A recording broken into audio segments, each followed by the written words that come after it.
The D.C. City Council voted 11-2 to approve the RFK Stadium project, allowing the team to return to the site it called home for more than 3 decades. But a vote that had largely been considered a formality included some last-minute requests that Commanders President Mark Klaus said could have jeopardized the agreement. Ultimately, it did not. It did pass. Here's Mayor Bowser when she was on the Junkies this morning on those amendments and how she is planning to move forward now that this vote has passed.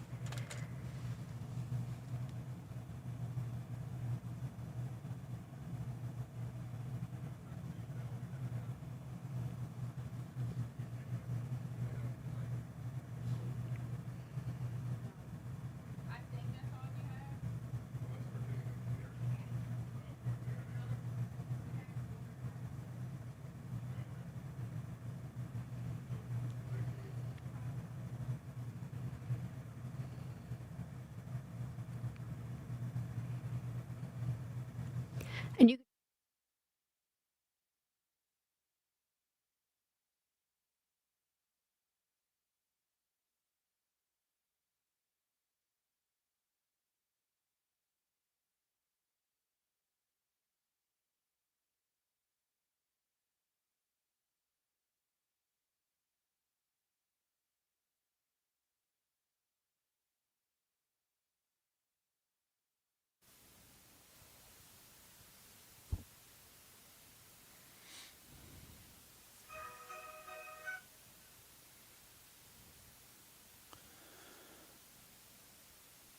in the concubines.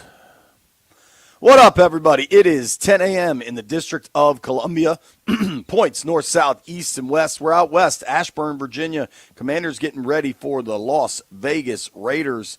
We're all still kind of in wait-and-see mode with the quarterback, Jaden Daniels or Marcus Mariota. We know Jaden's fighting through that knee sprain. Mariota's good to go. The team is confident in him, should that be the call. B-Mitch got stuff going on today. Toby Altizer sitting in with me. What up, Tobo? How you doing? What's going on, dude? I'm all baseballed out, so I think I'm fully on. I was already on to football season when you've got a forgettable baseball team and football season's rolled around, but now that we're past, I think I went to my final baseball game of the year. I went to 60-something. But now that's in the past. You went to 60 baseball games to watch a bad team? I think I went to 65 some baseball games. How many were you paid for? 7. Oh, dog. We got to get you a girlfriend. Ladies, call in. 800-636-1067. Let's get Toby a girlfriend before the day is out. That is too much, man, because you probably went to some Peanuts games. Did you go up to Camden Yards at all? I went to one game at Camden. I was hoping for some playoff baseball at Camden, but that's not going to happen. Me too. Yeah, but thankfully, that's over with. On to football season. It's been football season, Tobo. Well, okay, I've transitioned to football season, so now I don't have to go to any baseball games anymore. Landville, you hear that? Toby has transitioned. We're proud of him. We support him no matter what happens. It's funny, you've been to 60 Nats games, right? Good for you. That's an astonishing amount of baseball to take in for what is a really bad product. Yeah. What stands out to me about that, though, is the game experience of going to a Nats game has dramatically changed. Like going to Nats Park, I mean, there's some traffic, blah, blah, blah, but like going to Nats Park is a pleasant experience. And the biggest news we heard yesterday, as much as like we're hyper-focused on Jaden and Mariota and what it means for this week, the D.C. Council passing the RFK Stadium bill is generational. That's going to impact millions of people over decades. Yeah. You know what I mean? And I always thought it would once they had the first vote and that got through, and like honestly, just smart people. We'll talk to our buddy Joe Maloney about it in a couple minutes. Like smart people have been telling me for some time this is going to happen. I know some like lobbyists behind the scenes that have been telling me for 2 years from the Capitol Hill angle of this is going to happen. But like knowing it's going to happen and then finally seeing it done, seeing the team put out a statement about what this means, how it's going to go. I know for you it doesn't mean a lot. Like it's just a new stadium to you. No, but I'm glad that it's going to be in the city, right? I mean, it means more when it's in the city. It's always that way. It doesn't matter what sport it is. It just means more when you're around, and it gives you options to do things. Like we're talking about Nationals Park, and you can ride the metro there. You could go, take a water taxi. You could drive down there. You can do a bunch of stuff, and there's stuff all around it. You can't do any of that going to FedEx or Northwest, and it's something that's missing. And, having been to just a couple of NFL stadiums, there's stuff around other NFL stadiums. There just isn't anything around Northwest Stadium, and that's kind of with the location. That's just kind of how it goes. But I know some people are frustrated about missing out on tailgating, but Can I tell you sucks. something? But Can I tell you something that happens on the planet Earth? Where there's a will, there's a way. Yeah. People will tailgate. They'll find a place. I went to Soldier Field. JP, there's not parking lots right next to Soldier Field. People are still tailgating. Right. I've been to every I've covered games at every stadium in the NFL. There are urban stadiums across the league. People figure it out. Yeah. Atlanta, Detroit, Seattle, people figure it out. Those stadiums are downtown. And honestly, I think people just view things through their current prism of I drive to Landover and I park in D20 and I tailgate. It's going to look different. It's going to feel different. You're going to have different options. Maybe you're not going to want to park in D20 and tailgate. I hear the tailgate crowd. I hear the people that were against the stadium. I want to be cognizant and receptive to all viewpoints. I just think this is such a massive deal for the city to get this kind of development on that end of East Capitol and what things will look. I don't think it's an accident at all that they're so hell-bent on 2030. One, just to get the games going, but that Women's World Cup in 2031. Yes. Typically, the World Cup finals are held in New York or L.A. It's at the Rose Bowl, SoFi, the incredibly boring Meadowlands Stadium, whatever, right? And I understand what New York and L.A. are in our country. I understand that. But you get a brand-new, super dope stadium, right down the street from the United States Capitol. I think you got a chance of having the women's final in D.C. Everything will change with this, and it just is the further, signification of how this operation, this organization now does everything the right way. Yeah. And I just think it's so damn exciting. Yeah, I love it because you think about, you mentioned the World Cup. Just think about if they were holding it in Germany or if they're holding it in London or England. You think they're skipping London? You think they're skipping Berlin? You're not skipping the capital city of the country, right? But somehow, because of the lack of infrastructure and the bad stadium, people just keep skipping D.C. around here. And look, I get, like you said, New York, I get L.A., I get all that stuff. We're still D.C. We don't have to act second class to anybody. Right. We're the nation's capital. So I'm thrilled to have something that we can call our own. You're going to get big-time events. You're going to get a Super Bowl. You're going to get a Final Four. You're going to get all these things. And the thing that I'm excited about now, JP, is now we're on to the stage that I think people get excited about, where before it was, is it going to happen? Is it not going to happen? And people are saying it is. People are saying it's not. And we're talking about votes, and we're talking. Now we can say, this is what I want in the stadium. This is the amenity I want. This is the tailgating I want. This is all the stuff that now goes into the fun of that. We're going to have to have give and take as fans, right? There's going to be some people that are happy, some people aren't. But now it's on to, we're building this thing. What are some amenities you want? That's the fun part. What are the concession food like? What are the... I'm excited about seeing, the vision and how this thing all goes on. And it's finally done, where you don't have to worry about, is this ever going to happen or not? Now it's going to happen. It's happening. Landfill, as he always does, has some questions for us. How excited for the new stadium are you, Toby? Fired up. I wasn't necessarily as worried about it going to the RFK location. It doesn't have as much of a sentimental value to me, but something that rings in my mind every time we talk about this was Joe Theismann. I can't remember exactly where he had said it. I don't know if it was with you guys or someone else, but he basically said this is a perfect way to kind of tie in previous generations of fans with the current generation, where, me, Stallion, guys our age, big deal, right? It's going to RFK. We just want a new stadium. But for fans like my uncle and my family that's been around and saw the Super Bowls, they're thrilled that it's going back to the location. Did you ever go to a Nats game at RFK? I went to one, I think. Okay. I went to Not one. 60? No, not 60. But yeah, I think it's perfect where you can kind of tie those generations together, and where so much has been kind of torn apart because of the name change and all these different things. Now you can kind of tie those back together with a winning football team, hopefully, and that's beautiful. And you bring back the old unis. Hopefully, eventually, that you just wear those again. Yeah. It looks like they're incorporating the Spear logo, which again is new. That Spear is for the Commanders.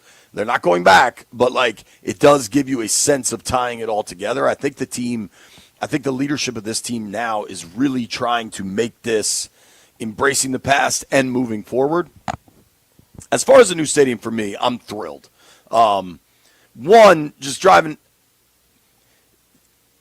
out to Landover, it just feels so soulless. It's kind of similar to the Meadowlands, frankly. It's just off the side of the highway, surrounded by parking lots.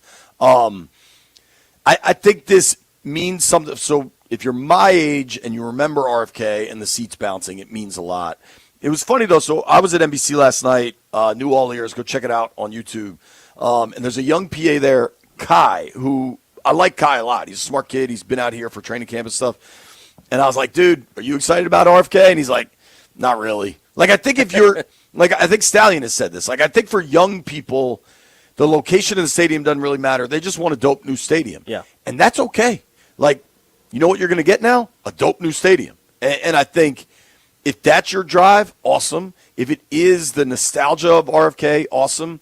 But I think it can be all things for all people. Like, I think the location, if you look at our city, right? Like, if you look at just the DMV overall, that location is pretty damn centralized. Yeah. You know what I mean? Like, it's hard to argue.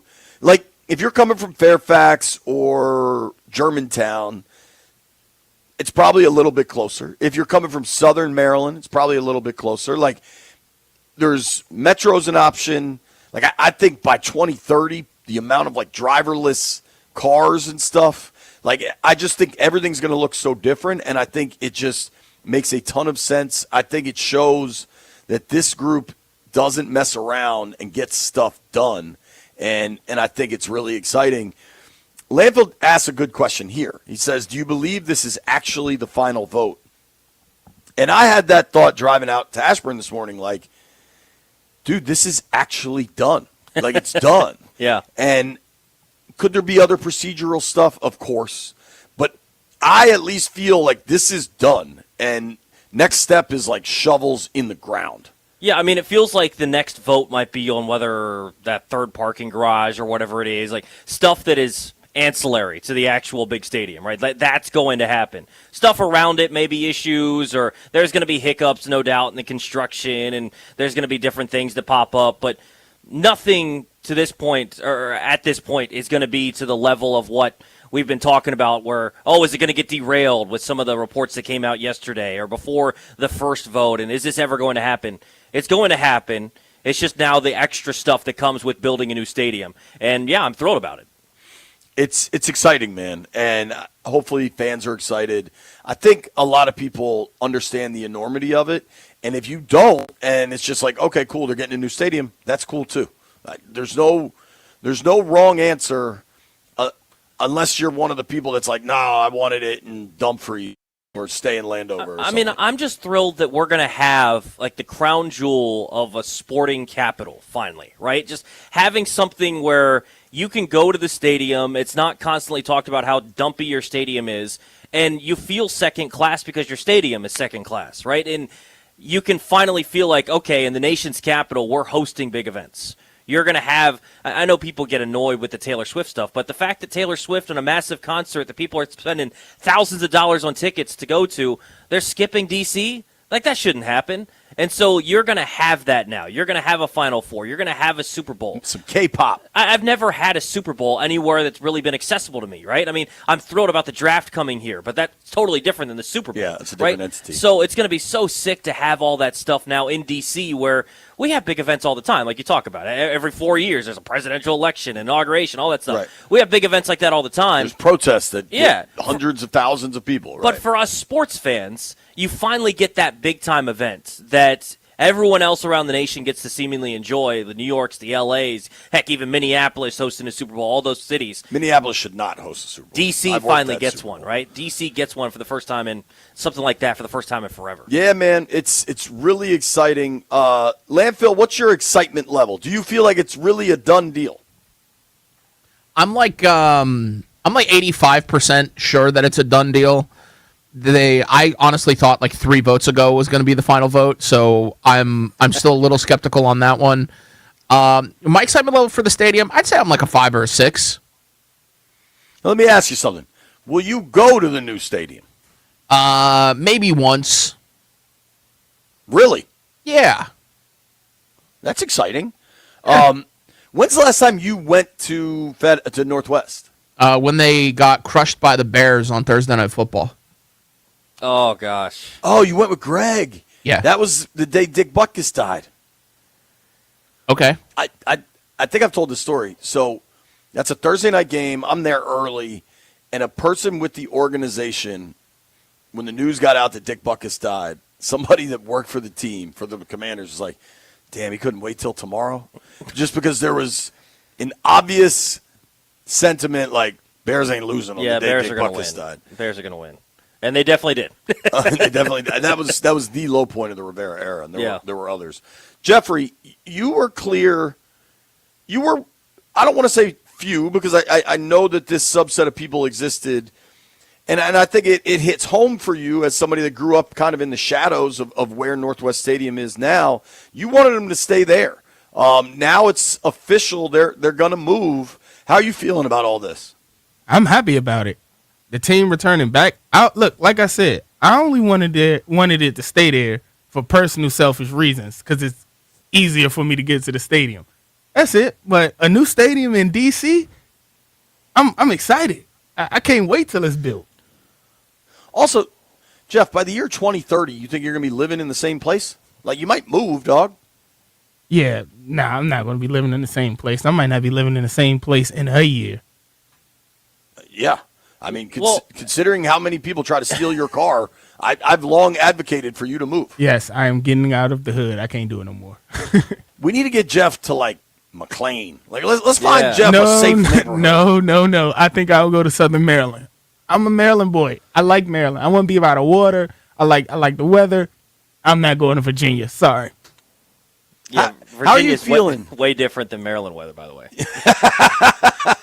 How you feeling, Jeffrey? You were sick, and you got pepper soup, and now you're back? Yeah, man. I don't know what was going on yesterday, but, hey, let me tell you something, JP.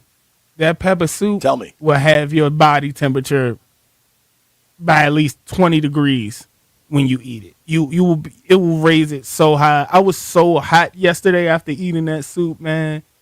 Whew. You would die. You would cry. You would cry for sure. Okay. Well, I probably won't eat it, but I'm glad to know it's an option. If I get a chest cold, there's pepper soup from Jeff's buddy. Yeah, they want to pass on that. You're anti-pepper soup, Tobo? Yeah, I'm passing on that. All right, we got a packed show. Really exciting about the RFK stuff. Obviously, we got to dig into the quarterback situation, all the injuries here. Maryland Governor Wes Moore is going to join us at 11, giving us his picks. We're going to talk to Peter Rosenberg. We're going to talk to Shawn Merriman a little later. I want to talk to Merriman about what he saw from Josh Connerly, Commander's rookie tackle, who really struggled against Parsons, has another big challenge coming this week with Max Crosby. JT the Brick covers the Raiders. We'll talk to JT the Brick at 1:30, get a real Raiders preview. Their offense has been stagnant. Washington's hasn't been good, but I'm very curious to see kind of what the Raiders crowd thinks of their offense so far. It's going to be a packed show. We got plenty to get into, plenty to discuss. Just on a personal level, man, I used to go to RFK Stadium. My mom did a ton of events there. I used to go all the time. I remember going with my family. Then as I got older, I remember going with my friends, going to HF Festival, Skins games, Nats games, DC United games. I cannot wait. Truly, I cannot wait. I was texting with members of ownership about this yesterday. Like, on a personal level, the emotions I will feel taking my daughters to RFK, whatever it's called, whatever it looks like, understanding that it's not the same, but just being at the same location, being downtown, that land, the actual land with the waterfront done correctly, will be beautiful. Mm-hmm. It's going, and I think they're going to do everything right. I think you're going to have affordable housing. You're going to have green spaces. You're going to have parks. You're going to have grocery stores. Like, I remember when I was out of college and I lived in Northeast, Nats come back. They're playing at RFK. And then they announce where they're trying to build Nats Park. And I remember me and my roommate Pistu driving just around that area. And it was nothing. It was like industrial, like wasteland. And there were like some weird strip clubs and stuff. Like, it was a weird area around Nats Park. And there was some housing, but not a ton. The housing was on the other side of South Cap. And I remember driving around there and now going there all the time for the radio studio and going to Nats games, whatever, or just going to the wharf or Navy Yard waterfront. Like what you can do, what a stadium can do, built correctly and incorporating the surrounding area will transform that neighborhood. And I think for current property owners, for people that live there, you're going to make a lot of money. Your equity is going to shoot through the roof. And will there be some hurdles with construction and stuff? Yeah, but like drive around the city anyway. There's going to be construction over there anyway. The end result to me will absolutely justify the means. And I know when I walk in there for the first time with my daughters and my family, it's going to be an emotional thing. And I cannot wait to see it and be there, and I'm really happy for all the grief and comments Brian and I have made about the council and needing to get this done. They got it done, and the ends justify the means for me. I think they're going to build something incredible, and I think it's going to be good for all residents of the DMV. I really do. You know what else is good for all residents of the DMV? The Orsman Automotive Group of Virginia. They've been serving area car buyers for over 100 years. And with that kind of track record, you know they're doing something right. They've got convenient locations all over Northern Virginia, where apparently Jeff won't live. From Alexandria to Chantilly, Kias, Fords, Lincolns, Chrysler, Dodge, Chevy, Buick, GMC, 2 Toyota stores. They'll take care of you. They've taken care of me. I'm on my 4th Orsman Automotive of Virginia vehicle. B-Mitch has gotten like 1,000. There's a reason we keep going back. They take care of us, and they'll take care of you. They've got a tremendous selection of quality certified used vehicles also. Great financing, which is a big deal right now. Maybe rates are creeping down a little bit. Plus, they've got the Orsman Lifetime Edge, which give you up to $1,500 in extras, complimentary car washes, loaner cars, and a lifetime engine guarantee. Plus, if maybe you're looking to flip your car, maybe you want to sell it, Orsman will pay up to $125 of the Kelly Blue Book value, regardless of make, model, or year. The philosophy is simple at Orsman. They take care of their customers, keep them happy, keep them coming back. Me and B are among them. What they say at Orsman Automotive of Virginia, let's ride together.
The D.C. City Council has given its second and final approval for the RFK Stadium project, voting 11-2 in favor of the stadium and mixed-use space at the RFK site. So what happens now? Mayor Bowser joined the Junkies this morning. Here's what she said. We're working double time. Keep in mind that we really wanted this approved in July, so we really feel like we have 2 months to make up for. So getting the right consultant teams on board for the planning, we have to take the commercial through zoning. So all of these things have to happen thoughtfully, but quickly, while keeping the community engaged. You can check out her full interview wherever you get your podcasts, but it sounds like we officially, for real this time, have a stadium coming back to RFK, I think.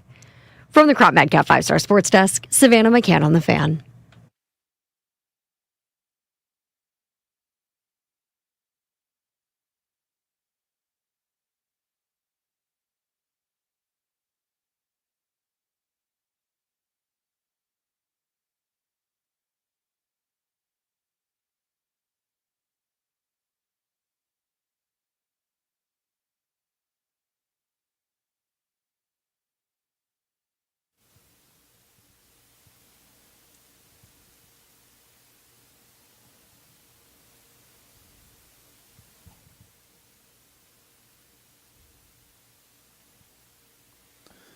B. Mitch and Finley, 106.7 The Fan. Wanted to kind of talk about the process of getting this RFK thing over the hump, man, and into the done deal category. My friend Joe Maloney used to work for, I think Maloney might have worked for the Redskins, then the football team, and the Commanders. I don't know your exact timeline when you worked for the team. Did you work for all three names? Were you hired by the Redskins? Only saw two names. The team, okay. The football team, and the Commanders. Okay, all right. So our friend Joe Maloney now works at the American Gaming Association, but worked for the Washington organization under various names. Yo, it was so funny. Preston Smith back in the locker room yesterday, he's like, yeah, I wasn't here for the identity crisis. It just made me laugh so much. But, all right, so Joe, when you were working for the team, you had what I imagine was an incredibly difficult task of trying to get the RFK thing on track with politicians that wanted nothing to do with the owner of the organization. What's it like for you to see this thing, what appears to me anyway, through the finish line? Thanks for the question. Great to be on.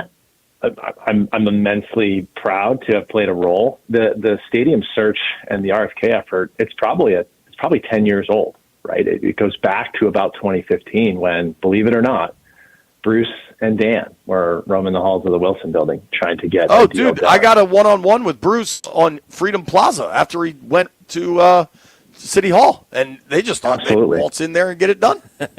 Absolutely.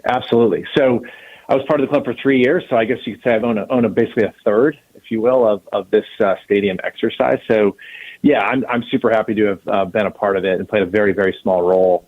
But, JP, to your point, the only reason this happens is because of two people. It's Muriel Bowser and Josh Harris, right? Full stop. And this mayor has proven enormously competent at getting big deals like this done. And Josh is, in effect, the savior for this franchise and for this region. And it's just super excited.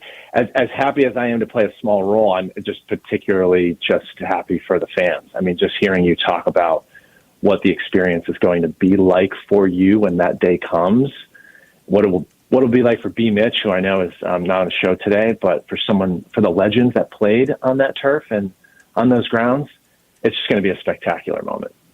Yeah, I mean, it's not overly simplified to say selling the team was the largest hurdle. Did you see that as soon as the team was sold to Josh Harris that this was probably an inevitability, just the timeline was the last thing in the air? Yeah, I've always been asked, what's the low point of my experience, when I was with the club? And it was, I think JP was like week 2 or week 3 in 2022, and Sarver had just been kicked out of the NBA. And I think in that moment, I knew the stadium deal wasn't going to happen. Just wasn't. I remember talking to Nikki Javala in the back of the press box after that game. That was, of course, the Wentz threw an interception at the goal line game. Mm-hmm. And And fun times. Just kind of just knew at that point, like it was done. I was updating the resume later that night, right? And then 3 weeks later, Dan and Tanya announced an intent to sell, and Jason and I sat in room, then team president Jason Wright, and we had nothing else to do other than go for broke on the stadium stuff. And that's when we just went into turbocharge mode, because to your question, it's anybody but Dan was going to significantly just boost momentum.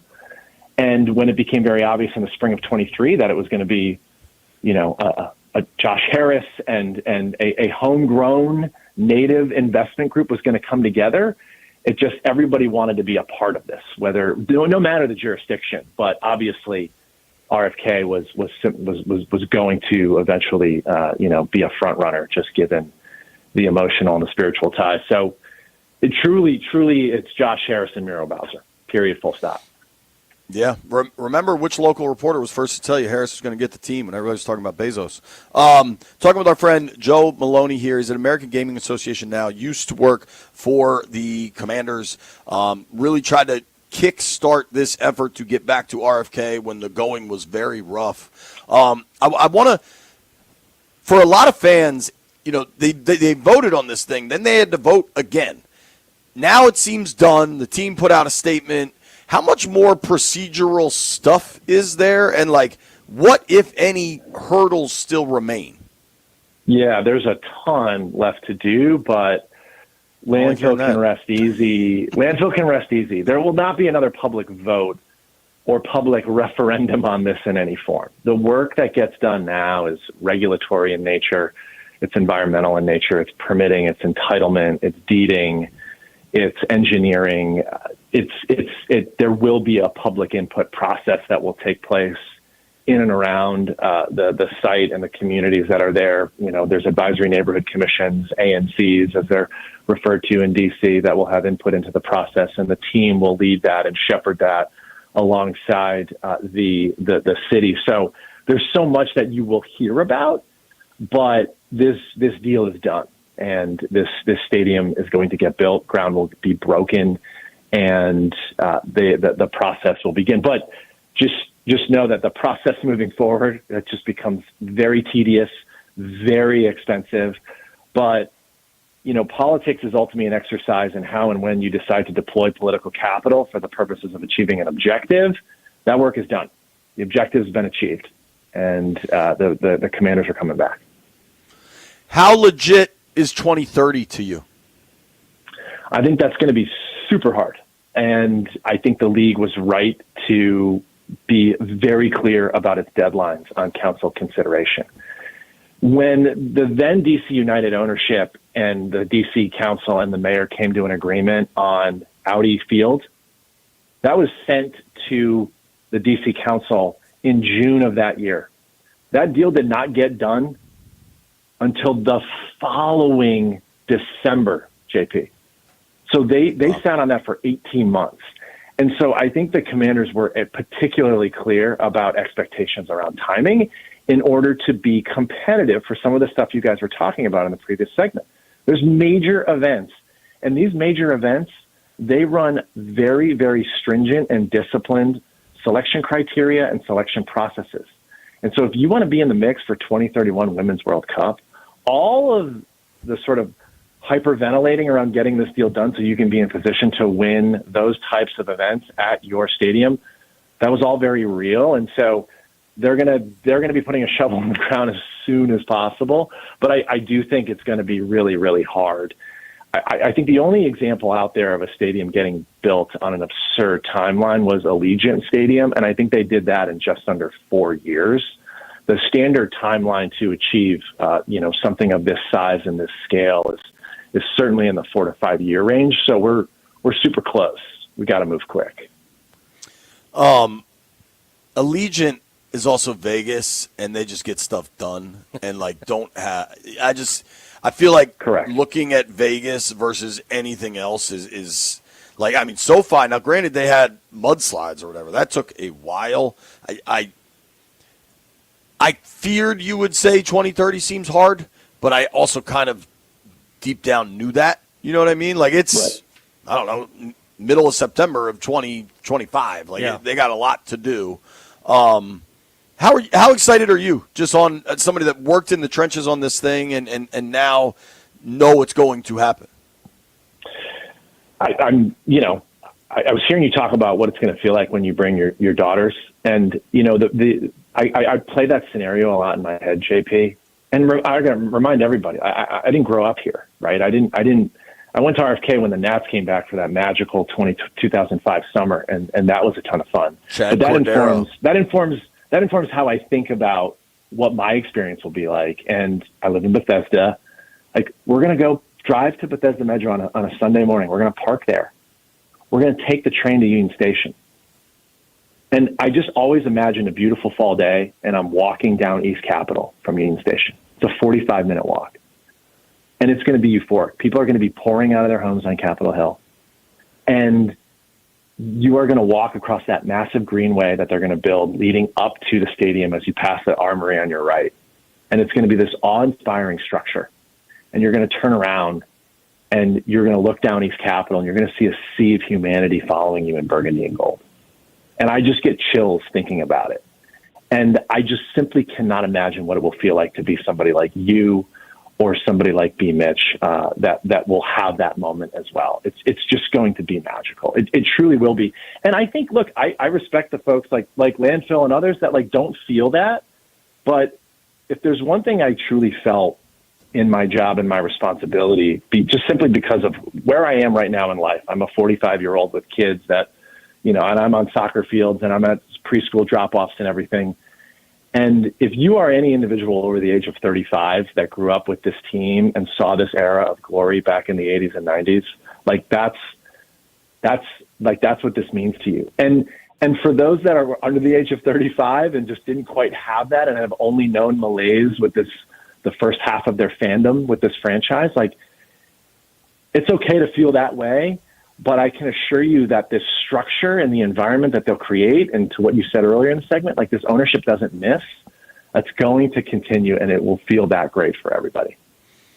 Yeah, man. Well said. Dude, are people chilling out with the social media attacking players and stuff? I know that was a priority for you guys, and we were trying to, if you lose a bet or a player prop, don't go tweeting at the player and be a jerk. Yeah, thanks for the partnership that we had over the course of the first 2 weeks as the NFL season kicked off. I don't know the answer to that question yet, and obviously we're just, look, as a society right now, we're experiencing a lot, right? And we just need to stop reacting in real time on social media. We need to touch grass. And we need to realize that, whether it's the result of a bet or, what some elected official may or may not have said yesterday at a hearing for a stadium, like we all just need to take a beat, right? And, what we're just trying to achieve is just to remind folks, look, athletes don't care about the result of your bet. The analogy I make is like I play a lot of golf, and when I'm done playing golf and I walk into the pro shop, the pro sitting there, he or she does not care that I almost chipped in on 16. Just doesn't. They don't care. They literally don't care. So, accurate. Look, you miss a parlay. That athlete online really does not care. So just trying to remind folks, keep it cool. And like I said, we appreciate the partnership and just encourage folks to bet legally should they decide to get in on the action this year. Be cool, fool. They don't want to roll up. Thank you for the time, Joe. Appreciate you, man. Thank you. And congrats, dude. Take a little ownership of that. Appreciate you guys. Have a great day. All right. Joe Maloney, I mean, imagine having your hands in the dirt trying to sell politicians on dealing with Dan. You know how hard that is? That's an incredibly hard job. It's funny, though, he was talking about walking down and there being that burgundy and gold just crowd. That's kind of what I was thinking. He just voiced it. And you get chills thinking about that. When's the last time in downtown D.C. that you've seen just a large group of burgundy and gold? Hell yeah. Let's talk injuries for the burgundy and gold because this is a long list. Nobody go anywhere. It's B. Mitch and Finley.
B. Mitch and Finley, 1067 The Fan. Terry McLaurin spoke yesterday, and everybody asked these guys, like, oh, are you confident if it's Mariota? Of course they say yes. You could tell the players yesterday had been through a number of meetings with their coaches, and they were just repeatedly told, do your job, don't worry about anything else. Because that's what all of them said, like over and over and over again. And I think it's legitimate. If everybody does what they're supposed to do, Jaden or Marcus, the ball's going to move. Terry, though, always insightful, talked about, this is a rhythmic offense, and to get into our rhythm, we need to convert on third downs. They've been bad on third down, 6 of 16 through 2 games. They were really good on third down last year. The thing I want to see the most, and there's a host of factors that go into this, right? You got to run the ball to be good on third down. Yep. You got to get advantageous down and distance on third down. You got to stop with the penalties, because 3rd and 12 most of the time ain't happening. 3rd and 3, you got a chance. But we were just talking about in the break. I want to see this coaching staff return to an aggressive mindset, and it seems through 2 games they have not operated in that space, and I don't know why, and I want to see it return. Yeah, I mean, you watch that Packer game, and that was the big talking point for me coming out of it, was how scared seemingly the game plan was on offense and defense. And specifically offensively, you got to throw some stuff down the field to open up some of the other stuff, because you're going to do the horizontal stuff with Debo. You're going to find ways to get the ball underneath. You're going to do all that stuff. But I'd like to see a deep shot. I'd like to see the run game more involved. I'd like to see all those things. And to your point, if you're not able to convert on third downs, like think about how early that in the Packers game, them going 3 and out early multiple times really played a part in why they lost that game, because the Packers were able to get some momentum. Even though you're able to stop them on 4th down, you're not able to do anything with that. And so you've got to find a way to sustain some drives and get some of that offense into a rhythm, and that's part of it. Like you said, is if you're not able to convert on third down and get these drives going, then you're in a bad spot. And so I'd like to see them be more aggressive. And also, you're talking about those short yardage situations. If you can get to a third manageable, it opens up the whole playbook, because chances are... And it opens up going for it on 4th down. Exactly right. Because if you're at 3rd and 3 and you decide to run the ball, you get 2. Now it's 4th and 1. That's manageable. You can go for it if you'd like. So they just got to be more aggressive. And, I know some people are worried about the chemistry earlier in the year, and that's going to happen. It happens with a lot of teams around the league, and you can get frustrated with the way they handle training camp and all that stuff. That's completely valid. But regardless, you've got to be aggressive. You've got to go out there, and last year it felt like as the year went on, they were the bully. They were the team that was going to push the envelope. They were going to set the intensity, and that didn't happen in Green Bay, certainly. And it didn't, they dominated that Giants game, maybe not on the scoreboard, but they kind of dominated that game overall. Won by 2 touchdowns. So you feel good about that one. But in Green Bay against a good football team, you feel like if you have improved the talent, like I think everybody feels about this team, the talent gap is still there a little bit. I think the Packers are a better overall team, but you shouldn't play like that. You shouldn't play scared. And I understand that the offensive line has had some struggles early on, but you improve that unit, you should be able to trust them to be able to push the ball down the field and do some things. Completely agree they have to be much more aggressive in their game planning against Vegas and going forward. Commanders had 2 possessions in the first quarter against the Packers. They gained 11 yards and punted twice, 3 and outs. They gained 6 on the first drive, 5 on the second drive. It's just not going to get it done.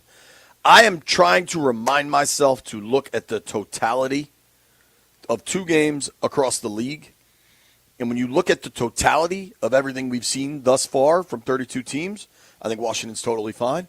When you look at the silo of the Packers game, holy hell, can they do anything right? Yeah. The reality of that is somewhere in the middle. And ideally this week against the Raiders, we get to see somewhere in the middle. If not, the high end.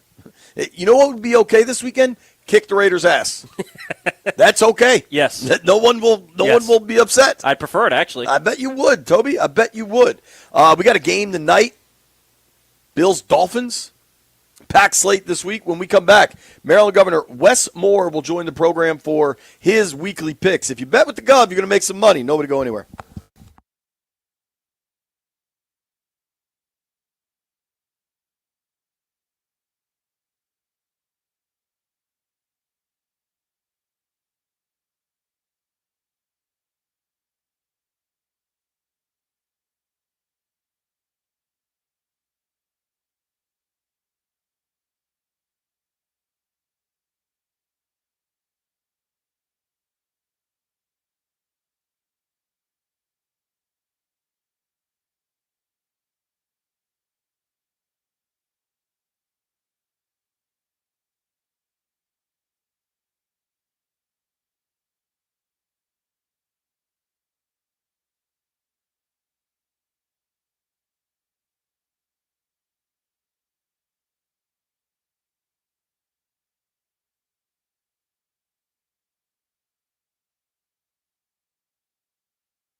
This sports update is brought to you by Melwood.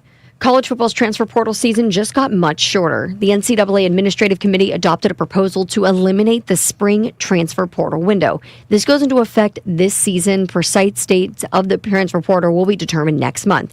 Key takeaway here, though, is that the elimination of the post-spring transfer movement, which more than 1,000 players took advantage of this year. And some injury updates over in the NFL. The Commanders are being cautious with Jaden Daniels and his sprained knee. He did not practice yesterday, and head coach Dan Quinn said the team will have an update after Friday's practice. Remember, he said that Jaden Daniels has to practice on the field if he's going to be playing on Sunday, so something to watch. And the New York Jets made the big headline of the week. Quarterback Justin Fields out with a concussion for Sunday's game at Tampa Bay. As for the Minnesota Vikings, they'll be without their starting quarterback, J.J. McCarthy, as well. He's battling a high ankle sprain. They're also going to be without starting running back Aaron Jones, who just went on the injured reserve with a hamstring injury. So not great for the Vikings. Support people with disabilities in your community by donating your unwanted vehicle to Melwood. Donating is fast, free, and easy. Visit melwood.org or call 1-877-MELWOOD for more information. From the Crop MedCap 5-Star Sports Desk, Savannah McCann on the Fan.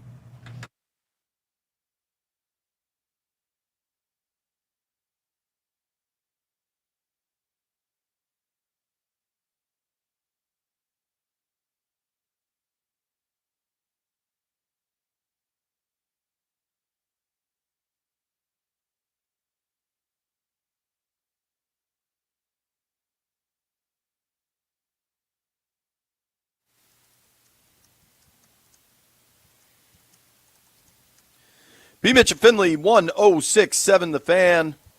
Very excited right now to welcome on the governor of the great state of Maryland, Mr. Wes Moore. Wes, how are you, man? Thank you for making time for us. Man, what's going on? It's good to talk to you guys, man. I heard the theme song come on, so I had to hop on. I love that you love regulators like I love regulators. Just an all-time banger. Mount up. Gov, I want to start. We got to get through our games, obviously, but I am curious for you as somebody that played football with the Jaden Daniels situation, where we know he has a knee sprain and he's wants to play, but you got to listen to the medical. Just how would you handle something like that with a young man with all the potential in the world, and just kind of what you think? Yeah, well, and before I get on Jaden, I want to say to all these folks who are pushing for to go back for the Commanders to go to DC, I want to say congratulations.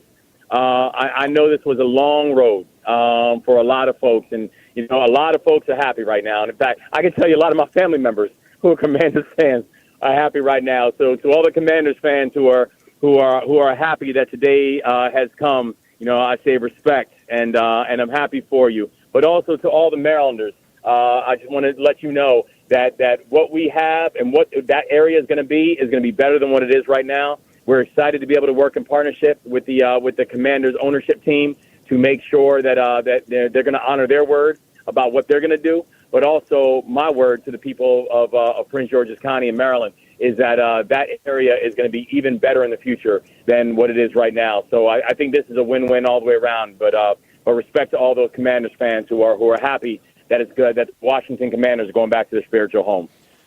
So, Gov, I'm floored here. I knew this was a topic. I didn't think it was fair or our place to ask you about it, so I wasn't going to. But I got to say, the grace you show in that situation is really admirable. No, thank you, man. Well, and listen, I'm very clear that I know for a lot of Washington Commanders fans, when they think about the best memories of the Washington Commanders, it was at RFK.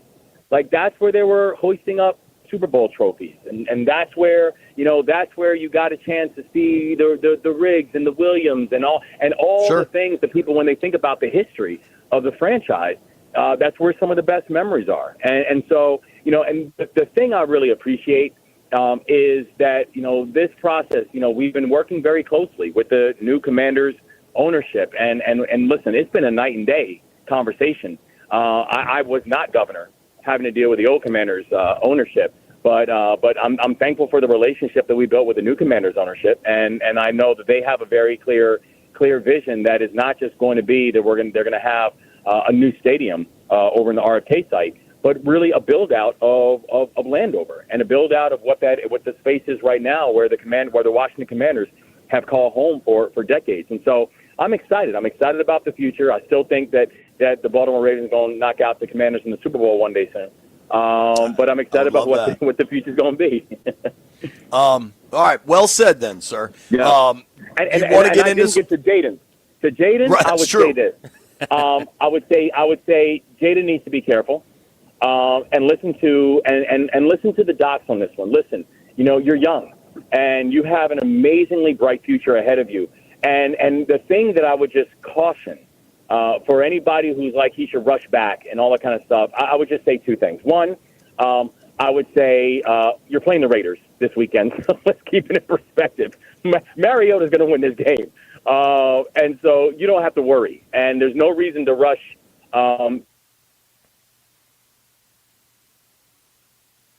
against the Raiders. I mean, that is just a definition of silliness. That let him heal. The second thing is I would just say to all the Commanders fans is don't forget RG3, right? There's a lot of history about people who went back early, who rushed back, and then the decision was something that ended up impacting not oftentimes the season, but the rest of your career.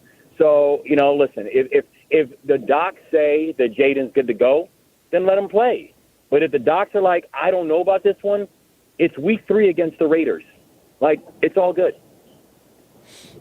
Fair enough. We're going to find out. We'll all kind of find out in real time together. I won't be shocked if it goes till Sunday morning. Maybe we find out Friday. Gov, because you usually join us on a Friday. We got you on a Thursday. I thought it was only fair that we start you off with Thursday Night Football tonight. Doesn't exactly look like a barn burner, but division games are always funky. I have a feeling I know your pick in Bills Dolphins, sir. Yeah, man. I mean, listen. I mean, the Bills are playing some of the best football in the NFL right now. This is the Bills really are. I mean, they're showing they're a legit force and they're a legit threat for the Super Bowl. But the other big thing is I don't know if the Dolphins' heads are really in the game right now. Football, and that's the thing. A lot of people think football is a purely physical game. Football is a heavily mental game.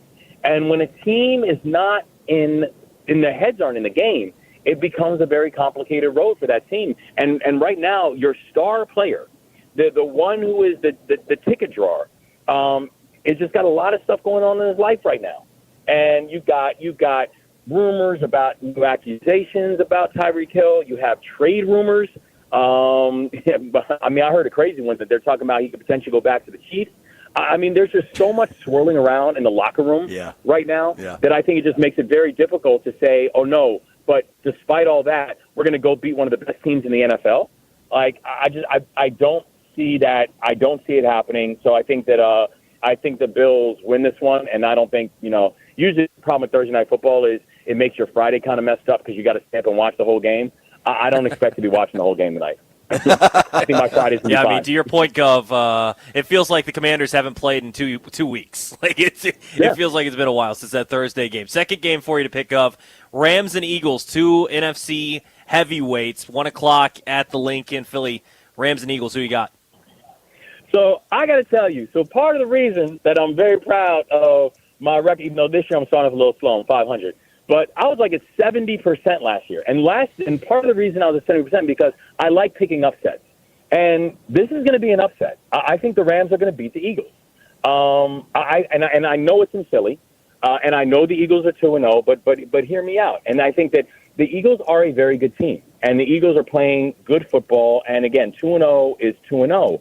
I just have watched the Eagles in both of these games, in their first 2, and I'm just not that impressed. I think there's something that seems to be off. I think their defense is clearly missing the 5 starters that they lost during the offseason, and the defense is not clicking right now. And even if you just think about the numbers that we're seeing, where you look, Matt Stafford has what, 550 yards or something like that.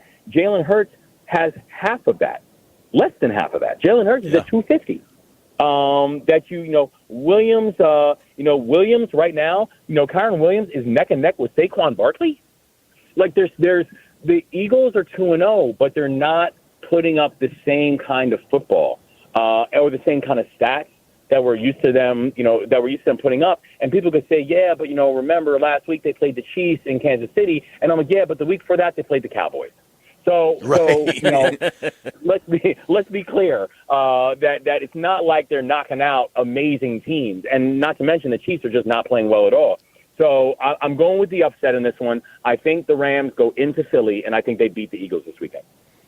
I like that a lot, Gov. And you said you're 500. It's 2 weeks in. You are 60 games over 500 over 2 years. So I think the body of work speaks for itself with you making the picks. Yeah.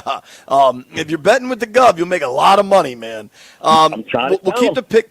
Yeah, I spread the gospel, sir. So we're talking with Maryland Governor Wes Moore making his weekly NFL picks with us.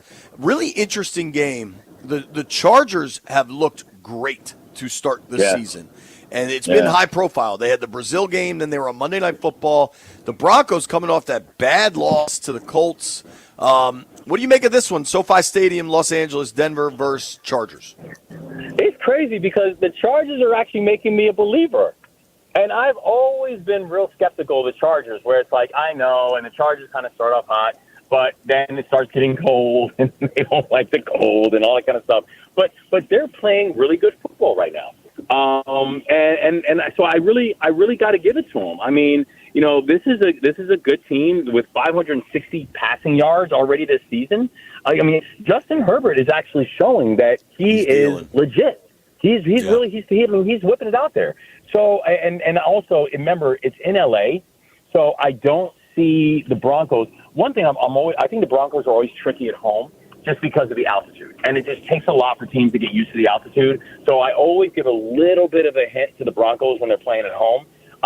But the Broncos naturally are not a great football team, and they're in LA this week. So I think the Chargers pull this one out. And so I think the Chargers remain one of the only undefeated teams in the NFL. 1 o'clock Sunday, Northwest Stadium, Raiders Commanders. I think we know which side you're going to go with. But how do you think this game plays out? Do you think it's Jaden, or do you think it's Mariota under center? I think it's Mariota, and I think they still win. I mean, the Raiders are not a good team, and the Commanders are a good team. And the Commanders, I think, are also going to show that this is not just about Jaden Daniels. And I told you the reason why I think Jaden should sit unless he gets a completely clean bill of health. There's no reason for him to go out there and play against the Raiders during week 3. It doesn't make sense. So I think Mariota is a fine quarterback. He's not going to win you a game, but the truth is the Commanders don't need Marcus Mariota to win them the game. They just need him not to lose the game. And I think Mariota is fine for that. The Commanders all around are just a better team. I don't think that the Raiders, the Commanders defense is showing real signs that they're really gelling, and the offense of the Raiders is not. So I think they despite having Jaden sit, which I think he should, I think the Commanders still win this game. All right, so through 4 games, Gov, I got you with the Bills, the Rams, which would be a heck of a win for LA to get to undefeated. They're on the road in the Link. That should be a really great atmosphere for that game. The Rams gave Philly the toughest run they had in the playoffs last year. So you're going Bills, Rams, Chargers, Commanders. Last game of the week is going to be Monday night. Baltimore, Detroit. It should be epic in there. Should be awesome. I'm actually going to come up for that game, Governor. Maybe we can connect. I'm really excited. Let's connect. Absolutely, let's connect.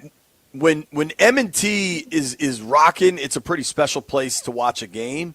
What do you think, Ravens Lions Monday night? So it absolutely was. I mean, it's gonna be a great game. The environment's going to be crazy. I know it's Monday Night Football, but I plan on getting there around 10 a.m. But I mean, it's gonna be an amazing environment. But I mean, listen, I think that the Ravens that was a long week after the Bills game, And I think they came back really saying, you know what, it's time to come back and send a message. And I understand it was against the Browns, so take it for what it's worth. But I think they sent a message that that's now the second game in a row that the Ravens offense has scored over 40 points. This offense is just clicking. And DeAndre Hopkins, and I was a little skeptical when we picked up D-Hop during the offseason, but because I was like, I just don't know how much he has left in him. And again, I'm proven wrong because I guess dude really still does have a lot of juice left in him. So I think that you're going to see Derrick Henry bounce back. Derrick put up $175 in the first game, and then we really didn't use him that much during the second game, despite the fact that we still won by like 35 points or whatever it was.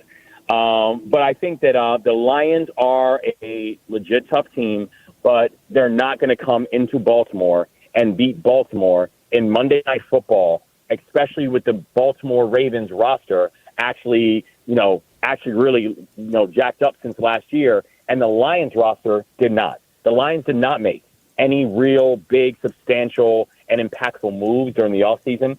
So I think that the Ravens pull this one off. What do you think that crowd will be like? I mean, if you're getting there at 10 a.m., it's going to be going.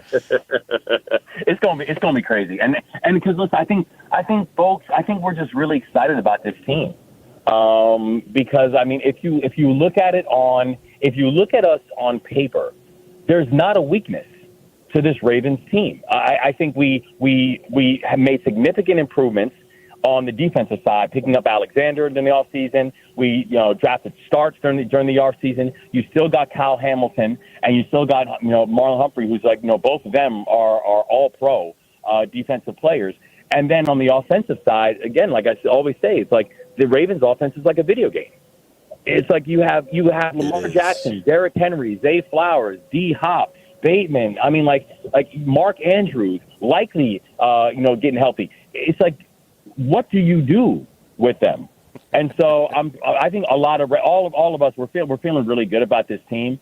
And I just think that now there's only one team that legitimately every single week has a chance of beating the Ravens, and that's the Ravens. And so we just need to make sure we don't go out there and beat ourselves. Yeah, I think the answer of what do you do is pray. That's what you do against the Ravens offense is pray, because you don't have much of a chance. You don't have a chance. I mean, like, who do you double? It's like who do you spend extra time on? It's just that there's too many threats that they have. So I mean, this is a legit. I mean, again, I would argue that on paper and just in terms of pure talent, this is not just the most talented team in the NFL right now. Tell me a team in the past generation that has more talent than what the Baltimore Ravens have. Yeah, I mean, especially with Lamar's dual threat ability, it's correct.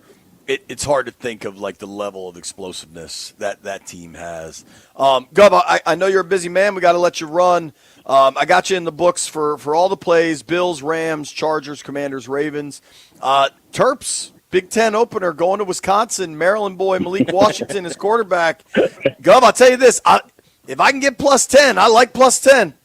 I tell you, I honestly do like the spread on it. So I'm actually with you on it. Listen, the challenge we have, and by the way, I do want to be clear that Malik Washington is the truth. Like we are very fortunate to have this kid under center. He was the truth in high school. He's the truth. I mean, have you seen the way he is whipping the ball around in these first weeks? Yeah. I mean, like he's looking very, very good. He looks the part for sure. He looks the part. He is looking like a kid who, as he continues to develop, we will be watching him on Sundays. You know what I'm saying? Like he's showing that kind of potential and that kind of talent. It is the Big Ten, and this is going to be a very, very big test for us. But I'm with you on the spread. Yeah, Governor, thank you for your time as always, sir. Appreciate it. Hey, I appreciate y'all. Thanks so much, guys. All right, hopefully I'll get to see you on Monday at M&T. Maryland Governor Wes Moore +60 in 2 years in his NFL picks. Incredible. That's incredible. Yeah. I mean, just bananas. If you want to bet with the Gov, he's going Bills, Rams, Chargers, Commanders, Ravens. White Brian, put that in a moneyline parlay. Tell me what it would pay. Whew. All right. I actually liked all the Govs picks. I like the Rams of Philly. What do you lean on that game? The Rams are playing well. They haven't played great teams, but they're playing well, and seemingly the Eagles are kind of surviving in their first two games. Now, with it being at the Link, that'll be an interesting factor in it. But, yeah, I would take the Rams. Like you said, they gave them everything they could handle last year, and they were the ones that gave them the best shot in the playoffs. So maybe if it doesn't snow or whatever, the Rams are good. Like they seem to be slept on in the NFC right now, but the Rams are good. The Rams are certainly good. I like Stafford, Devontae Adams, Puka. They got options. They got players. You know who else got options? Paul Henry's window installation. I've worked with Paul now for years, and he's completely transformed my home. Did all the windows, all the doors in my house, and completely changed it. We bought a really old house. My house was built after World War II, like 1945 or something. And it was old. It was drafty, and the windows were janky. I remember when we had my now 6-year-old was a baby. She was born in the winter, and it was so drafty in like kind of our living room that I had to hang up a blanket over the window to try to keep it warm for my infant daughter. If you're having a similar situation at your house, call Paul, because all of a sudden you get real windows. You don't have to hang a blanket up over them. Working with Paul Henry's changed my home. It could change your home. New windows, new doors. Listen, they'll pay for themselves over time. They're so much more efficient, so much better for the comfortability of your house. You got to check them out. Paul's always got great deals. It's the kind of company where he's not always trying to upsell you. He did that for me, told me that I could pay less, didn't need to go to the highest end. Check him out, paulhenryswindows.com.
The D.C. City Council voted 11-2 to approve, finally, the RFK Stadium project once and for all. So what now? What does this look like? Well, we've seen some of it, but the team wants to start playing there in 2030, but this isn't just about the stadium. Mayor Bowser joined the Junkies this morning to talk a bit about what this area is going to look like. She said it's like the Wharf, but 3 times as big. Let's take a listen in. The Plaza District will be the entertainment district and be connected to the Festival Plaza. So think about that as the first entrance onto the campus. And then just behind that, you'll have the stadium, which is kind of in the same location as the current stadium. And surrounding it, you will have housing and hotels and parks and our recreation center, our sports complex. You can listen to her entire interview wherever you get your podcasts, but it's time to get serious. This is actually happening. The Commanders are coming back to RFK. From the Crop Medcap 5-Star Sports Desk, Savannah McCann on The Fan.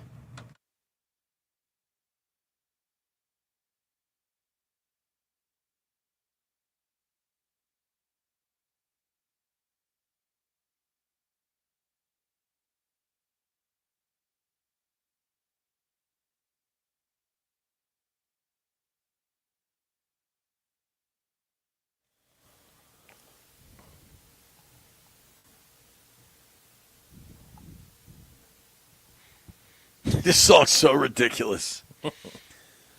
Yo, my kids now are into some weird music like this. Like, it's like, if you just had it playing, like, I know you like Christian rock, and some of it's really catchy, right? Like, sometimes you'll be in the car, and, like, if you're in a rental car, like, I'm always traveling, and I'm just going through the radio stations, and I'll just hear some, like, generic rock song, so I'll leave it on, and then, like, a minute into it, you're like, all right, my man's singing about Jesus here. You know what I mean? Like, sometimes you don't realize it at first. Of course. My kids have this sneaky, like, science rock music they're listening to now. Are they getting smarter? Maybe I am. Hell, I don't know. Like, we were listening to the song, and it was like this woman singing like a kind of heavy, like, synth pop. And then I realized she's singing about, like, the distance from the sun to different planets. The next song was about the rock cycle. There you go. I should know this. I'm listening to this song a lot. What are the 3 types of rocks? Igneous, metamorphic. Is that a thing? I think so. No, maybe not. Sedentary, sediment. Sure. And then like what?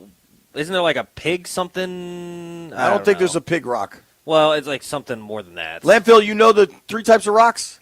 Sedentary rock, maybe. I don't know. I know Ignatius. Ignatius. It's definitely not Ignatius. I think it's igneous. Igneous. Yeah. There you go. Maybe I'm the one that needs these science rock songs. I bet Jeff knows some different kind of rocks. Then there's what did you say? Metamorphic. I was right. I got it. And then I don't know. There's the one where they're like pressed. There's like layers and stuff. Igneous, sedimentary, and metamorphic. There you go. Yeah. Shout out to the 4th grade science teacher. He's getting these kids fired up. Science rock. You just need a math pop song or something that can get you. Oh, they got it. It's called like hopscotch music, and it's better than Kids Bop. If you've ever listened to Kids Bop, go to hopscotch. It's better than Kids Bop. And that was Kids Music Talk. Pretty big game this weekend. Toby, Jaden Daniels at the earliest will practice Friday. Yeah. What's your gut? What's your intuition tell you about Jaden or Marcus this week?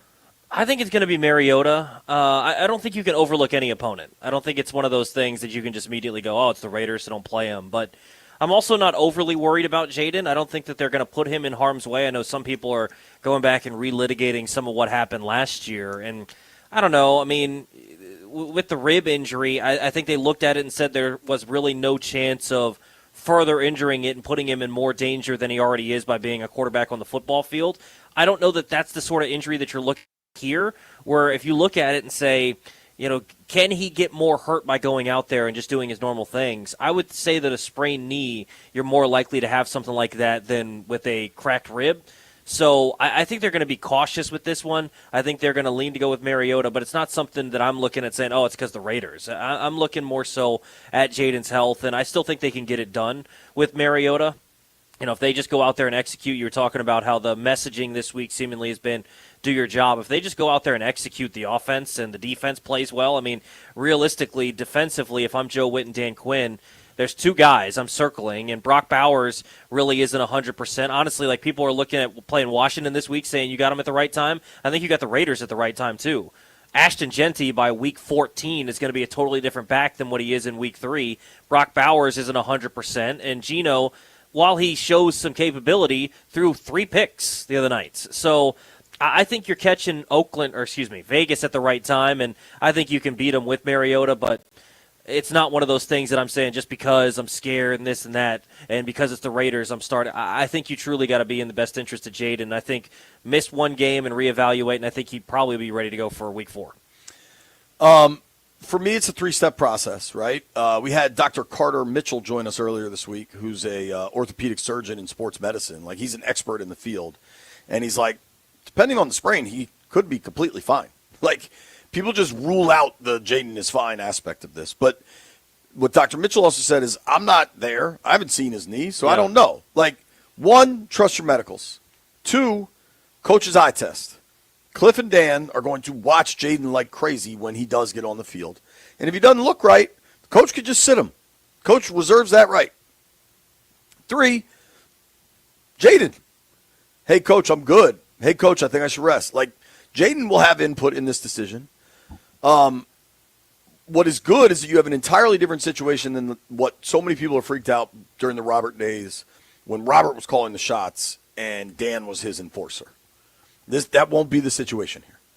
Josh Harris is not going to text Jaden and then call AP. Like, that's just not how it's going to go. And when Robert first hurt his knee, you could see his leg bent in the wrong way. Right. Like, we're still speculating on which play it was, right? He get flipped over, and the one play he gets up after and holds his knee. Those are 2 separate plays, but nothing looks out of the ordinary for a normal football tackle. So, Robert, you saw when he got hurt. Not necessarily the same thing with Jaden. Right. I don't think we're going to know till Sunday. DQ hinted that he might make a decision Friday. I think if there's a decision Friday, it means it's Mariota. I think if we don't know till Sunday, it means Jaden has a really good chance because he's going to work out and they're going to see how it goes. Yeah. I also think that Mariota was excellent last year, and that gets like lost in the sauce. I think Mariota can win this game with Marcus. If everything checks out and Jaden plays, he should play. That's pro football. Guys play when they're healthy. If they decide to sit him, that's cool too. I think a lot of people need to have a better game this week. And it's not just on who plays quarterback. Correct. Like, I think defensively last week, the coverage breakdowns in the secondary, whether that was something Matt LaFleur schemed to confuse Wagner and the safety on the seam route from Kraft, we're like, okay, we've watched enough tape. We know the safety's going to go outside, and Wagner then will think he has safety help. Whatever that is, like, that's a straight-up coverage break. Well, and especially against a team that's going to bring in Brock Bowers. Even though he doesn't seem like he's going to be 100%, that dude can still torch you. And he's going to be a focal point of their passing game. Because outside of him, Jacoby Myers is a good receiver, but I don't think you're super worried about him compared to other teams you're going to, Malik Neighbors. You handled him quite well in week 1. He's not Malik Neighbors. So, to me, if they can slow down Bowers and Genty, you feel good. And I think this is a game that if Marcus starts, you should be able to lean on your defense and you score 20 points and you should win. Agreed. Let's play a game, Toby. Who would you like to see have a better game this week than they did last week? I think there's a lot of people who can say. I can start.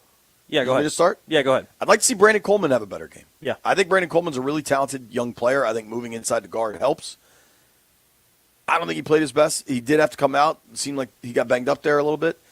I'd like to see Brandon Coleman have a better game. I'll go on the other side of the ball. Frankie Louvu, I don't think, has been his usual self, like what we saw last year through the first 2 games of the season, especially in Green Bay. I'd like to see Frankie have a big-time impact, that physicality, coverage, just getting after the quarterback, getting after Geno as well. Just feels like we haven't seen the same Frankie yet. If you can have a big impact Louvu game, I think it'd be just fine.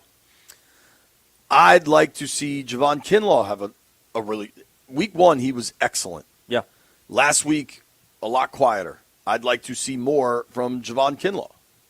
Mikey Samerstill. Mikey, we kind of understand what he is at this point. He's a really, really good, solid corner, and he really struggled last week. Just really, really struggled last week. A lot of guys did, but if Mikey gets back to himself, yeah. A little bit of breaking news here. There was some talk that after Dietrich Wise went down, Washington might call Clelin Ferrell again. Clelin Ferrell just signed with the Chargers. Ooh. Washington made their decision to go with Preston Smith. So in turn, Chargers were able to scoop up Ferrell. Not a big surprise, not a... No, Preston honestly seems more along the same body type as Dietrich, right? Like long arms, can set the edge in the run game, because it's not like Dietrich Wise was brought in to be the pass rusher. Even though he can get some pressure, he's more so a run defender on the edge. I think Preston can give you just that. Yeah, I mean, what Dietrich does is just he's a really high motor guy too. I think you're going to see like kind of a Jalen Holmes, Preston Smith split here. Yeah. It was great to just see and talk to Preston yesterday. Now, I've seen him over the years, especially when he was with the Packers. But when he saw me yesterday, he's like, yo, what's up? Like, it was cool for those of us that have been here long enough. I mean, Preston Smith last played here in 2018. Wow. There's not a lot of people still here that were there then. I mean, it's going to be weird to see him not in 94, by the way. I know. 52. I'm trying to think. Me, Kime, Mitch. As far as people that are here every day, Kerwin. Not a whole lot. Chick. Yeah. It's weird. And he was talking about like how different everything looks. The locker rooms are redone, and to me, what I think must stand out the most is that like Preston and Kerrigan are close, and now Kerrigan's the coach. Yeah. It's such a unique thing. I think it'd be interesting at the end of the year to talk to Preston and just get his thoughts on the differences from before to now. Because now that he's been away, just recalling things and then coming back, I'd be interested to hear as time goes on, playing games, interacting with ownership, all those things. Be curious to hear just his thoughts on the difference because he experienced the old regime. Let's talk about what players are under the most scrutiny this weekend as the Commanders look to get back on the right side against the Las Vegas Raiders. Nobody go anywhere. Peter Rosenberg at noon.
baby girl.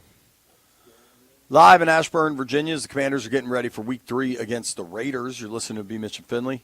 B, taking care of business. Toby Altizer sitting in. What do I have you on my phone as, Toby? Alberhauser, I think. Something like that. Not even close to my name. My man, Toby Alberhauser.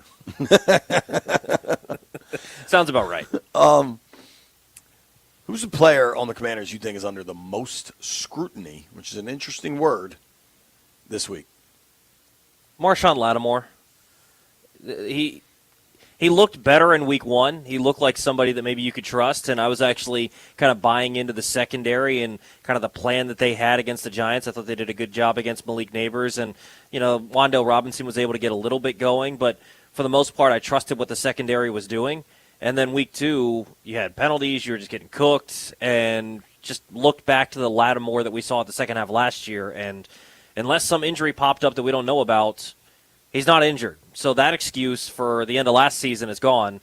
At this point, you know the defense, you had a full training camp, you're ready to roll, you're healthy, and they gave up a lot for you. You need to see something, and frankly, the entire secondary, I talked about Sanders last segment, he wasn't very, very good, but I think Lattimore, if this defense is going to take off, Amos already looks like their best corner. If you could have another shutdown, I think it'd be really nice. But Lattimore, to me, is you got to be better than what you've shown. And it's been disappointing since that trade, since they acquired him. He just hasn't been good enough. So be watching, especially against the receiving core that you're going to go up against the Raiders that isn't all that impressive.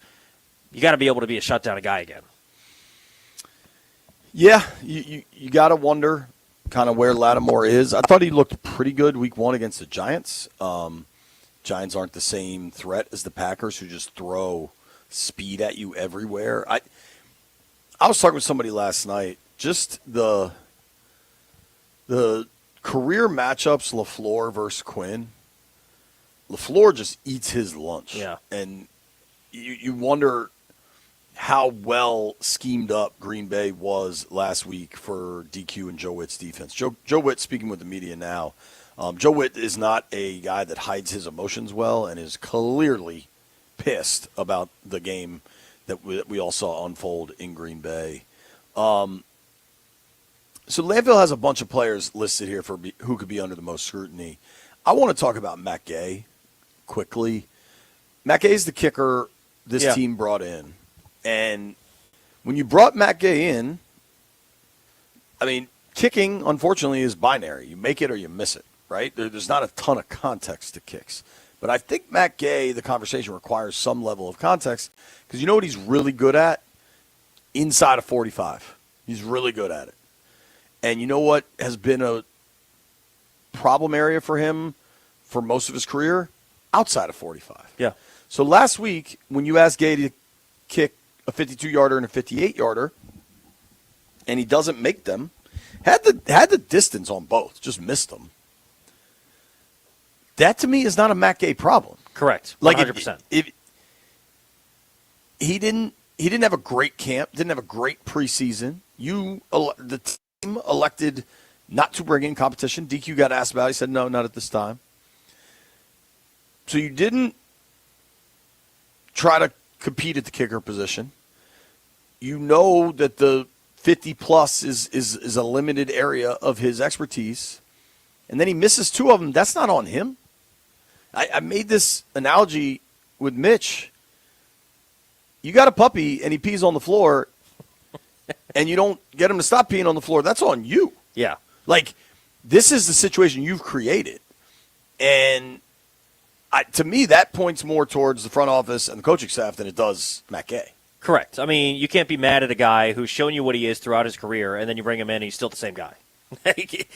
That's who he is. When you brought him in, you understood that. And, yeah, I like to hear the sound after the game of him holding himself accountable, understanding that he should make those kicks or at least has to be better than what he was. But you can't be frustrated when a guy that struggled outside of 50 his entire career, you bring him in and he struggles outside 50. That's what he is. So, yeah, I completely agree. I don't blame Matt Gay. I think he'll be fine inside of 50. It's something that they seemingly wanted. But at the same point, I'm watching Brandon Aubrey kick for the Cowboys, and I'm thinking, how do you not get someone that can do more of that? right? I mean, he seems unique. He seems Weapon. kind of one-on-one. But when you can cross midfield and you're in field goal range, it just completely changes what you can do.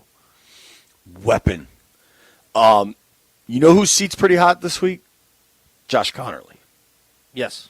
Connerly didn't have a great game against Micah Parsons. A lot of people have bad games against Micah Parsons.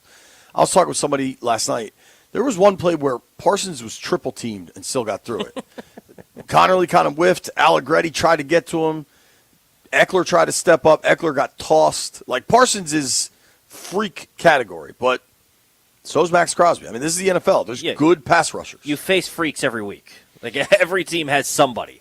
And so he has to play better. And it's interesting to see I don't know what the availability is going to be for Bates. I think Dan Quinn said earlier this week that it's kind of a long shot that he'll get on the field. How do you help him over there? Because seemingly you would think that Max Crosby is going to line up over there and see if he can get that favorable matchup. But can you help him out over there? And are you going to have to help out over on Tunsil's side and different things? I would hope that you're not having to help out Tunsil too much. But he looks like a rookie. And I don't necessarily want to go to Wiley right away. But if you're not feeling like you can do what's necessary, then maybe you have to make that change. What do you think Cliff needs to do this week? Be more aggressive. I'd love to see them open stuff up a little bit. Now, it's a little bit different if Mariota's under center versus having Jaden, but I'd love to see them throw the ball down the field a little bit. Just open up the offense a little bit. Also, for this week in particular, regardless of who's under center, they need to establish the run.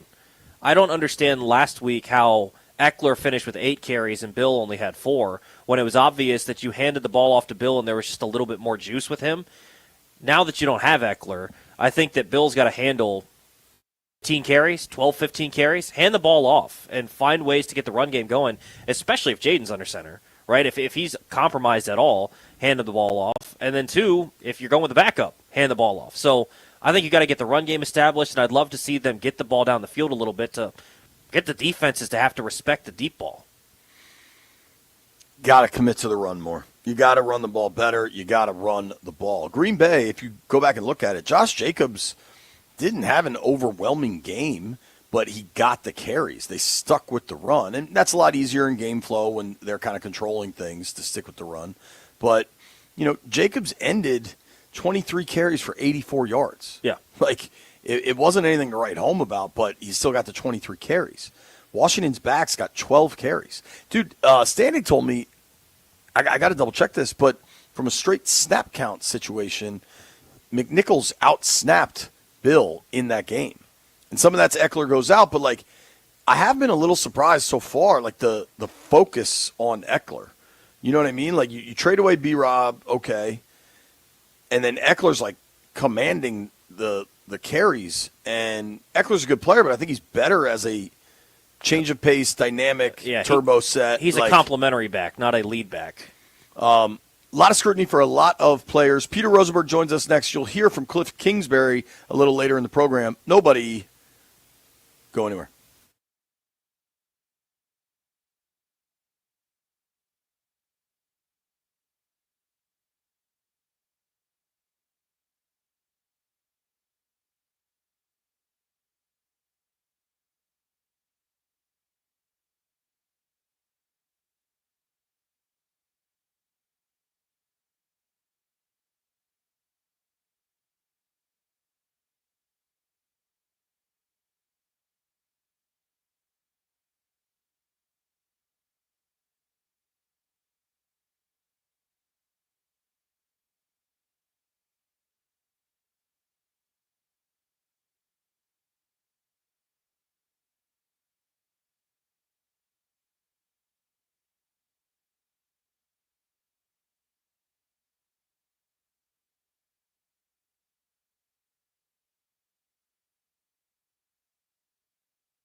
This sports update is brought to you by Baldino's Lock and Key. They are your hometown security team. Visit baldinos.com.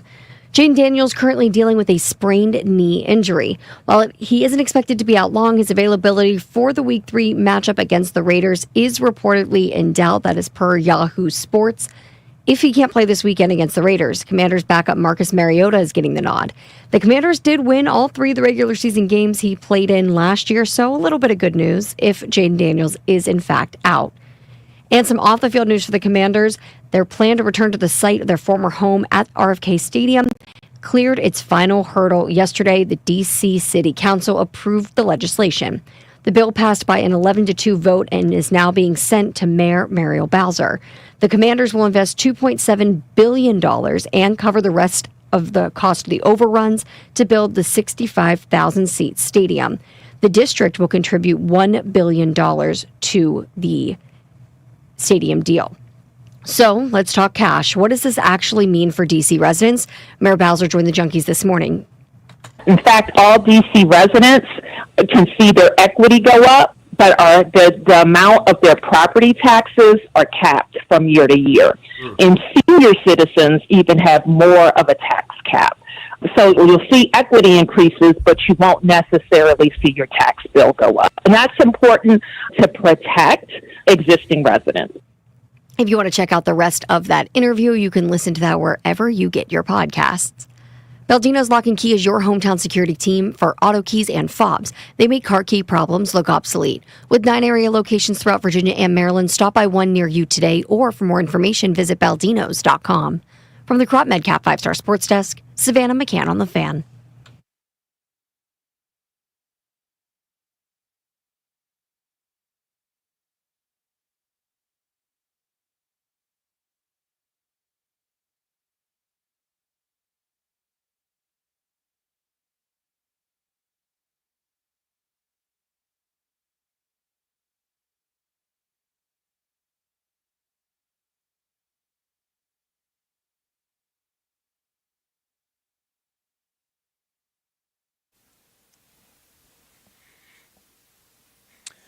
High noon in the District of Columbia. This is B. Mitch and Finley. Very fired up to get to the Rude Guest Hotline. Welcome in our friend, Mr. Peter Rosenberg. Lifelong Burgundy and Gold fan, has a zillion jobs, is on TV constantly, ESPN, WWE, whatever it is, he's doing it. Peter, what's up, dude? How are you? Yo, what's poppin', guys? Let's ask you the question that everybody in town is talking about. Are you okay if Jaden Daniels plays on Sunday? Am I okay if Jaden Daniels plays on Sunday? Assuming he's good to play on Sunday, I'm totally fine with it. I mean, I think you got to trust Jaden and, frankly, his mom probably, right, to make this decision the right way. And if they feel like he's good and can go, I trust him to make that choice. Like, I don't know. I know we're traumatized. We're traumatized in this city with bad decision-making, and people will start thinking of Mike Shanahan and RG3. But I don't think that's the situation here, and I think if Jaden feels like it's the right thing to do, then go for it. I'm sure it's hard for a player who hasn't missed a game yet as a pro to potentially do it, and I just hope he makes the right choice. But, no, I assume if he plays, then I'll feel okay with it. Are you confident that if Mariota starts, they can still win this ballgame? No, I'm not. And I'll tell you why. Here's why. I was last year, of course, looking at the body of work. You would be. And this is what I was like looking forward to talking to you guys about today. There's something up with the offense that is not a Jaden thing. And I'm sure you guys have talked about this throughout the week. I haven't been around to be able to do so. Like, it's funny, like you watch highlights. I saw a Mariota highlight on ESPN, as they're like analyzing this. And it showed Mariota hitting De'Ami Brown for a touchdown. I'm like, well, but we don't have him. Like, I'm not saying, oh, my God, what are we going to do with De'Ami Brown? But I am saying we have some issues offensively. Like, Noah Brown needs to catch the football in big spots. He hasn't been. So, real quick, you have Terry, who's your distant one, who everyone can hone in on. Debo at 2 is not a true 2 in that he doesn't have beat you down the field, burn you speed anymore. That's not the role that Debo is anymore. And then we're at Noah Brown, Like, JP, am I missing something? It feels like weapon-wise, and now Eckler's out. It just feels like weapon-wise, we're at a bit of a deficit that we weren't at last year.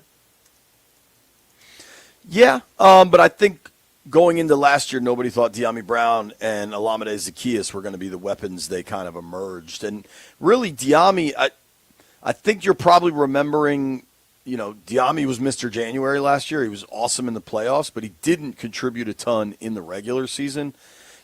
Looking at this offense, especially because Noah Brown is, didn't practice yesterday, is at least going to be questionable for Sunday. Great. A lot of this, I think, is you haven't gotten production from Luke McCaffrey and Ben Sinnott. I think, I was talking with somebody, if you start thinking 3 years from now, what pieces does Washington have, and especially offensively? 3 years from now, the pieces you're talking about, Jaden and Connerly, there's not a lot of reinforcements. Bill? Yeah, maybe Bill. We got to see. They didn't give him carries last week. Why? No, they did. That was interesting too, right? Yeah, definitely. Do you think that the offensive struggles, though, are the weapons, or do you think it's something to do with Cliff's offense? Do you think it's the play calling? Are you thinking it's just the weapons, or is it something else? Well, I mean, last week it really felt like a bit of everything. What a sort of weird offensive strategy that was for that game. It was just a very odd approach. I mean, I thought the thing that would separate them this year was the heavy dose of run game that they were going to use, and that was the excitement around Bill. Hey, we can move on from B-Rob because we found this guy. We can pound him. And particularly when you saw nothing really open up. I mean, guys, how many plays were there where you could see that Jaden basically gave up on the play after 2 seconds because he knew there was nothing there? Nothing. It happened several times where he's like, all right. A couple times he threw it right at the ground. A couple other times he just went back underneath again to Eckler, which won't be an option this week. But there clearly just wasn't any downfield stuff. So I was very confused by that. I'm not freaking out, guys. It's the preseason. Listen, we thought that the Giants were just an absolutely incapable offense that could not move the football. And they went for nearly 500 yards against the Cowboys. Yeah. Right. So we don't know exactly who these teams are. I think it is very clear the Packers have a very good defense. But I'm not freaking out concerned. I'm just worried. I don't know enough about our other options to just know how diverse an offense they can have. And I just worry about, particularly if Jaden is compromised, him ending up in a spot where he plays compromised and feels like he has to do way too much himself. Listen, man, I think last week Jaden didn't really trust the O-line, and I understand why. And I think his eyes didn't stay downfield like they normally do. And I think that's why he was running so much, because he didn't trust the O-line. Dude, there were plays, especially in the second half, where when he did have a little bit of time, there was zero separation. And I think they need to pick up more first downs. They got to be better on third down so they can stay on the field, sustain some drives, get their tempo going. The tempo really, really helps this offense. And I think without it, you see what Green Bay did is really hard to replicate for other teams, because they were getting such good pressure up front that they could then play really soft. But I think it allows you to play really soft when, to your point, Peter, when the DBs can play really soft, they're questioning the team speed on the other side. They don't think they're going to get beat. They think they can run with the guys. And maybe Jalen Lane is a guy. I mean, he's a guy with 4.3 speed. Maybe you can get him going. I think Cliff and Joe Witt and DQ, I think they took L's last week. Beyond just sometimes what happens on the field is not a direct reflection of one side coaching and scheming better than the other. But I do think we saw that in Green Bay. Oh yeah, there's no way around that. And listen, this is why I'm not worried. It's hard. It's hard to have a week where you get pretty thoroughly beat by a team, right? It was basically, by the way, do you realize that the Packers game in so many ways mentally felt like the exact reverse of the Giants game? Yes, and totally, dude. But we were the Giants, and I hated it. We're never down big, but we're never in the game either. And I, listen, it's hard to not get down when the team plays badly against a team that you thought we're going to see each other in the playoffs, and then you have a really weak showing. Oh, wait, hold on. Our quarterback has a knee sprain. He's questionable. All right, none of this feels good, but the reality is, I think the reason we love this version of the team is we trust the coaching staff and we trust the organization and that they'll be able to bounce back. Now, the interesting piece is, though, what a high-pressure game Sunday becomes, because this is one that everyone had checked. W. This is really the next 2 weeks are written down W's. It is all pressure to win. No credit or excitement if you do win. You just are supposed to win. And frankly, in 2 weeks, the offense is, with the exception of early in the Giants game, through 2 weeks, there has not been a great rhythm to this offense.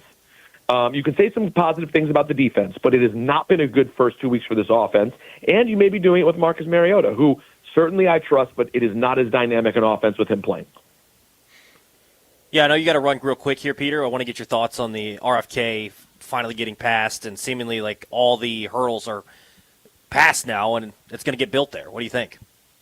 Super excited, man. It was a touchy moment there late in the process when that letter went out yesterday, and I went, oh my God, is something going to come up here? But no, this is super cool, man. I mean, it's sort of the final step, it feels like, to this team really there being a chance that my daughter will get to root for a team that is like a real franchise.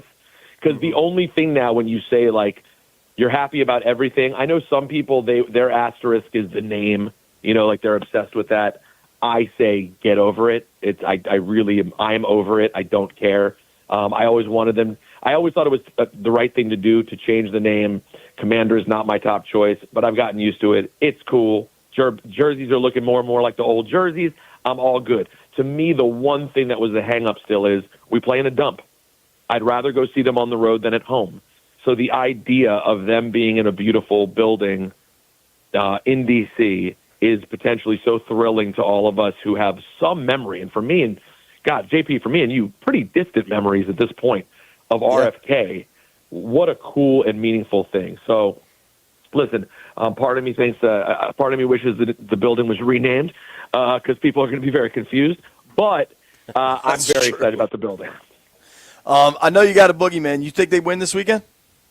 I do. I absolutely do think they win. Excuse me. I absolutely do think they win. But I'm not going to say I'm not concerned. I definitely go into a game. I thought I'd be sitting here this week all right, cool, let's just get this one out of the way. But between the way the offense has looked and between the result last week, I definitely have some nerves. But I will take Washington. I'll take them to cover. And please, guys, partake in WWE's first ESPN venture this weekend, WrestlePalooza, on the across all ESPN platforms. And tomorrow at 3:00, I'm hosting the first ever ESPN WWE show. It airs at 3:00 on ESPN2. Myself, Big E, and Tyrese Halliburton. So it's an exciting weekend for all things WWE and ESPN. But I will be back on my couch by 1:00 Sunday. I love it, man. Thank you. It's awesome. What's crazy with you, Peter, is whoever just walked in the room that you let out a ha, it could have been Triple H or Cameron. I never know what you got going on. But go do your thing. What about just an awkward cough where I didn't know where to go, and then I ended up just borderline hacking on the radio? That too. Hey, life happens, man. Thank you, brother. Appreciate the time. Appreciate it, man. Later, guys. Later, man. That's our boy, Peter Rosenberg. Check him out at Rosenberg Radio. I think what he said was really, really well put, that in D.C. we're traumatized by what happened with Robert and Shanahan and just the mess all that was. And this situation is not that one, okay? But our B. Mitch and Finley poll question of the day I thought was pretty simple.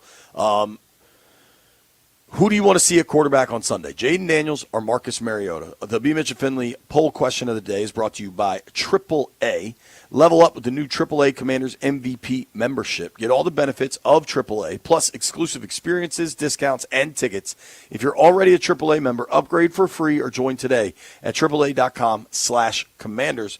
Toby, I'm asking you the poll question. Who do you want out there, Jaden or Mariota? Who do I want? I want Jaden. But I need Jaden to be fully ready to go. But if he's fine and gets cleared and everything, then if Jaden's on the field, I believe that if Jaden's on the field, they went through all the process to make sure that he's ready to go. I want to see Jaden.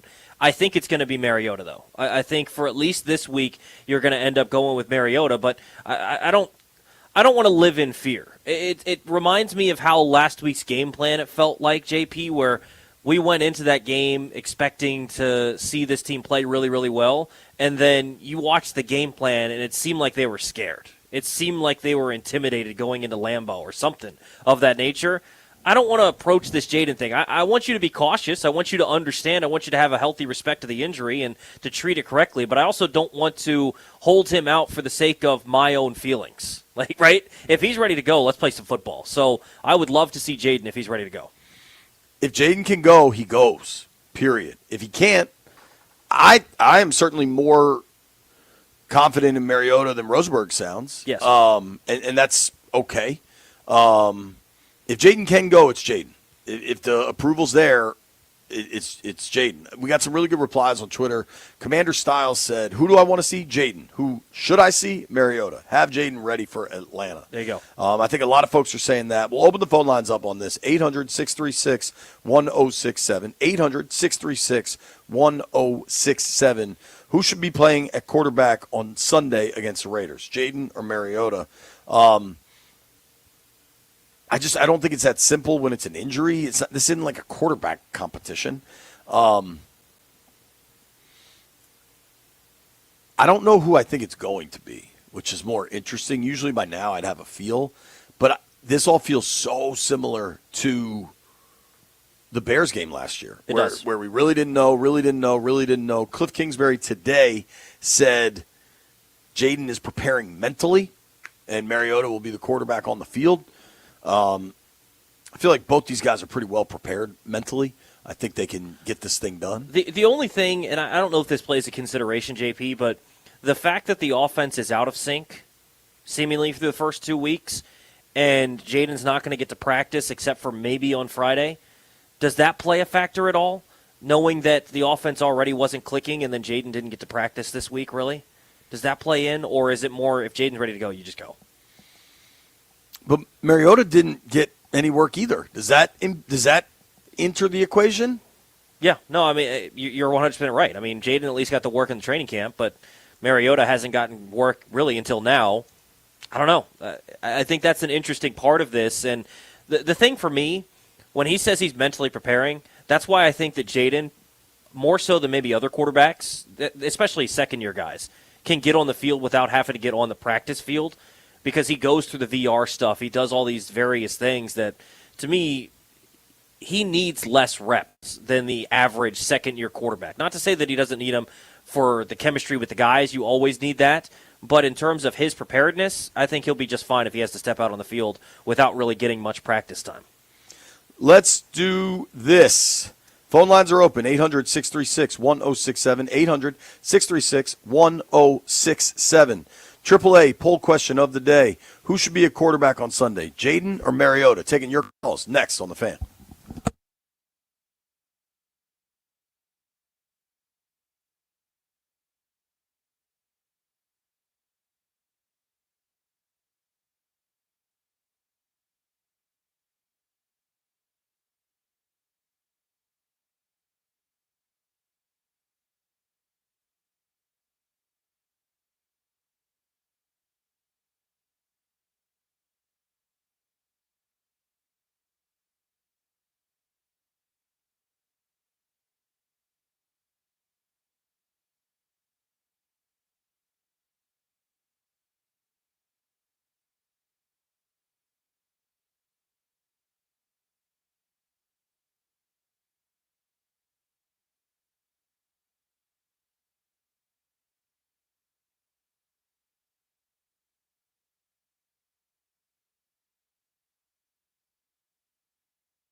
Over the past few days, there's been some very important updates in the Washington Nationals' search for a new general manager.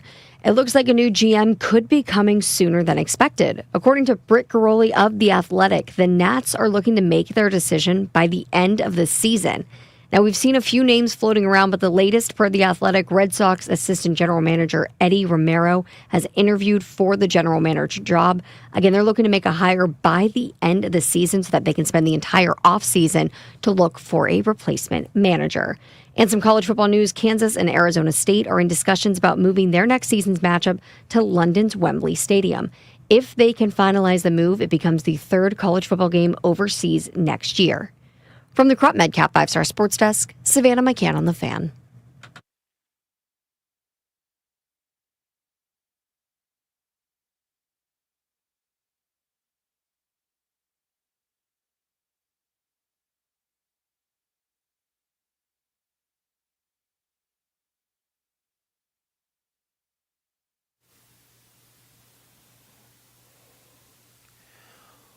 Welcome back. It is B-Mitch in Findlay. Toby Altizer sitting in for B-Mitch today. Football talk on 106.7 The Fan is brought to you by Paramount Plus. You can't count on much, but you can always count on Sundays with the NFL on CBS and Paramount Plus. Stream your local NFL game live every Sunday all season long, starting at just $30 for your first year. That's like $250 a month. Visit ParamountPlus.com/NFL to get started today. The question we're asking you right now is our B-Mitch and Findlay poll of the day. Who do you want to see a quarterback on Sunday? Jaden Daniels or Marcus Mariota? Results right now, about 230-ish votes in. Marcus Mariota at 57%, Jaden Daniels at 43%. I lean wanting to see Jaden. If he's ready to go, I want to see Jaden. What say you guys? 800-636-1067 if you'd like to hop in. I think the big thing is if you see Jaden on Sunday, I think you can be confident that he is healthy. I think you can be confident that he is ready to go.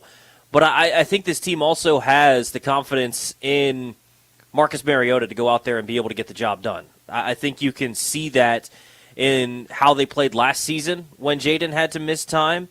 And it's different this year because last year with the rib injury, I think with the rib injury, he was able to get back out on the field right away because essentially – with the extra padding and everything else, he wasn't at any more risk than he already is on being on the football field. I think they can understand that. With a sprained knee, it can be different. It could be something that he is at more risk, and he cuts a certain way and he feels compromised, or he's not able to trust that knee, or he's not able to drive through it. Maybe it is one of those things. Or he could be fine, like JP was saying earlier. Maybe he is ready to go. So, to me, looking at this, I would love to see Jaden on Sunday, and I would trust that if you do see Jaden on Sunday, that he's fully healthy. But I'm also confident that if you have to go to Mariota, that you'll be just fine. So I think either way, it'll be just fine. 800-636-1067 if you'd like to hop in. But you said you don't really have a feel on which way. Usually you would have a feel by Thursday of which way it would go. You said, JP, that you don't really have a feel yet of which way it'll go? Because I think it will be Mariota. You think it'll be Mariota? I think that's probably the safer bet at this point, especially because Vegas thinks it's going to be Mariota. Yeah. You know what I mean? Like, that spread dropped 3 points. That's a direct Jaden to Mariota dip. I don't know if you saw Rappaport's report last night. I retweeted it, and he said they're going to be super cautious. If there's any doubt, it's going to be Mariota. Hearing Rapp say that, I think, adds up, but I also think that might be the message right now.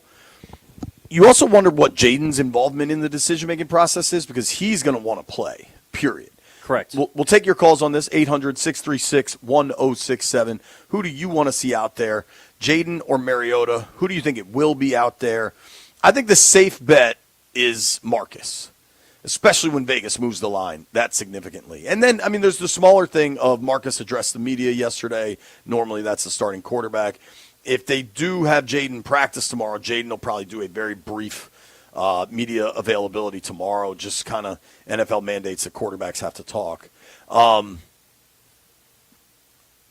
It's a tricky one, man.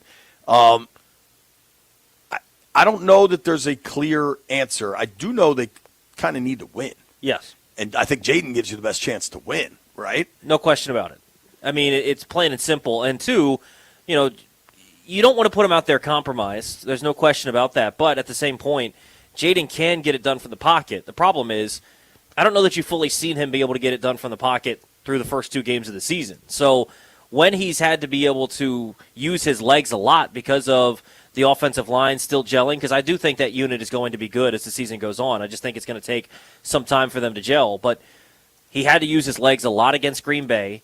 You're not facing a Green Bay-level defense when you take on the Raiders. But still, he had to use his legs against New York, and it's not like it was designed quarterback runs. So while I do think he can get it done from the pocket, it's not like he's been able to just sit back there in the first 2 games and chill and not have to use his legs a lot. So I think that has to factor in. But, again, if he's ready to go, I don't want it to be something that you're looking at me and you, JP, and for our mental well-being, just saying, oh, well, sit him a week so we feel better. If he's ready to go, play him. Like, let's go win a football game.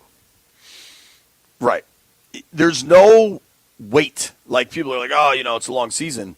Yeah, but a win in September counts the same as a win in December, and you need to stack them up as much as you can. Yeah, and again, like, we don't quite understand, like, it's a sprained knee. Is that something that it is dealing with something that could get worse, or is it something that it's a little bit sore, right? And that's the tough part about these things. We're not going to really know.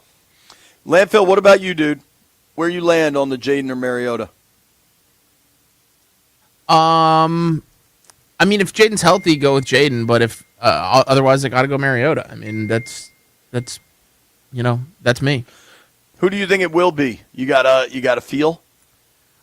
I mean, they had Marcus Mariota do the starting quarterback talk to the media thing yesterday, so I kind of feel like it's leaning towards him. I think right now the lean is certainly towards Mariota. I think if you are the gambling type and you think it could be Jaden, jump on that. Yeah, 100%. Jump on the -3.5 number. I mean, regardless, I think they should be able to cover that. But yes, it's just interesting because I can see both sides of it. If you're like, it's week 3, sure, I get that because it's a long season and you're hoping to play deep into January, so you don't want to put him in jeopardy in week 3. But at the same point, one of the discussions we had all offseason, JP, was this is a difficult schedule compared to what you did last year. This is one of the winnable games on the schedule, very winnable games on the schedule. There's not a ton of them left in terms of there's not a Panthers on the schedule this year. There's not just throwaway games. The Raiders and the Giants, 2 of the first 3 weeks were supposed to be some of the ones that you could put some hay in the barn. And while I do think they can get it done with Mariota, you definitely don't feel nearly as confident with Mariota under center as you do with Jaden. For sure. And that's not to say you don't like your options with Mariota. Cliff Kingsbury described it as we feel like we have 2 starting caliber quarterbacks, which is a great way to feel, but one of them's better. Let's hit Shane is on the line. Shane, who do you want to see this week? I want to see the healthy quarterback out there. I mean, we don't want an RG3 episode, right? So the healthy. This is a long season, and it's for the long haul. This is not a race; it's a marathon. So let's protect our future quarterback. We ain't had one in friggin' 30 years. Let's call it what it is. And I think look, he's a professional, right? He played good last year. I know he's not been in preseason. I mean, in camp and all that, the practice because his injury as well. But it doesn't matter who's playing quarterback. That defense has got to step up. I mean, call it what it is. That secondary right now is a question mark and no pass rush. You saw what the Packers did against us. They got the blueprint. Jordan Love. It's easy to have the blueprint, Shane. It's easy to have the blueprint, but having Micah Parsons and Rashawn Gary and Lucas Van Ness are a big part of the blueprint. Not everybody has that. I understand that, but you're going to have guys, JP, that are going to be every Sunday. You're going to have getting studs like that on defense. Is the NFL, and that offensive line right now is supposed to. Well, they're out there. They're out there. Not like Parsons, no, I agree, but every team's going to have a stud on there, and we can't keep using that as an excuse. We got to play defense. That's it. Atlanta right now is a joke. Appreciate the call, bud. Thank you. Alexa 106.7 the fan. Was he dropping an ID at the end? I don't know. No, so what's interesting is, do we know exactly what they said Brock Bowers' injury was?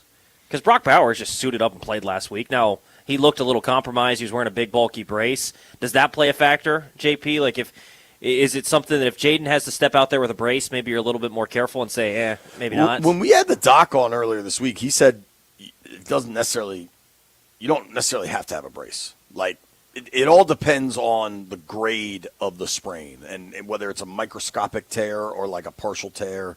Brock Bowers is on the injury report with a knee. Jeremy Chin also on the injury report with a pec. Let's try to see again another call here. Jay is in Upper Marlboro. What up, Jay? Who do you want to see this week?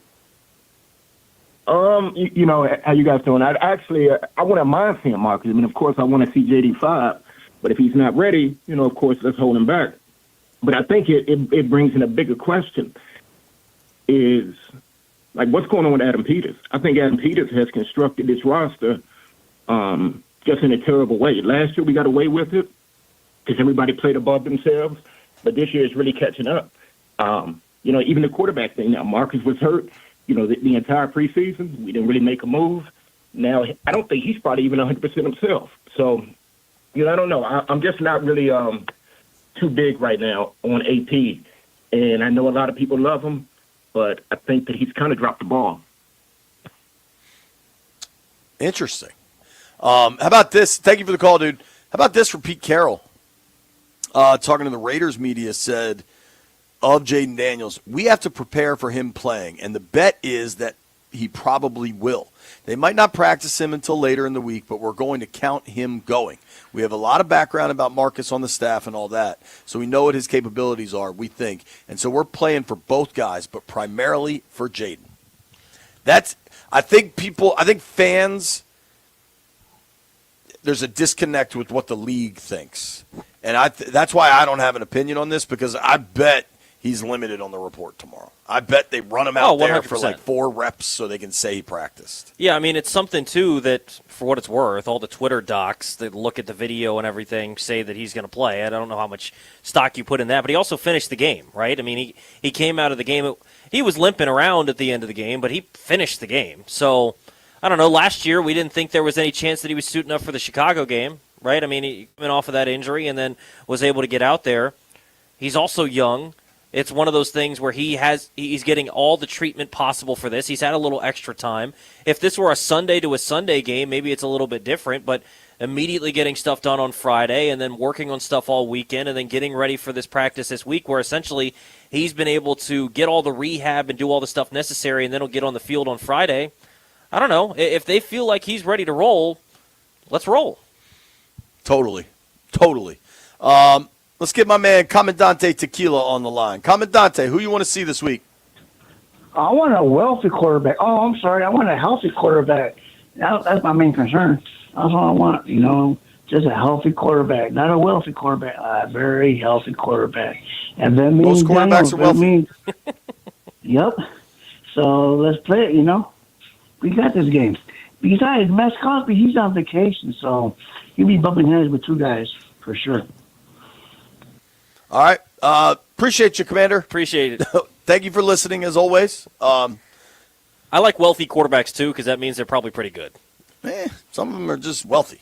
I mean, you look at some of these quarterback contracts. It's a good one. It's a good position to get a new contract at. It is. We're going to keep these phone lines going. Shawn Merriman will join the program at 1 o'clock. Nobody go anywhere. It's B. Mitch and Finley and Toby.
B-Mitch and Finley, 106.7 The Fan. Toby Altizer in for B-Mitch today, talking about Jaden Daniels, Marcus Mariota. Which one of those guys do you want to see under center on Sunday?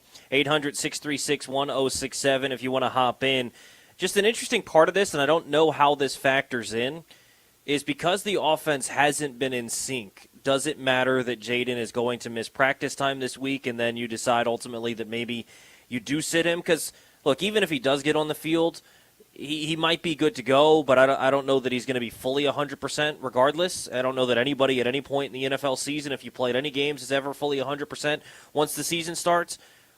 But do you consider just going with Marcus just for the reason of the offense hasn't been in sync and Jaden has not been able to get out on the practice field? But like JP was bringing up earlier, it's not like Marcus has been on the practice field much earlier this year either. He didn't practice really at all during training camp after the first couple of practices, and then he's finally back now and practicing ahead of week 2. But does that mean that you are now in sync with the offense? Probably not. So it'll be something interesting to see if that factors in. But 800-636-1067 if you'd like to hop in. Let's get out to Martin in Florida on line 1. Martin, what's up? Hey, what's happening? Martin, who do you want to see under center? Well, you know what? We got you, dude. I'd love to see JD5, but I really don't think that's necessary this week. I have the utmost confidence in Marcus. He's a Heisman Trophy winner, second round pick. You know what? He can handle it. Let him get some money. Let him earn his money this week. This is one we can win at home. I don't hate that call. I also like Mariota as a player. Yeah. He was excellent last year. He was very good. In basically a full game's worth of work, he completed 77% of his passes with 4 touchdowns against 0 picks. Yeah, I think Mariota's going to fill in just fine, so I'm still confident they can win the game. How does the O-line factor into this, JP, if you're deciding here? Because of the fact that you're going up against Max Crosby and Connerly struggled, and it seems like he probably still going to get the start at right tackle, and there's questions there, and the whole unit, you talked about Brandon Coleman struggling earlier. Does that play a factor in that maybe you don't fully trust the offensive line right now? It seemed like Jaden didn't fully trust the offensive line against Green Bay, although you're not going against a Green Bay front with the Raiders. But does that play a factor in whether you put Jaden back there? Even because, look, like I was saying, I think even if he's good to go, no football player, once the season starts, ever fully 100%. So you can't even say, like, I need Jaden to get to 100%. If you want him to be 100%, you're going to have to wait 5-6 weeks. Like, that just doesn't happen. But do you want to put him out there potentially compromised with an offensive line that he doesn't really trust? If it was injuries were the reason, like if you were down, like last game against the Packers, they were down 2 offensive linemen. So then you can ask a question. But this is the line he's supposed to trust. Correct. So you just got to start trusting him, and they just got to start playing better. Yeah. Like that, you can't not play him because of the line. This is the line you built. Yeah. You know what I mean? Yeah. Keep the phones going. Russ is in Alexandria. What's up, Russ? Who you want this week? What's up, JP? What's up, Toby? I feel like there's just a growing trend in professional sports that a guy or a gal who's a little hurt is just way more prone to get more hurt. So I understand if he's feeling good, he should play. But I just get nervous. I look at Tyrese Halliburton, for example. That's a championship, so he's hurt, so he's going to go, right? No matter what. But this isn't a championship week. So if you're protecting, not him this week, but you're protecting him for the rest of the season because he's more injury prone, I just get nervous, man. I'm not sure that it's a good idea for Jaden to go. So I'd like to see Mariota go. Appreciate the phone call. I mean, to his point, JP, there's certain injuries that you've just seen now that you have to be a little more cautious with. That calf strain is one that you've seen with popping Achilles recently. Yeah. Knee sprain would be one that you generally be a little more cautious with, right, compared to the broken rib or whatever it was last year. So I can understand if people are saying, look, maybe be a little extra cautious here because you just don't want it to end up in something that would you rather miss him for 1 week or something happens and now you're missing him for 6-7 weeks or potentially longer? For sure. The docs will tell you that's not a direct one-to-one thing, but it sure feels like it, right? Like if you have a cracked rib, it's not going to get that much better. And with your ribs, there's not much you can do outside of rest and treatment. Like if things go bad with the knee, eventually you require surgery. Yeah. And that's just a different ballgame. Keeping these phone lines lit up here, 800-636-1067. Let's go to Phil in Silver Spring. What's up, Phil? How you doing, JP? How you guys doing? We're good, bro. I would love to see Jaden Daniels play. He's exciting. He's young. He gives us the best chance to win. But obviously, if he's not all there, you don't want to further injure it or make it worse. Problem with Mariota, I like Mariota. He's coming off an Achilles tendonitis, which is not an easy thing to come off of. You saw Christian McCaffrey attempt to play on that all year long, and it kept re-flaring. So I'm concerned that at some point we may see Josh Johnson as our quarterback in this game.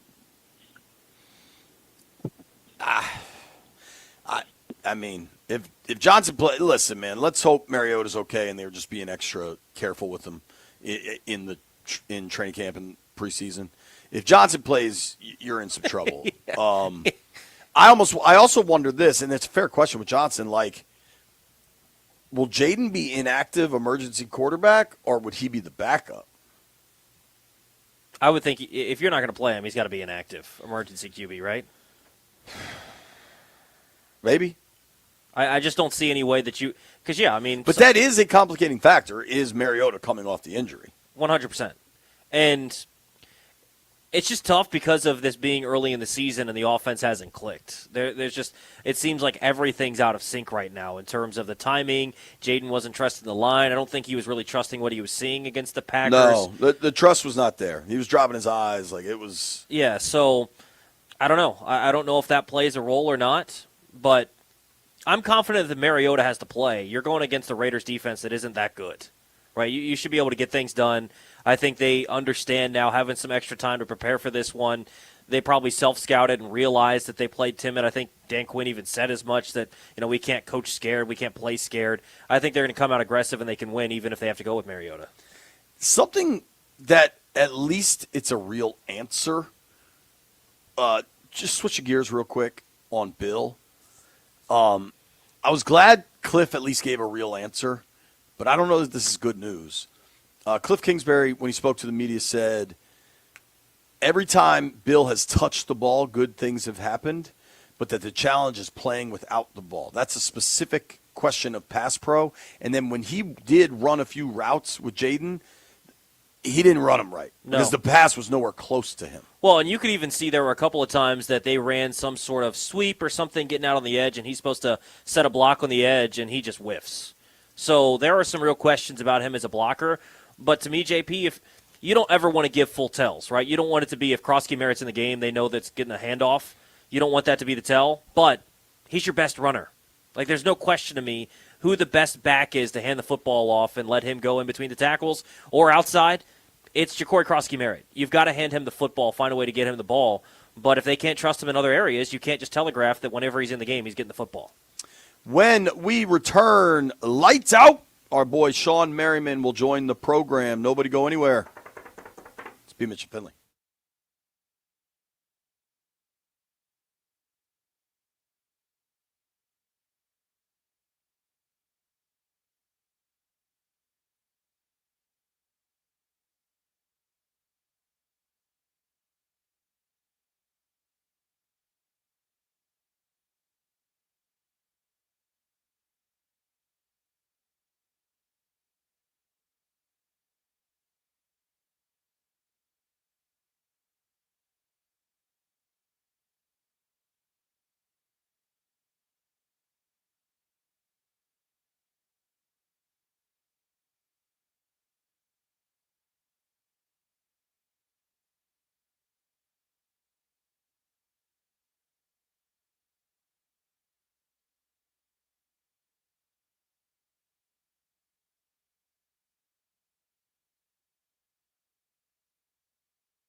This Sports Update is brought to you by the Ted Brit Automotive Group, home of Ted Brit for Life.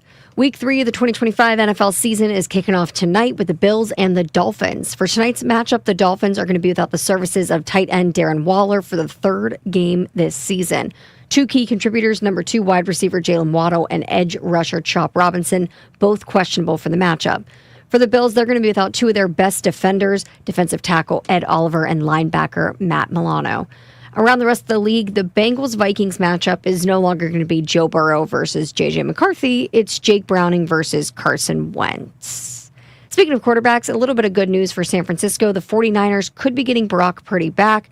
Coach Kyle Shanahan said he, quote, has a chance to play this week.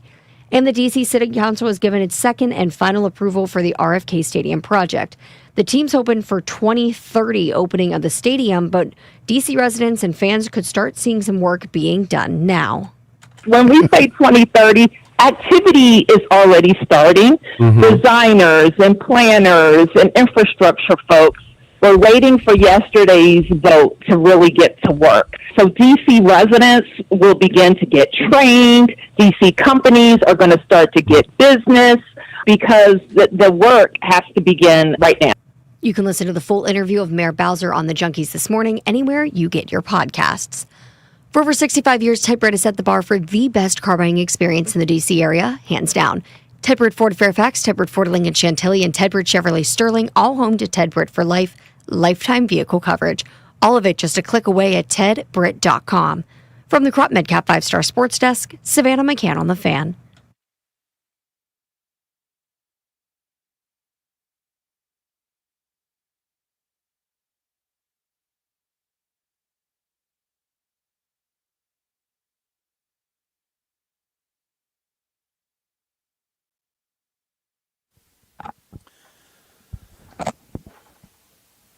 B-Mitch and Finley 1067 The Fan, fired up to get on the Rude Guest Hotline and welcome in our friend Mr. Shawn Merriman. He an NFL All-Pro, and he's the founder of Lights Out. Got a big one this weekend, I believe. Are you in Long Beach this weekend, Shawn? What's going on, dude? We are. We got a big one this weekend in Long Beach. Lights Out Extreme Fighting 27. We got the next up and coming superstars of MMA, man. So we're on the rise. People, if you can't make it there, make sure you download Lights Out Sports TV. We got a lot of free live sports there, but it will be live at 5:30 Pacific on Lights Out Sports TV, available on all platforms, man. So if you guys got any smart TV, iOS, Android out there, you can catch us live. All right, awesome. Now, I'm also checking out your Twitter account right now. You can follow Shawn at Shawn Merriman, SHAWNE Merriman, MERRIMAN. Khalil Mack went to the IR for the Chargers. Looks like you're getting some reps in. You staging a comeback? Yeah, I told him, since we got a fight in Long Beach, I'll already be in town, so I'll be right up the street if they need me to come get 10 or 15 plays, man. But obviously, I still train quite a bit and work out with a lot of MMA guys. I feel great. But no, just all jokes aside, it was, I was at the game and I saw Khalil's injury. I was surprised, man. I mean, he got fortunate because that's a season ender. I saw his elbow go almost the opposite direction, man. So he got lucky. Well, he has since been put on IR, so he's going to miss at least 4 games. But they are saying it shouldn't be the season. Certainly something to keep an eye on there, dude. I'd like to start talking about Washington, and eventually we'll zoom out, talk the whole league. But the Commanders last week go to Green Bay and just get smoked. The final score wasn't as bad as maybe it looked, I would say. And I think one of the biggest parts of it was Micah Parsons. Parsons was dominant in that game, really gave the business to Commanders rookie right tackle Josh Connerly. What have you thought of Parsons, and what did you think of Washington's plan to stop him last week? Yeah, well, this is the thing. I think we already know what Micah can do, and I think that's why the Cowboy fans were upset of him going. I'm not surprised at all of how dominant he's been. He's been dominant on teams that wasn't that good when he was with the Cowboys, right? So if now he got a team that can, is going out there scoring points, they can move the football, that's given him the ability to just pin his ears back and go and wreak havoc. I mean, also, too, Green Bay is moving him all around the place. I mean, they're lining him up on both sides and down the middle and lined up in A gaps and blitzing around the other side. And that's what Micah Parsons was really good at doing. And the Cowboys just didn't put him in the position to win and make plays. As far as the Commanders, man, it's the NFL. Some games you're just going to, not look as good as the other team. I think Green Bay is one of the better, I'd say, top 6 teams in the NFL right now. And the Commanders, along with some injuries that they had, I just actually finished talking to my boy Austin Eckler, checking on him. I think he just got his surgery in the process of doing it. But we were talking on the phone the other night, wishing him all the best in the world to come back healthy. But they got a bunch of injuries, and that's what kind of the game came down to. When you're going up against a rookie tackle, are you licking your chops? Oh man, look, unless you get a guy that's like coming out of the draft, he's top 10, like a Joe Alt, right? You're not you'll have some success against them just because they're not used to the speed, but those guys are anomaly. They're coming out NFL ready, and they can go right away. But if you have some of them that's just getting in there, thrown in the fire, who's looking across at a Shawn Merriman or Micah Parsons or any guy that they know is explosive, they are shivering. They're not going to show up, but they are shivering because they watched you on TV, right? When they were in college, and some of them sometime in high school, and they're like, man, I'm going against such and such, right? So that goes through their head also during the game. When you're playing a team, too, that has new guys brought in on the offensive line, they're kind of shuffling around as well, do you throw different looks at them early in the season as they're still trying to build that chemistry? Yeah, because, the offensive line is all about communication starting with the center. And, if a guy is new and he's thrown in the fire and there's a bunch of moving and shifting around and blitzing and, you stick Micah Parsons up in the B gap, and now your fan protection or slide protection that way, he steps out and come around the opposite side of the edge. Now your responsibilities change as a tackle. And so you have to think on the fly. And you know what? Guess what? That safety might be coming now. And so you have to understand these schemes and be able to communicate up there on the line of scrimmage. And most, not all, but most guys, especially when you're young, thrown in that situation, are not ready to handle that yet. Talking with our friend Shawn Merriman here on the Rude Guest Hotline. Rude makes the most reliable HVAC equipment in the DMV. Shawn played a long time at a really high level in the NFL. 12th overall pick in the 2005 draft from Maryland to the Chargers. Shawn, I'd like to spin it forward for Washington. We're talking about Connerly, the rookie right tackle, right? The first week you get that Giants D-line, which has a lot of dogs on it. Last week, Parsons kind of took his lunch money. This week he gets Max Crosby. What would you say, like, watching their games, knowing their games, is kind of the differences between Crosby and Parsons? Because they're both elite, but they are kind of different pass rushers. So Max Crosby have a sack summit every year in Las Vegas with Von Miller and Cam Jordan. And they had me out there this year working with a lot of the young guys. And, you see Max Crosby on the field and how dominant he is. He's all over the place. But there is kind of a method to his madness and how he sets up these pass rushers. That young fella gonna have a long day if you don't help him off the edge. Keep a tight end to hit Max on the way out, running back chip on the edge. But even then, Max Crosby is so dominant. He had some big plays against the Chargers where he was double teamed. He split the seams, got back there, had a couple big TFLs in the backfield. He's just a disruptor. Even if he's not the one actually making a play, he's so disruptive. And I think he's going to do the same with this game. So they have to help him out. I hope the Commanders drop the pride and drop the ego, whatever it is, and just say, hey, this guy, he's going to need some help with Max Crosby, period. And that's just the way it is. But I had a great time out there with Von Miller. Von is still going at a high level this offseason and all the guys, but he's going to need some help with Max Crosby this week. For sure. And then what about the quarterback situation here in D.C.? Jaden's dealing with this knee sprain, hasn't practiced yet this week. It might be Mariota, it might be Jaden. What do you think about a young player like Jaden maybe trying to play through the pain this week? Well, you got the famous saying, are you hurt or you're injured, right? And this is where I wish organizations are a little bit more smarter about that. Jaden Daniels is your guy for the next 5+ years minimum, right? He's your guy. And you have to sometimes take the ability away from the player because we're just warriors. We want to go out there and we could be walking around in the boot, walking around on crutches all week and somehow go out there with the fans and the crowd in a pregame warm-up and play. It is the most miraculous thing that most people never see. But it happens all the time. So I wish the trainers, the coaching staff, everybody else say, look, we understand you're not 100%. If you're 60%, sit down. Right? We need you for the long term. We don't want to do anything to damage, you for our future. And I hope that if he's not capable of being effective, that somebody go and take his helmet and say, hey, young fella, just sit down, take this week or two off. Let's get you back healthy again because we're going to need you here for the next 5+ years. Is it something with that if the quarterback's banged up, he's going to miss time or potentially miss time, or as a defensive leader, you step up in the leader room, or, in the meeting room, or the defensive coordinator coach says something to the effect of, hey, we're going to have more on our plate this week and we're going to try to win this one for our team and to make it so that the quarterback doesn't have to do a whole lot? Yeah. I mean, and if Jaden doesn't play as a defensive player and the defensive coach, that is a conversation that goes on in the room. Hey, guys, we're going to have to step it up this week. We're going to have to keep this team, under 21 or 24 points in order to win the game.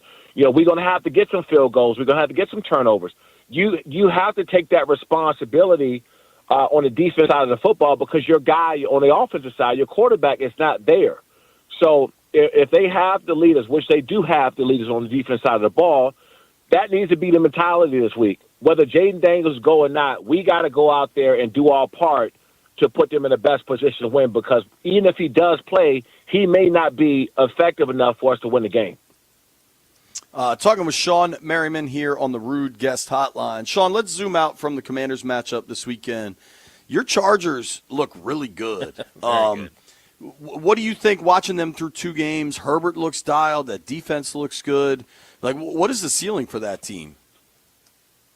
Well, look, I've been saying that, and sometimes when I give them any kind of credibility, I come across as biased. But I'm so far from being biased because I have to talk about all teams. But I've been saying this the whole entire offseason. I spent some time at practice during the offseason with the Chargers, and I'm down on the sideline on the practice field. I'm texting on my phone, and I just feel a bunch of big guys, presence, right, on my right shoulder. And I turn over, I look, and it's the offensive line is walking by me. And I'm looking up. Mind you, I'm almost 6'5" myself, and I'm looking up. This is a big, strong, physical team that was built tough from the GM all the way down to the head coach and down to the coaching staff. This is not the Chargers that we've seen from years before. This is a team that wants to go out there, pound the football, play great defense, hit you in the mouth. And guess what? We got the quarterback even with the biggest arm in the National Football League, and we don't have to use him to beat you anymore, right? None of those big 60, 70-yard bombs down the field while he's getting hit. They don't need him to play that sort of game anymore. They need to go out here and be selective with his passing and win games when he needs to.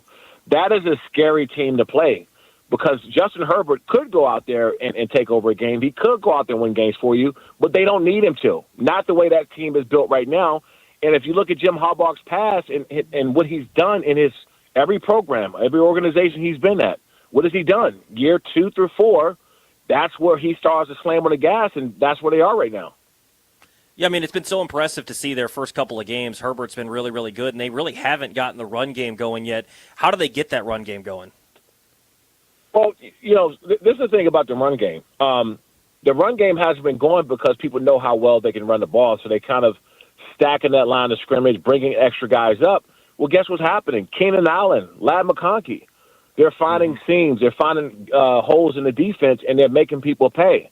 So at some point in time, the teams that are playing them against the run are going to have to use that extra guy to drop down in the seam, cover Keenan Allen, make sure that he can, not get open. And now the running game is going to get going. So this is a scary, balanced team. And, you much rather play a team that's only really good at passing or only really good at running. When they're balanced as a defensive player, you don't know. You have no idea what they're going to come out and hurt you with this game because they can hurt you at both. You know, Shawn, as a Omarion Hampton fantasy owner, I wouldn't mind if you could let Jim know to get the young guy working. Well, I'll see them on Sunday, and I'll be down there talking to them. So I'll give them a heads up to go ahead and get our boy, get him going. So I'll let them know. I appreciate that. Thank you. Another one of your former teams, the Bills, have been super impressive. They played Thursday night football. I mean, they kind of should smash the Bills. What do you think the Dolphins, rather? What do you think of the Bills so far? They, when you're a team like they've been over the last couple of years, every really, really good team has a 3 or 4 year window to win one Super Bowl, to win one. And I go back at the teams that I played for. We had 2006 to 2010. That was our window. Legion of Boom had their 3-4 years of winning. I think that the Bills, they're right up on that mark where they have this year and maybe one more year, because what happens after those 3 or 4 year runs when you're really good, head coaches go, coordinators go, players go, front office goes. And so we're seeing that with the Lions, right? I mean, the Lions don't look like the same team as they once were because their offensive, defensive coordinator are gone. That's not a knock on, Dan Campbell at all, but it's just the nature of the beast with the game. That people go when you're really, really good. And so I think that's what the Bills are. So they got this year and I believe one more year to get over that hump. But right now, man, they're clicking on all cylinders. Seeing the Kansas City Chiefs now 0-2 is still odd to see that in the standings, and they've been relatively unimpressive, but you can't ever count them out. What do you make of KC? Do you think they come back? Do you think they can still find a way to win the AFC West and get? Obviously, if they get in with Patrick Mahomes, they're going to have a chance against anybody. But what do you make of the Chiefs? It's the same thing I've always thought, and I've experienced it myself. You can only be dominant in the division for so long. I mean, I'm not saying good. I mean dominant. Because other teams got better. And I know the Chargers just beat the Raiders, but the Raiders are a better team than they were last year. The Broncos are a better team than they were last year, right? And so what happens is these other teams in the division just get better over time, and that's what we're seeing with KC. KC's still a really good team. They're just not dominant. And, last year they scraped by. They probably won 8 games or 7-8 games that they shouldn't have won. Whether it was a botched snap or a missed field goal or a made field goal. I mean, there were some games that KC last year scraped by. And so now they're kind of reaping other teams just getting better around them. And it happens to every single team and a dominant team in every division. One other thing I wanted to ask you about, Shawn, is, when you came into the league, Marty Schottenheimer was your coach, and you were on – those are some really good Chargers teams. Is it cool for you to see his son now coaching in Dallas? Yeah, because I got the opportunity to see him as a younger guy, coming in and kind of trying to find his way, right? When you're a young coach, you're energetic, you're trying to figure out your coaching style, right? You got a father that goes down to one of the best coaches of all time, in my opinion, and so you'll take a little bit of that from him. But just seeing him now, it just brings back some great old memories of just seeing him as a younger coach, man, just energetic and just leading the charge. And now he's in a position where he is the leader. And that's really, really awesome to see, to be honest. That is cool. Lastly, I'd be remiss if I didn't bring it up. 3-0 Terps heading to Wisconsin. Big Ten play opens. I mean, we've seen the Terps get off to good starts, and then they get into Big Ten play, and it's a struggle. How you feeling about the Turtles? Yeah, I mean, look, Malik Washington, man. I try to stay away from this day and age where everybody, somebody gets off to the start and they're just jumping up and down, and he's going to be the greatest thing. But I think that Coach Loxley did a great job by putting him in a fire now, because he's going to be the guy for the next 3-4 years, right? He's going to be your guy. And he's going to struggle a bit. I know he's looked great these last couple games, but he's going to struggle against better talent. But you want him to. You actually need him to for the longevity of the team's success. You need him to. And just like anything else, let's see what they got against Wisconsin. They go out there and they look good. They get a win against Wisconsin. People are going to start to look at them different, like they're a real threat. But you got to go out and win the games that counts.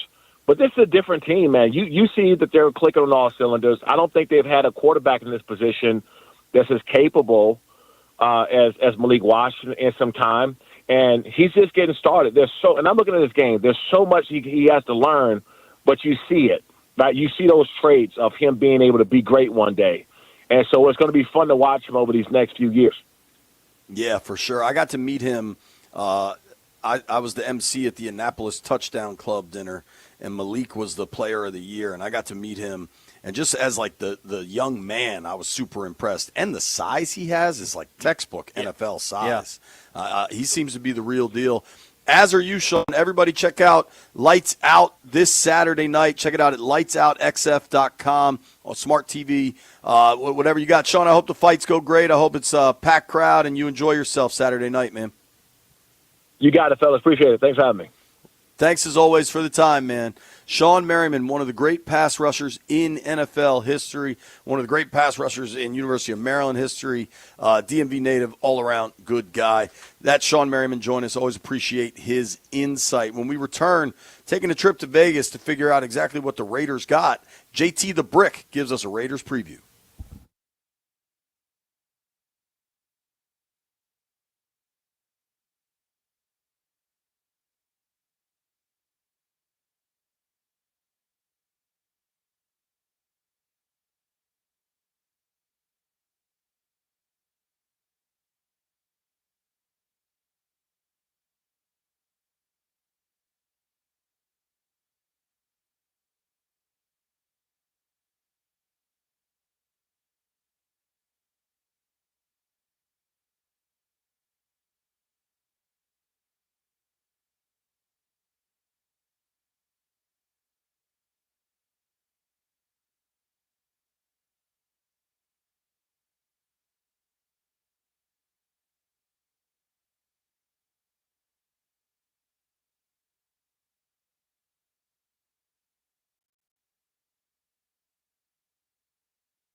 This Sports Update is brought to you by Prince George's Community College.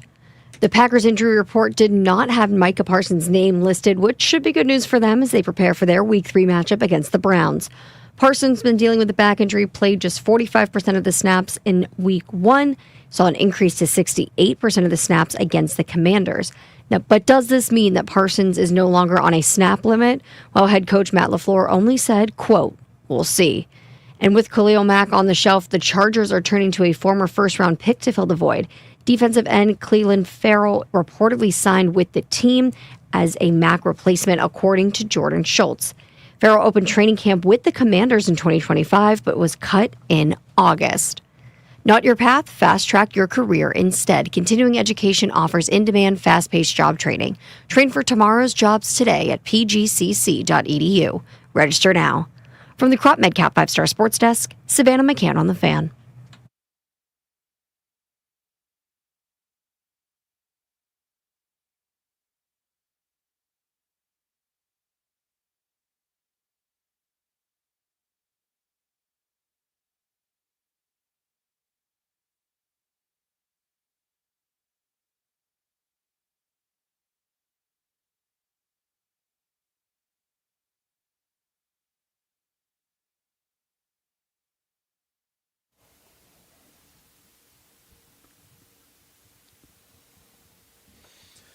B. Mitch and Finley, 1067 The Fan. A little bit of news out here in Ashburn. Deebo Samuel, Commanders wide receiver, not at practice today, excused for personal reasons. Try to get some more information on that. Joining us now, JT the Brick. Does a show on the Raiders Radio Network.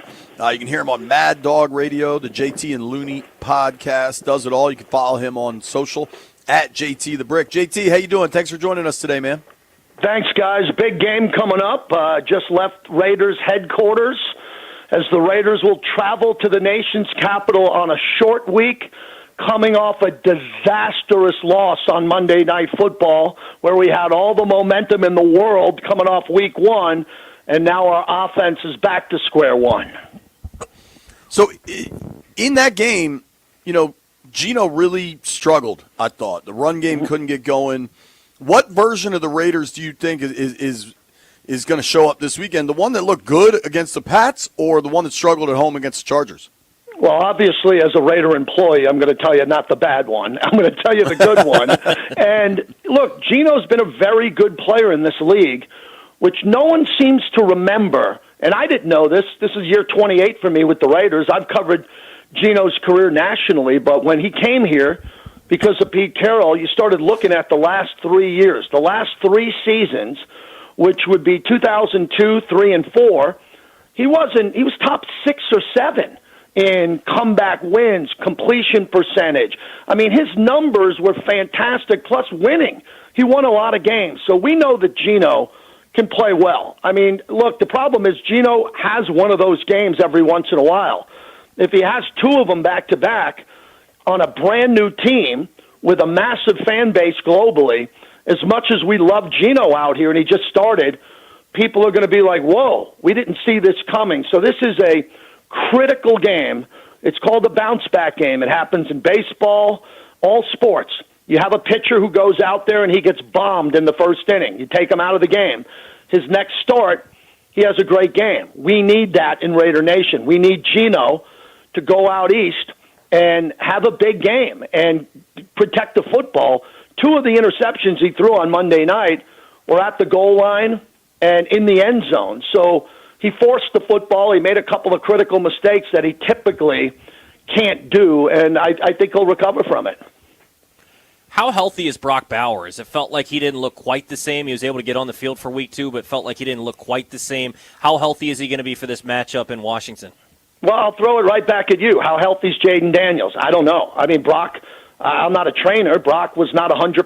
If Brock was 80, 70, 85 going into the Commander game, I don't know. He wasn't 100%, and it's a short week. So, Brock Bowers, when completely healthy, is a freak. He is a dominant performer. He broke a record since the 60s in his rookie year for tight end receptions. And, they got him going a little bit in the second half. The problem was that first half against the Chargers, he only had one target. because the Raiders were throwing interceptions. The Raiders weren't sustaining drives. So, the Raiders are really bringing a good offense to the nation's capital. You got Geno Smith, Ashton Genty, who we'll get to, which he's had a touchdown already, but he hasn't got off to a good start because the Raider O-line hasn't been opening holes. You got Jacoby Myers, Michael Mayer, Brock Bowers, Trey Tucker, Dante Thornton, who we drafted in the 4th round, who's 6'5" and runs a 4.3. Jack Besh, who they drafted in the 2nd round. He hasn't done much. And again, I'll go back to Genty. The Raiders are bringing a really good offense to the Commanders game. The question is, can the offensive line block, pass protect? They didn't do a very good job against the Chargers. And the other big thing is the Chargers only scored 20 points. It shows you how good the Raiders' defense is, beating New England and holding Herbert to only 20 points in a game where the Chargers probably should have put up 40. Yeah, I really like that kid Thornton coming out of Tennessee in this year's draft. Specific with Genty, he said something like, I need the carries to kind of make everything work. Have you been surprised by Genty's, I don't want to say ineffectiveness because at times it looks good, but just that it hasn't gotten going yet? Yeah, I think we all are. It's his first 2 games in the history of his career. And in his first game, he had a touchdown, and they gave him the ball at the end of the game to run the clock out. And you guys know football. When you have a 10-point lead in the 4th quarter and you're handing the ball into the pile, you're going to lose yards. Or you're not, he didn't fumble. Let me make that point clear. In the first game the Raiders won, his first game ever, in the pouring rain in New England, he scored a touchdown and he didn't fumble, which I thought was tremendous considering the conditions at Foxborough. And then, week 2, Monday night, you guys just saw the game. Geno's throwing interception after interception, and the Chargers are like stuff in the box going, do it again. So Genty hasn't been effective. I would assume, and I don't know the game plan, but I would assume you're going to see a heavy dose of Ashton Genty in this game against the Commanders because they have to get him going. Because if they can get him going, it'll keep Jaden Daniels or Marcus Mariota on the sideline, and it'll set up play action. Geno is a very good play action quarterback, one of the better ones. And if you can't work play action if you can't establish the run. You mentioned the defense being solid. Max Crosby, obviously, everyone knows about him, but some of the other guys on this defense aren't maybe as heralded. Obviously, here in Washington, quite familiar with Jeremy Chin, but what makes this defense so good? Great question. They are a defense that has a really stout defensive line. Malcolm Kuntz, who missed all of last year with an injury, is a very good edge rusher. He's on the opposite side of Max. Max hasn't put up huge stats, but he's been a game wrecker in our first 2 games. They're double and triple teaming him. So when you see the Commanders' personnel in this game here, I guarantee you that they will have a tight end on Max's side, and they will chip him, and there'll be a back, whoever the running back is in the backfield, trying to keep an eye on Max. And Tyree Wilson and Adam Butler. There's a kid now, Jonah Laulu, who's a local kid out of Vegas. He's got 3 sacks already. He's an interior defensive tackle who's good. And then the second tier of the Raiders' defense is Jermaine Pratt, Devin White, who you remember won a Super Bowl with Tampa, and he's been really good. He's not Bobby Wagner good, but he's younger than Bobby Wagner, and he was a really good player. He's in the middle of that. And then in the secondary, you mentioned Jeremy Chin. You got Isaiah Palomalu, who's related to Troy Polamalu. So he's not bad. He's a good player on the secondary. And then the corners, here's the big takeaway of our conversation, guys. The corners have no experience. They're super young. And Pete Carroll's okay with it. He said, look, I'm going to play young players. Pete Carroll did that at USC. He did it at Seattle as he built the Legion of Boom. So the Raiders have very young and inexperienced corners outside of Eric Stokes, who formerly played with Green Bay. So, look, this comes down to, as I'll throw it back to you guys, Jaden Daniels isn't practicing, I'm assuming, this week. Do the Commanders want to risk Jaden Daniels against the Raiders and Max Crosby, risk him getting further injured, or do they want to put him out there because they don't want to put Marcus Mariota out there and Jaden's going to play, but he's not going to be 100%? It's the biggest question here by a mile. I think, Jaden, we're now through 2 practices that the media's watched, and Jaden hasn't gone Wednesday or Thursday. It was always going to be, if he goes, he'd go a little bit Friday, so that door is still open. I find it telling from your part of the country that Vegas adjusted this line a lot, which leads me to believe Vegas thinks it's going to be Mariota. I think the struggles they had in their last game against Parsons would give them some pause about Crosby. They're different players, but they're both elite pass rushers and disruptors. So, yeah, I mean, the Jaden question is on everybody. It's top of mind here, to say the least. Yeah, I am curious. Go ahead. I just think if you play Jaden Daniels and Max Crosby has a big game, that's a problem. But if the Raiders play the way they played on Monday night offensively, then the Raiders will have their hands full, even with Jaden at 50, 60%. I find it a fascinating topic because Jaden's so good. We wanted him to be a Raider. Remember, Antonio Pierce was our head coach before he got fired. He was super tight with Jaden, and we would have given up 3 first-round picks to get Jaden Daniels, and that wasn't even on the table. So Jaden was a really big topic out here in Vegas because we wanted him badly 2 years ago and couldn't get him. And now Raiders are still trying to figure out the quarterback position, but we feel like we got a good veteran who can win us a lot of games in Geno Smith. Yeah, I remember hearing some of that Antonio Pierce stuff from the Combine that year, just how invested the Vegas organization was willing to go to try to get Jaden. I am a Pete Carroll believer, and I actually agree with you on Geno having a bounce-back game. How excited are Raiders fans out there to kind of be moving forward? And what does Tom Brady's role really look like day to day, week to week? Well, Tom Brady has a big role. He's an owner now. He's not a consultant.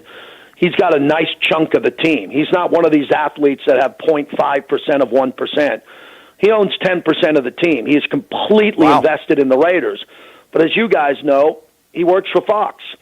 So he was at our last game in the booth, which is fine. He's allowed to be there. Ownership has its privileges. He's an owner, so he can have the headset on and be there. But he's got to be working for Fox every week. And you guys know that when you have a big game for Fox, and you're the lead analyst, you got to be out on the road 2 days before that in that city. The league put limitations on what he can and can't do. And, he's going to have a big role. In the off season, he's around us. He's there in the building from time to time. But, he's not calling the plays. He's not playing quarterback. Right. There's only so much he can do. And getting back to Pete Carroll, I find this a great topic. I interview Pete every week. So if you'd like to look at that at Raiders.com, it's up there, my one-on-one. I host the Coach's TV show.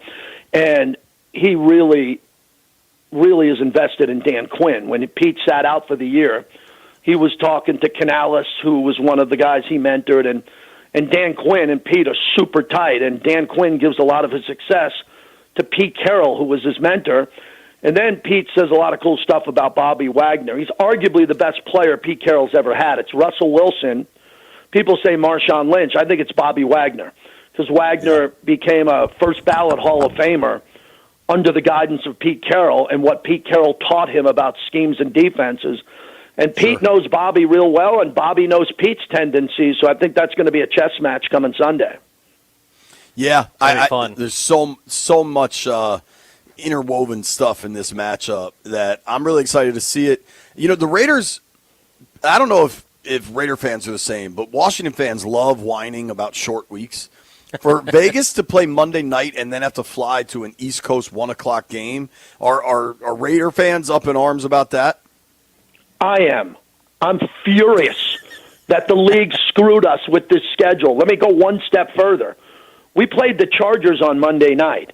The Chargers, give them credit, they had to go to Sao Paulo, Brazil. Okay, they played on a Friday, and they had all that extra time to prepare for the Raiders. And it's a short trip. L.A. to Vegas can't be any shorter. And they were rested and had extra rest. So when the schedule comes out, we see this game against the Commanders and are like, wait a second. The Commanders are playing Thursday night, and they don't play, and then we're playing Monday night, and we have to travel. I would have had no problem with this, guys, if you were coming to Vegas. If we played on Monday night, and then had a short week, but we were home, okay. But Pete Carroll is 25 and I think 11 lifetime. I'll get you the exact number where you can find it going east. No one's ever done that, and no one will ever do it again, including Jim Harbaugh or Sean McVay, who's ever your favorite coach out west, will never, ever have the record that Pete Carroll had going east.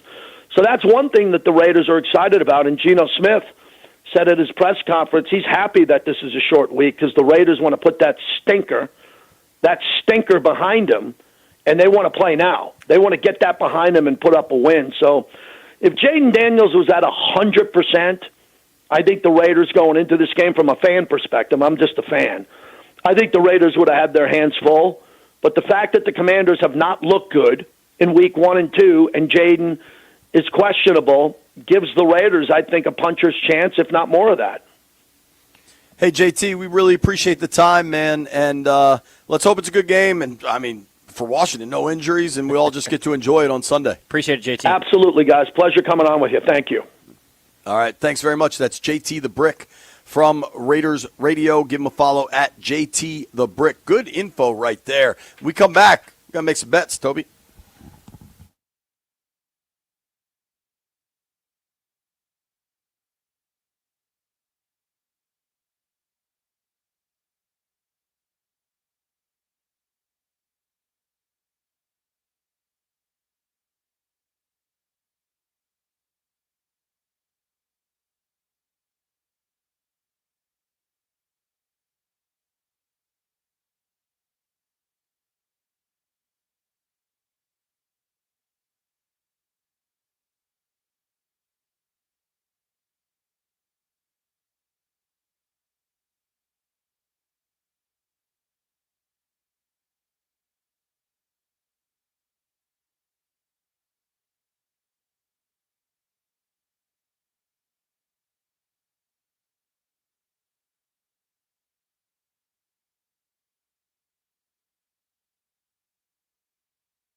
Yow! Alpha hour! My favorite thing about James Brown might just be the random-ass noises he makes. Coast to coast. It adds to the music. Rocky IV with Drago? Is that what this is from, Landfill? What? I think this was Rocky IV, right? One of them. I've never seen any of the Rockies. None? None. So I've learned with young people, like, to no longer be upset by that. Like, you've probably seen a bunch of movies that I've seen maybe one of the Fast and Furious movies. I've never seen any of those either. Those all suck. The first one's good. What have you seen, Toby? What have I seen? Indiana Jones? I've seen some Indiana Jones. Debbie Does Dallas? No. I haven't either. I've seen Star Wars. Shout out to Star Wars. I like Star Wars. Varsity Blues? No. You should watch Varsity Blues. I got Jeff to watch it. He loved it.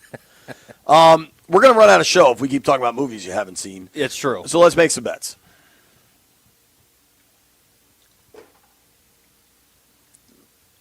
Heard it here first.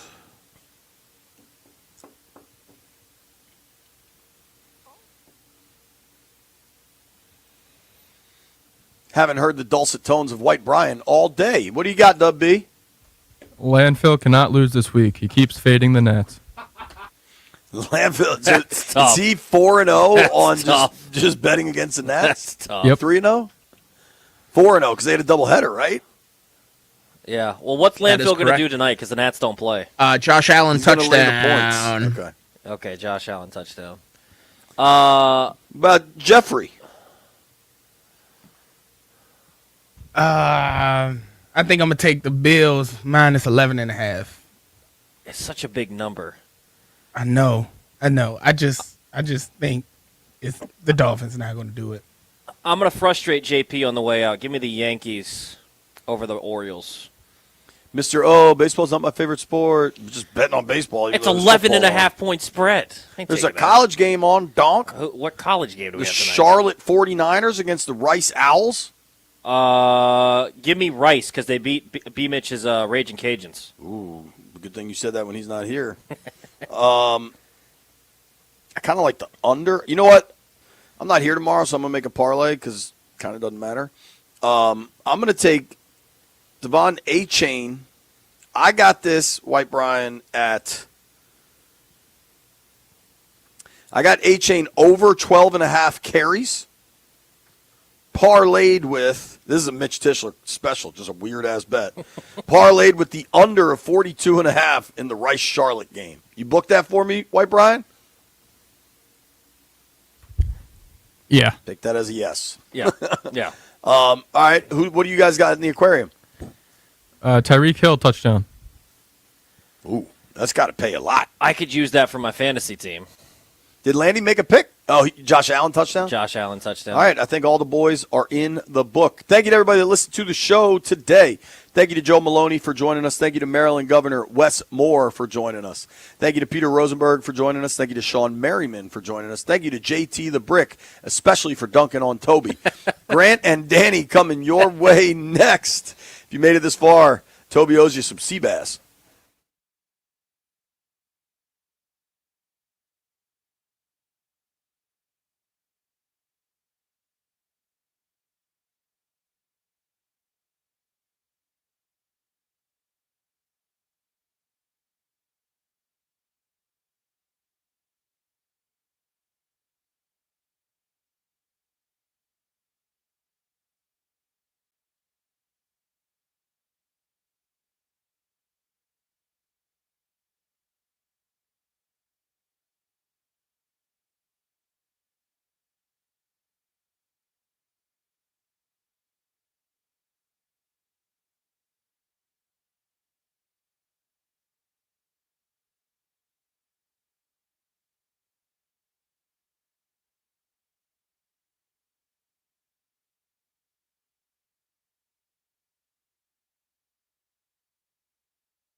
This sports update is brought to you by the Reynolds and Power Home Team, Keller Williams Realty. This week we get a battle of the backup quarterbacks as Jake Browning takes the Bengals to face Carson Wentz and the Vikings. Both of those thanks to injuries to Joe Burrow and J.J. McCarthy. Burrow's out about 3 months with turf toe. J.J. McCarthy could be sidelined 2 to 4 weeks with a high ankle sprain. In addition to those injuries, Jets quarterback Justin Fields left with a concussion last week. He has been ruled out for this week. The 49ers, though, they could potentially be getting Brock Purdy back from a toe injury. There's no final word yet, but it is possible.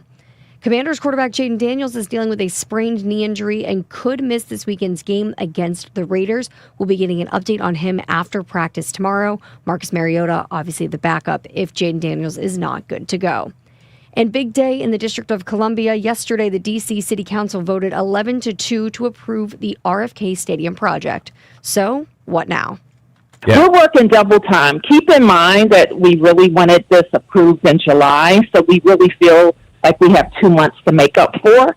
So getting the right consultant teams on board for the planning, we have to take the commercial through zoning. So all of these things have to happen thoughtfully, but quickly, while keeping the community engaged. Mayor Bowser joined the Junkies this morning. If you want to listen to her full interview, you can find that anywhere you listen to podcasts. Want to hear the fastest way to know what your home would sell for? Reach out to the Empower Home Team. Simply text your address to 800-763-3000. No phone call, just text your address to 800-763-3000. That's 800-763-3000. From the Crop MedCap 5-Star Sports Desk, Savannah McCann on the Fan.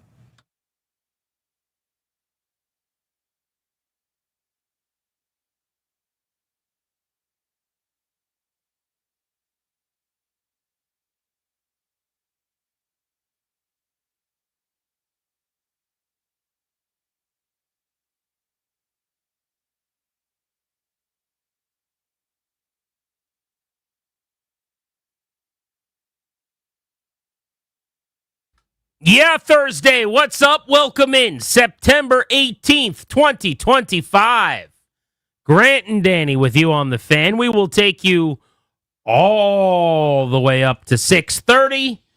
Get you set for an evening of sport, including Thursday night football. Dolphins Bills tonight from Orchard Park in Buffalo. You ever watched a game there? Never been there in person, but I've seen them on television. Well, that's what I mean. Have you been to the stadium? That's a pretty sick place to watch a football game. Yeah, when does the new one open up there? That they got passed in like an hour and a half? It was like 2 minutes of debating, and everyone's like, yeah, go Buffalo, and they just passed it. I don't have any animus or jealousy of teams getting new stadiums anymore.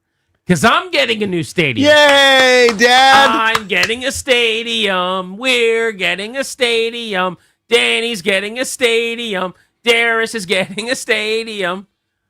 It's so easy. Stadium boy! Everyone can do it. It's such a simple process. It just takes the will to do it and a little debating, and we get the best deal for everyone. All you need is a little want to, couple of bucks. Midnight hour Hail Marys from 2 branches of Congress that don't see eye to eye on anything. Next thing you know, you got a stadium deal. Big thanks to all the D.C. City Council members except Brianna Nadeau and Robert White, who sat in that chair right there and told us, there's a deal I'll support.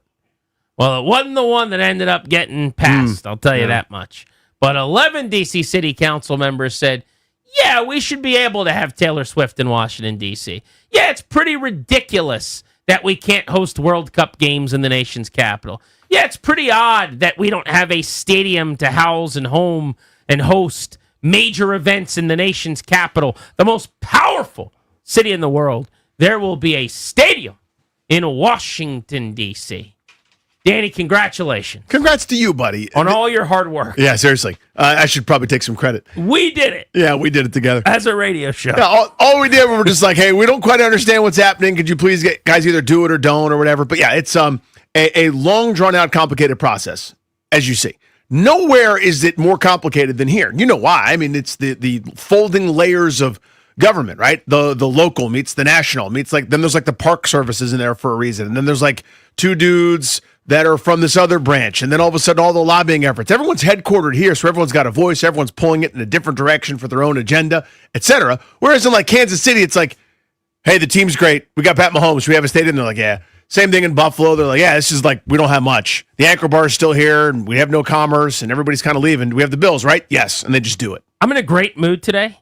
First and foremost, I got to watch some hockey today. I was over at Kettler at Capitals day one of training camp, caught up with our guy Nick Dowd, spent some time with John Carlson and Pierre-Luc Dubois and the boys. Caps are getting ready to get back to action with preseason games coming up. The NHL campaign kicks off at Capital One Arena in just a couple of weeks, Danny. We're your flagship home for Capitals hockey, 106.7 The Fan, so I'm excited about that. I was just going to say, that feels so early to me. Like, it doesn't feel like that's where we are in the calendar. Well, it's every year. That's what happens. No, I'm aware. Week or two in October, the Caps start playing hockey. I get it. We should do the Danny thing where you start the show every day going, can you believe it's already this time of the year? That's what happens when you turn a certain age. You know how many days we are from Christmas, by the way? I think it's like 98 days away. I was going to say 90-something. We're under a hundo. Yeah. Countdown is on. You won't every day start the show by going, can you believe? Here's your weather report, but also how far into the year we are. It seems like I just got used to writing 2025 on my checks. So that was fun. Also, I got that feeling where you've accomplished something. I don't think it's going to work because nothing is easy. But I've sent off a bunch of paperwork and went and took pictures at random gas stations and done all kinds of nonsense. You on a scavenger hunt over there? What are you doing? Might as well have been. Trying to get a passport. Oh, good luck. I thought I would be covering the NLCS for MLB Network Radio. It looks like I'm going to be covering the ALCS. I don't know what you know about the American League, but the Toronto Blue Jays are whooping everybody's ass. I said, look at the standings. You got the Yankees, Boston, no problem. Detroit, Cleveland is frisky. They're in it. Houston, Seattle. What's the issue? Toronto. North of the border, my friend. Toronto. At Real ID doesn't get you into Toronto. Best record in the old American League. They're pretty good. So just to cover our bases in case the Blue Jays can win a division series, had to get the old passport taken care of. But yeah, we've been moving and shaking today. There's been a lot going on. But I am excited for everybody who has been looking forward to the possibility of a day that Washington football came home. I got scolded yesterday for saying the Commanders came home because apparently the Commanders can't come home. They were never here before. Whatever makes you happy, everybody. Can we just celebrate that the football team's going to play their home games in D.C.? No, I'd rather point out a clerical error with a lot of all caps and exclamation points. That's more fun. This will not be perfect. I need everyone to understand this. The fact that there's no tailgating is a bummer for me. It's going to be super expensive. There's going to be PSLs. Like, you get a new stadium, sometimes you buy a new car. Danny, you got a nice new whip. Payments probably aren't that fun. Yeah, it costs money. You know what I'm saying? It costs money to do that. That's what happens. But there's going to be a stadium in D.C., and here's the difference for me. We get a seat at the table for anything and everything. You want to host the Super Bowl? It's going to happen. You want to host the Women's World Cup games? That's going to take place.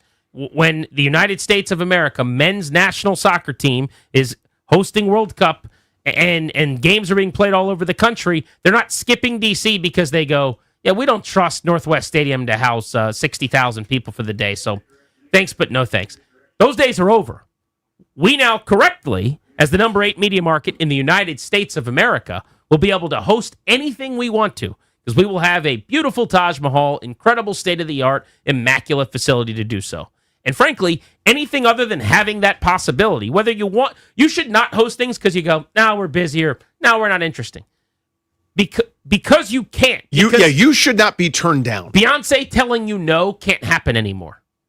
And everyone, until that was not the case, should have said, okay, how do we fix that? And luckily, 11 of the D.C. City Council members decided that they're going to fix that. And so we move forward. But again, a hearty congratulations. And thank you to Josh Harris and Mitch Rails and Mark Ein and the ownership group and the people like Mark Klaus that worked their butts off to make this happen. Think about that for a quick second. And listen, it's their job to do those things, and they're not in it for altruistic purposes. They're going to make money, and rightfully so. To some extent, these guys are. I think Mitch Rails, who went to games with his dad and looks at owning a team in some way as a like fiduciary responsibility, public trust type thing. Yeah, I think it means a lot to his legacy that he gets to say, "I brought the team back." No, I think that's fair. I guess I just mean they're not running a nonprofit. They're not, you know what I mean? They're not doing a 501c3. No, there's some dollar bills in this exchange. They'll do just fine here. But the reason I bring that up is they're pretty much in the last What was it? Was it 23 that they finally took over ownership when the wholesale was final? So in the last 2 years, they're basically spending around $10 billion for two main things, two pretty big properties, two pretty big entities, the team and then the place they're going to play. It's a pretty big ask. It's a lot of capital up front. It's a lot of borrowing. It's a lot of expenditures. So to your point, again, they are not running a charity. The new stuff, there's going to be some sticker shock. There's going to be some, whoa, wait a minute. They're going to have to make that money back somehow. Because again, you overlay that much, and they will in the long term, and it'll take 10, 12, 15, 20 years to pay everything off. And when you operate in the billion sphere, you can deal with some short-term losses, right? I mean, that's just kind of what you have to do. But there's going to be a lot of stuff around there, and a lot of things are going to cost a lot. And it's not going to be the way that we're used to doing it, right? Where RFK was X, Nubs Field was Y. That is not going to exist. This is the new way of doing stadiums where the centerpiece is the stadium and everything else is like fiefdom around it, right? And they're all kicking up to the big guy, which is how the stadium is and everything. So they need your business, and they're counting on the fact that the demand is going to be there. And I think to a degree, they're off to a great start in that regard. Here's what I know. The status quo was unacceptable. Yeah, 100%. You had the worst stadium in the NFL you have for years. It's a dump of a place that they're trying desperately to improve, and they've worked very hard at it. Yeah. Not just them. The previous regime did. The regime before that, even when it was bad around here and Silly Geese ran this whole thing, they had some good people like Lon Rosenberg 10, 12, 15 years ago that were grinding to try to put lipstick on that pig out in Landover, okay? Here's the problem. It was a stadium that was effectively thrown together by the lowest bidder. Yep. And it was privately... And it looked like it, yeah. Yeah, and it was privately built by an ownership group that was trying to beat the clock when the patriarch of the family wasn't doing very well, frankly. And what you get is what you have, which is which pipe's leaking today? Who's getting spilled on this time? Where are we going to put the trash can to catch all the leaks? That kind of a stadium that's the same age, by the way, as the Ravens facility, which is still holding up fairly well, pretty strongly. Done differently. And the big problem, I think, with Northwest Stadium is because Bruce Allen and some of these other guys along the way that were so bad at their jobs had their eyes on the prize of different stadiums, they never really upkept the thing. Yeah. They treated it like a house they were renting rather than one that they were going to be in forever. And so they kind of said, oh, we're going to have a stadium deal. We're going to be out of here. And we're not staying until 2027. We're not doing $100 million to renovate the lights or the years away, speakers. Man. Yeah. So they just never spent on the upkeep that was necessary. And I think that eventually caught up to them. But now you're going to have a gorgeous new stadium, and it's going to cost money. If you want nice things, you don't get to drive around the coolest car if you don't pay for it. You're going to have the nicest stadium, and yeah, there's going to be some downside, I suppose. Be some costs. But I think a lot of people are excited for it, and there's going to be some good opportunities. They got to do what they can to make sure that they don't price people out, for sure. I mean, you need to make sure that it's not some super white-collar, only the richest of D.C. can get in there. And I don't know that you can even have a stadium like that in the city with 65,000 seats because you're not going to be able to fill it. But they need to do what they can to keep some families and everyone from 100%. All communities getting in there. Especially that's what RFK Stadium was. Yes, especially those that have dealt with, tolerated, and even embraced how terrible the current stadium is. Yeah. Like that, I don't know how to do it. I'm not smart enough. I will tell you that right now. I am out of ideas. I'm kind of doing the thing where I wave at a problem and go, someone should figure that out. But they've got some smart people over there, okay? The folks that endured all of the visiting fans yelling at them and getting screamed at in their own place and kept filling the season ticket coffers and kept paying the outrageous amounts for beer, the most expensive in the NFL, that are paying the outrageous parking costs for logistical nightmares, for terrible traffic, for the whole 9 yards, every bit of the indignity that you suffered. Those folks need to be taken care of. I don't know how to do it because, again, you got to raise money. You need the cash because you're spending a lot. I understand all that, but, don't walk into a room that's hot and be surprised that it's hot. Like, you got to deal with this. I want to make sure that those folks who never quit, because I quit. I was like, I'm never going back there, and I still won't. Those folks that endured it need to be taken care of in some way. Again, I don't know how to do it exactly and keep the other part where you get to make money because you deserve to because you're spending a lot, but I need that happening. Does Danny Rouye go back to a game? At the new place? Yeah. Oh, yeah. So leaving Northwest Stadium, where you have vowed to never go again, will you go to the new stadium? Absolutely. Regularly? Probably not. I mean, just life stuff happens and it's going to be expensive, but I will definitely go. You'll be back at a game? Yeah, I will go. I think there's a lot of people like you. Yeah.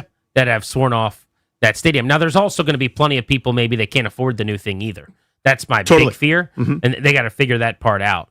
I'm worried about the PSLs probably more than anything, but today's not the day to worry about the things. Yeah, it's not quite rain day, yeah. To say, awesome. There's going to be an NFL stadium in the nation's capital. And so I'm 37. Yeah, I'm 37. I am not old enough to remember, really, RFK Stadium. I know of its existence. I went there. When I think of RFK Stadium, here's what I know. DC United played there. That's where I went to watch DC United as a kid, when I used to go to their games playing soccer with my soccer team.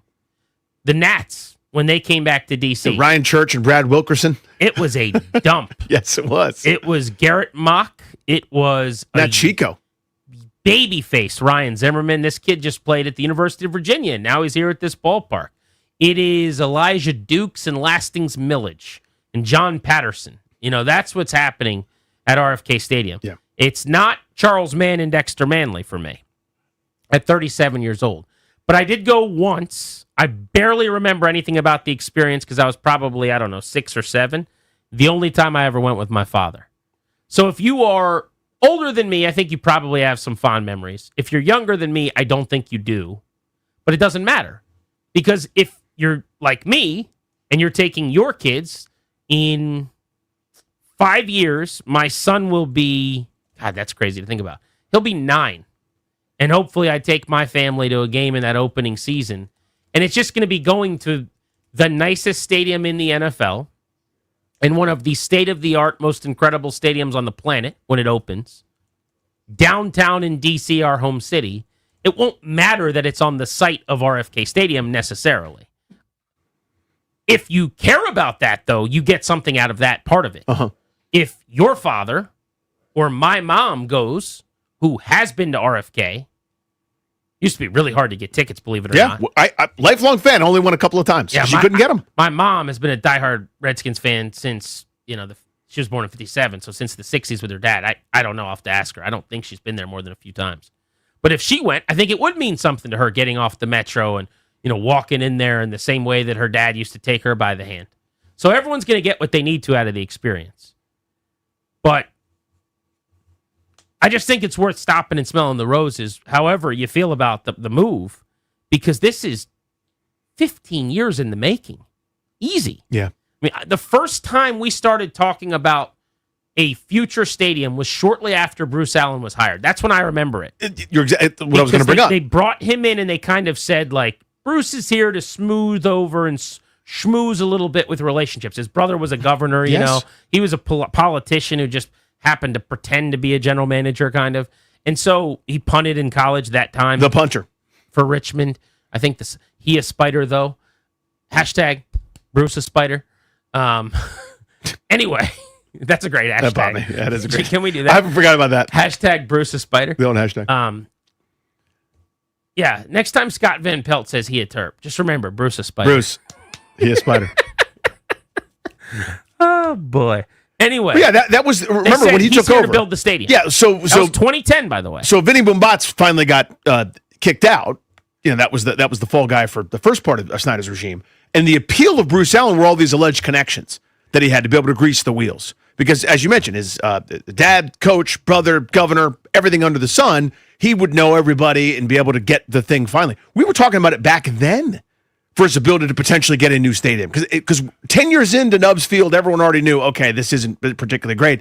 And then that supposedly was progressing, and it never went anywhere. They were worse off than when he started. He was hired as the Redskins, whatever his first role was. I don't think initially he was, I guess he would have been the general manager.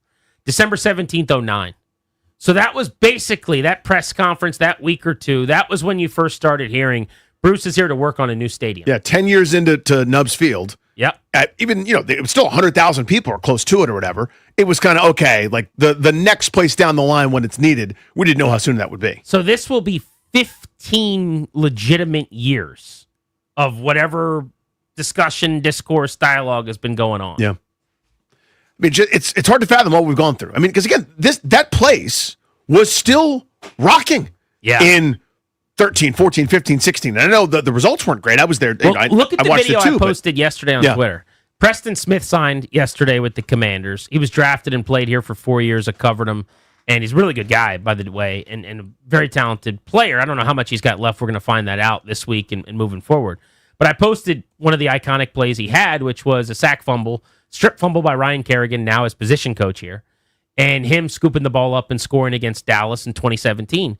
And the energy and electricity and just the number of people in the stadium exceeds anything that is possible now.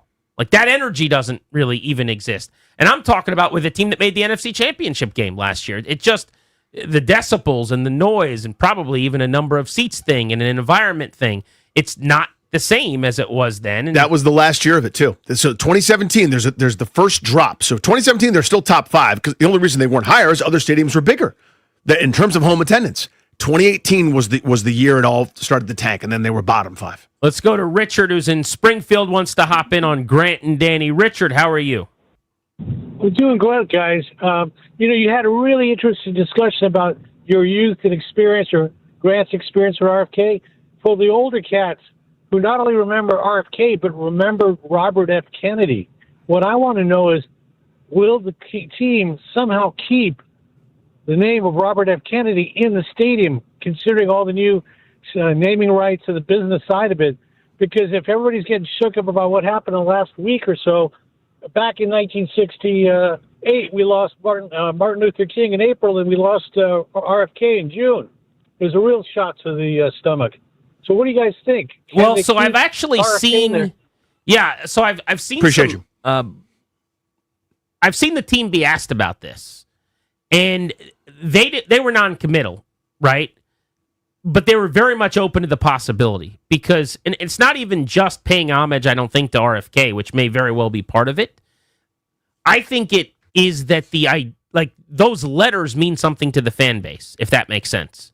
So maybe it is paying homage to, reverence to the person, but I think the idea of going back to that site, like when someone says, oh my gosh, the stadium's going to be at the RFK site, I don't think they're picturing RFK. You see what I'm saying? Right. I think it's just RFK Stadium as its own entity with that name is taken on its own meaning. And so I could see them absolutely working the RFK name into that stadium. Would be not surprising to me at all. I don't know that I would. Like, I'm making this up. Inova Field at RFK Stadium or something like that, right? That's what it would be. Something like that. I think you're going to have to make money because they're spending all of the money on this thing, billions of dollars. Mm-hmm. So you're going to have to do Coca-Cola Field at RFK Stadium. But with this group's efforts to reach back to the past, and also just the reverence they have, having all been there for what that was, and I mean, they're not coming back on accident, right? They're trying to do a lot of things, I think, to extend an olive branch to fans from a previous era. Yeah, doing the best you can. So I think that that's very much in play and something they'll consider. My question is, how much will it look like the old RFK? I think that's something they'd like to try to figure out how to do that. You want a very DC stadium. You want that, what do they call that kind of stone color that all the buildings are? There's a word for it. I can't remember. But whatever it is, an architect could tell you. Columns. I think you want something DC that is also beautiful and gorgeous and new, and that's what they're going to pay someone millions of dollars to figure out. I mean, there are a lot of things being pulled in all the different directions for what you have to do to satisfy folks. It'll never be the same, and it can't be. I mean, just building codes have changed, for example. But that sort of point of, and it's also got to be indoors. It's also got to be a dome so you can have events year round. I mean, once you start to do that, okay, now you've eliminated whatever percentage possible of the old RFK sort of look, right? Well, can you still do that sort of bowl feeling that gives you kind of that nostalgia, but also make it DC, but also make it this user-friendly, this kind of friendly? It's really, really hard. The indoor thing, I think, is an easy thing for people to be upset about. And I totally understand why you'd be frustrated to lose the elements. And I think it's just going to go away over time. And why I say that is I think the comfort of being at those games, and when you experience with the new technology that you really will feel like you're outside while inside for a day game, I think people are going to be okay with it. There's also something worthwhile and I would say that could win you over about never having to deal with being out there in the snow or 10 degrees or having a game get stopped for lightning like you see in the NFL now. Just the known commodity of there's an event there, it's going to happen on time, and I don't have to worry about anything. There is a value in that. But let's take some calls. It's happening, people. Many, many, many years and dozens of radio hours in the making. We did it. Danny Rouillet and myself. Yep. We got this thing. I'm kidding, of course. To the people that actually put in the work, the D.C. City Council and, more importantly, the commanders, at least 11 members of the council, and the commanders as well, all of the folks that grinded, thank you. It's a very, very cool opportunity for sports fans in this city and for people that have wanted a new stadium for a long time. This is going to be fun. But we'll take your calls next, 800-636-1067. Also, the latest on Jaden Daniels' knee. We got to get into that on the Fan.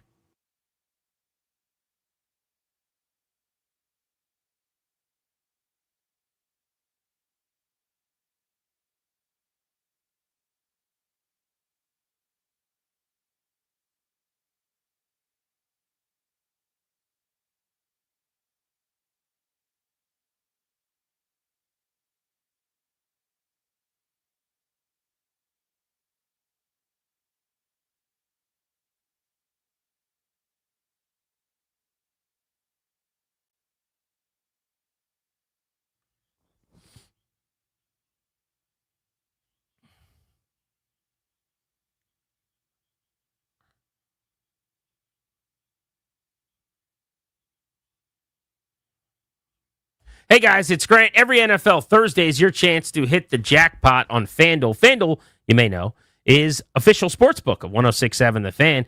With FanDuel, Thursday touchdown jackpot, you can win a share of $2 million in bonus bets each week. I'll be participating in this today.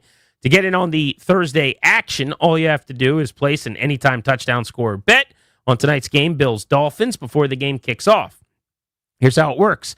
If your player scores the first or the last touchdown, you're going to win your bet plus a share of bonus bets. Visit FanDuel.com/GP, promo code GP. FanDuel.com/GP to take a shot at the jackpot. That's FanDuel.com/GP, promo code is GP. Got to be 21. Present in Virginia. Opt-in. Must apply. Profit boost token. Select market. Prize pool to be split equally among all eligible participants who made the correct first or last touchdown pick. Bonus issued, non-withdrawable bonus bet. Expires in 3 weeks. Restrictions apply. See terms at sportsbook.fanduel.com. Gambling problem, 1-800-GAMBLER.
driven by Orsman Chantilly Kia, where, as they like to say, let's ride together. The question at this point is whether it's Jaden Daniels or Marcus Mariota Sunday against the Raiders. Tomorrow's going to give us a better idea, though. It really just depends on whether Daniels practices or not. He's just been throwing a little bit, getting treatment on that sprained knee. Now, last season might be a little bit of a blueprint, not the same injury, but this is how they handled things before with Daniels having that broken rib week 7 against the Panthers. Didn't practice for 2 days the following week. Didn't talk to the media on Wednesday, his normal day, and instead he spoke on Friday, was initially listed as questionable to play against the Bears, and it wasn't until Sunday morning of the game that he was announced as the starter. And then, of course, well, yeah, we all remember what happened in that game against the Bears. So Orsman Chantilly Kia keeps their customers happy by offering great deals on the area's best selection of new Kias, each backed by the Orsman Lifetime Edge, featuring up to $1,500 in extras, as they say at Orsman Chantilly Kia. Let's ride together. From the Crop Metcalf 5-Star Sports Desk,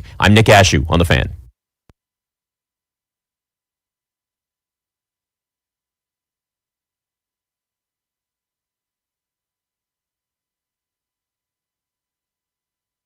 Well, I think DC residents are excited. I think residents from around the region are excited, and certainly fans of the Commanders are looking forward to 2030 opening day to bring the Commanders back home. That's right. See you in Southeast in 2030. Welcome back, Grant and Danny on The Fan. That was the mayor, Muriel Bowser, as heard on the Junkies this morning, right here on your flagship home for the Nats and the Caps. Speaking of which, we will have John Carlson, Pierre-Luc Dubois, and Nick Dowd on this radio program as part of our countdown to Caps hockey that kicks off in earnest early next week. Jaden Daniels did not practice today. 2 straight days where he didn't practice. This shouldn't have been a surprise if you read the tea leaves on what Dan Quinn said yesterday. He acknowledged that he wasn't going to practice.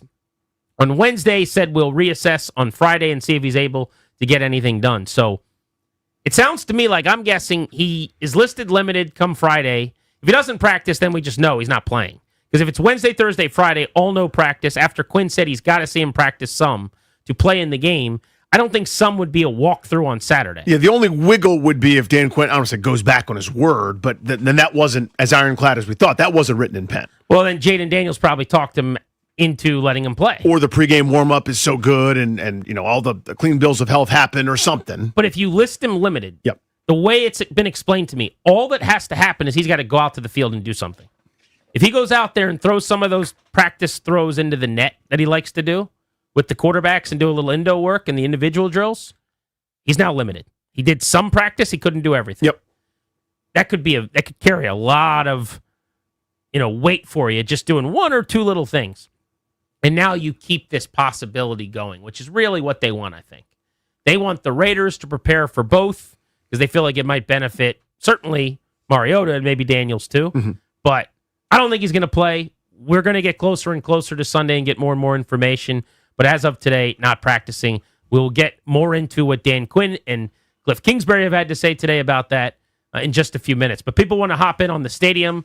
A lot of excitement about RFK 2.0. Let's go to Shane in Virginia. Shane, it's finally happening.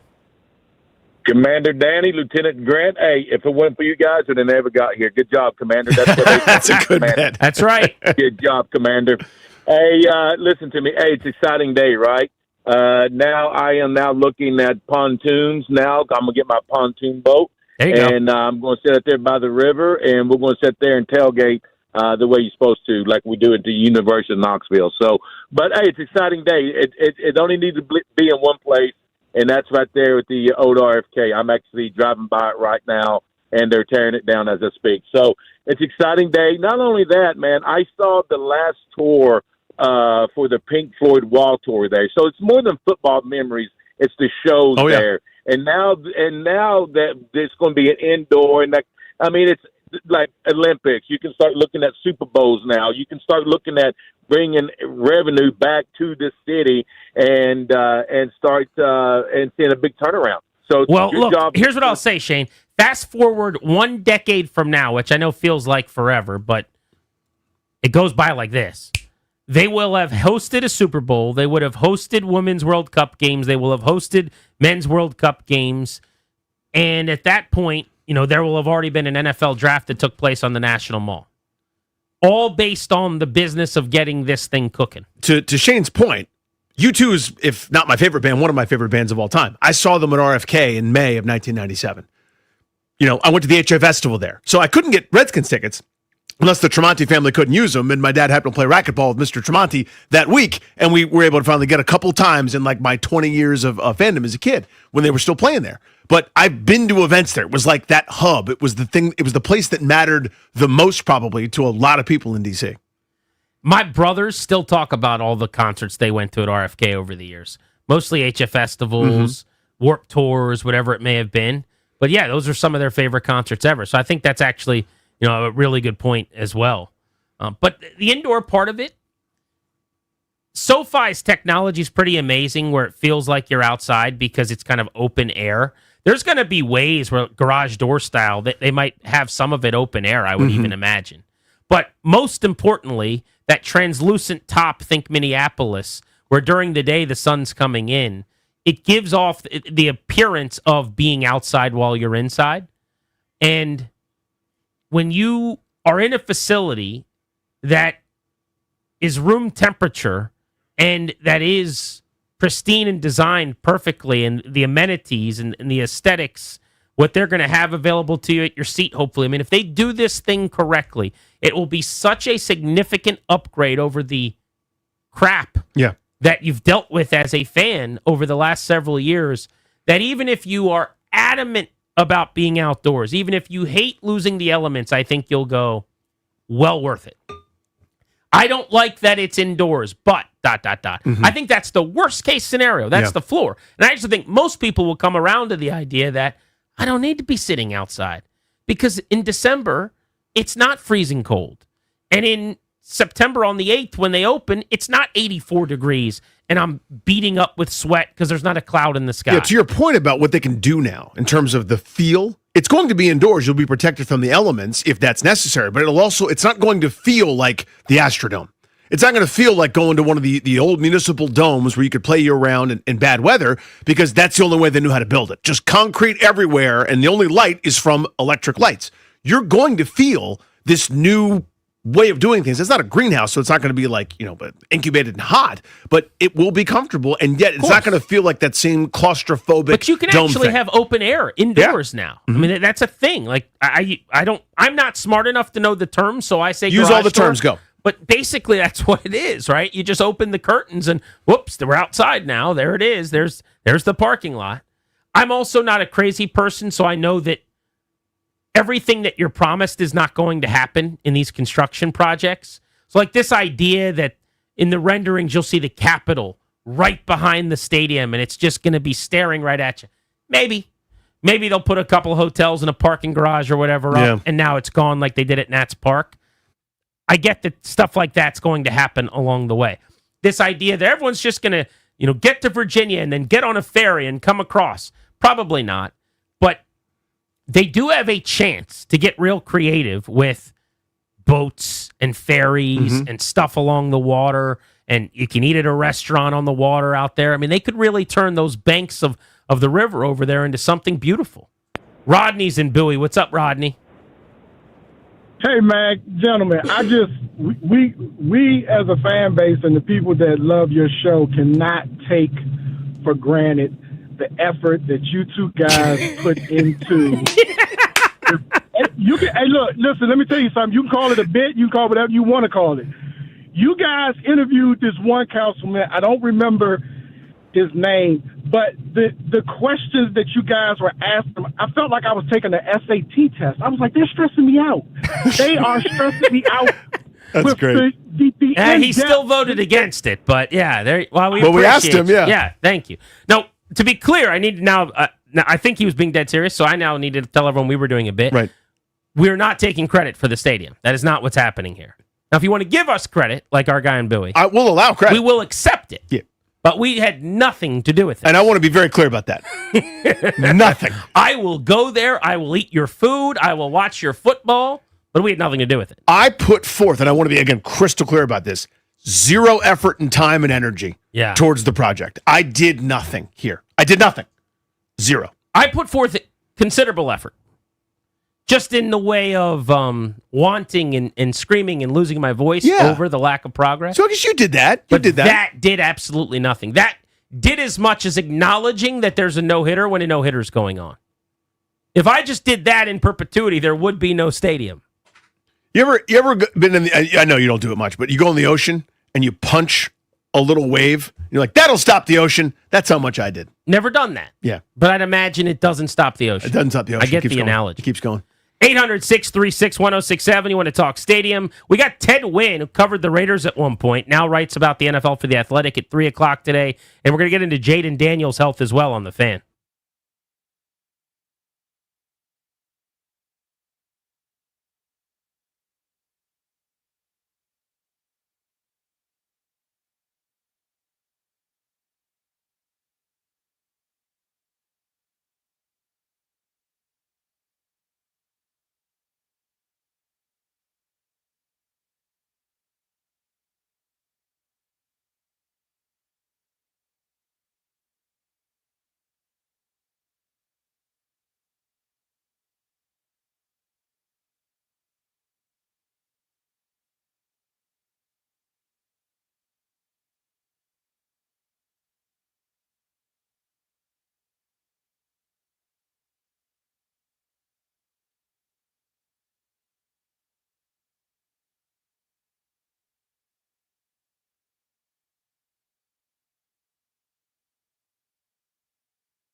It's going to be beautiful, of course. I hope so. So I know that there is a kind of a great competition of ideas right now, looking at different designs. I've challenged the team to ensure that it's the best stadium in the nation. Of course, it will have a roof, so we can use it for most of the year.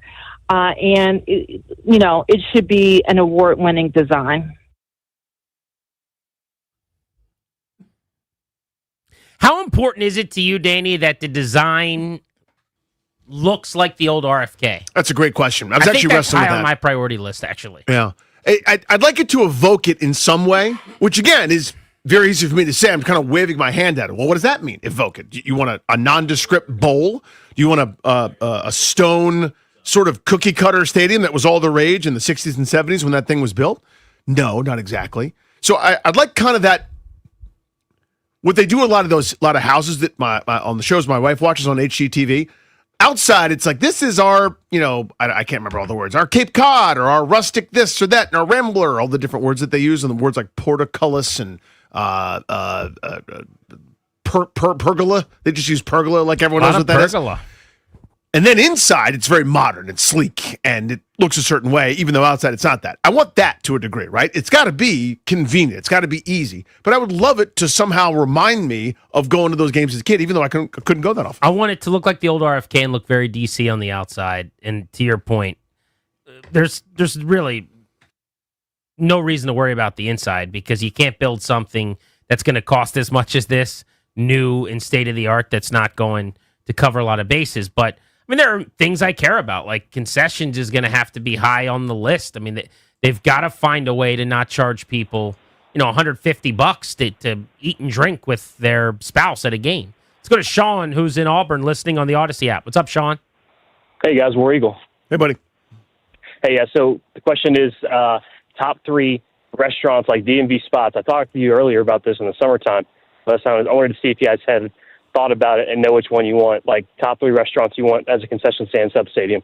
Yeah, so let's go Pupatella Pizza. That would make good sense. Pupatella yeah, slices. that would make good sense. I think that would make some sense. Mm-hmm. Let's go with a wing spot that's local here. Is there a specific wing that you would want? That's so hard. The Patriots Pub in Fairfax, for example, is fantastic. But that, I don't know how well that would do. Cafe? Yeah, I don't know how well that would do. You say Hard Rock? Yeah, Hard Rock Cafe. Their wings are pretty good. Hard Times. Hard Times you're thinking of. Yeah. Hard Times. Hard Times. Hard Times would certainly. They had one of those at Nats Park, so they'd be in the game. Yeah, I like that idea. Something like that would be cool. I think the Italian store. Anything from the neighborhood, from the environment around here, where there's this sub place in the city right here that I love called Cornucopia. Like if Cornucopia had a spot where they had sandwiches at the new stadium, let's go. Make it unique like Nats Park does. I love Bub and Pops, for example, but they're very Philadelphia, and they tell you they're Philadelphia, so it's like you can't. They don't get to come in. Yeah, you can't come in. They don't get to be in. You're not welcome. Respectfully, I love you guys, but you're not welcome. I don't need as much as your boy loves chicken tenders and French fries. Yeah. I need a couple of those, they call it Grand Slam grill or whatever at a baseball game. It's home turf advantage grill or something. We need a couple of those. But yeah, let's do this right. My big concern though is you get to these new stadiums. How do you pay for everything? Yep. All of a sudden, you're spending $14 for your hot dog and $26 for your beer, and you get chicken tenders, French fries, and a souvenir Coke, and it's $51. Yeah. No thanks. Aaron's in Maryland. What's up, Aaron? Hey, Grant. What's going on, Danny? Hey, buddy. I just wanted to say something about the RFK Stadium. I'm 30. I never experienced RFK, but growing up, I always experienced FedEx. At night games, seeing the light shining ahead, that was great when I was a kid in the early 2000s. But RFK still has this meaning to me, even though I've never experienced. So if they make this new stadium with the RFK, they have to. Because like you said, it got its own entity. That's all I got. So you're saying it has to be in part of the name? You want RFK, the name of the place?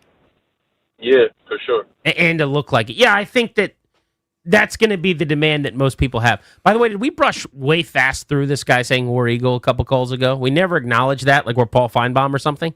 That was something. Calling from Auburn. Yeah, War Eagle. I know where he called from. Yeah. But, that was the first War Eagle we've ever gotten, I think. Is that our first one? Unless it was that guy who's done it before. Like, who's calling next? Someone from Alabama who's going to get upset about the War Eagle Roll guy? damn Tide. Phyllis and Mulga. Let's go to Mike Calvert. What's up? Hey, how you doing, boys? Hey, buddy. Hey, I just wanted to present a logistical issue for the Waterway. I used to work on the police boat down there, and you got to navigate past the CSX bridge, which only has about a 4-foot clearance, so you can only get a john boat or a jet ski under it. And once you get down there, it's only about 2-foot water by the banks. So is it still that way? Oh yeah. Okay. Yep. Yeah, you got to get past that bridge. Unless they make that bridge a drawbridge, then I mean you can get a john boat down there or a jet ski, but that's it. Yeah, if it's a drawbridge, then you're already dealing with traffic congestion as it is, et cetera. So it leads me to my thing that is the most must-have Roll to Tide, me. Mike. Roll Tide. Yeah. I don't know what does Calvert have in terms of catchphrases, mascots, or things. But the ease of access. Any way that I'd like to get there, I need to be able to get there without a problem. And that would include, by the way, picking up if I want to go to Salt Line right by Nats Park before the game, I should be able to jump on a little, whatever you call it, a little trolling boat and zip on up the waterway or pick it up in Alexandria, or if I want to metro, if I want to drive, whatever I want to do, you can't limit me. So they've talked about that as a possibility. I've always thought it sounded far-fetched. I'll take that guy's word for it. I don't know anything about those details. I'll believe that he's right. That's something that has to be figured out. It means added expense, right? Yeah. To some extent for the city, you're going to make the money back in the long run. But look, when you do billions of dollars worth of project, there's going to be added expense along the way. Elijah, what's up? DC, how are you? What's going on, fellas? Hey, buddy. What's going on, fellas? Thanks for taking my call, man. I love it, man. I think it's really cool for the city. I don't like that there's no tailgating. I think that kind of changes things a little bit. That's a bummer. Now, luckily, man, it kind of hurt when I heard you say that. I didn't know about it. You said it like 15 minutes ago. I said, no way. Now, what I do think they can do is the surrounding areas of the Nats, how they have like these container parks. I also the water like Anacostia Park is kind of slick. Or what I played a gig in Baltimore the other day for the Ravens opener, and what they did was they kind of created like they take like a truck and a TV on like this jumbotron. They have like some drinks and they have like a band.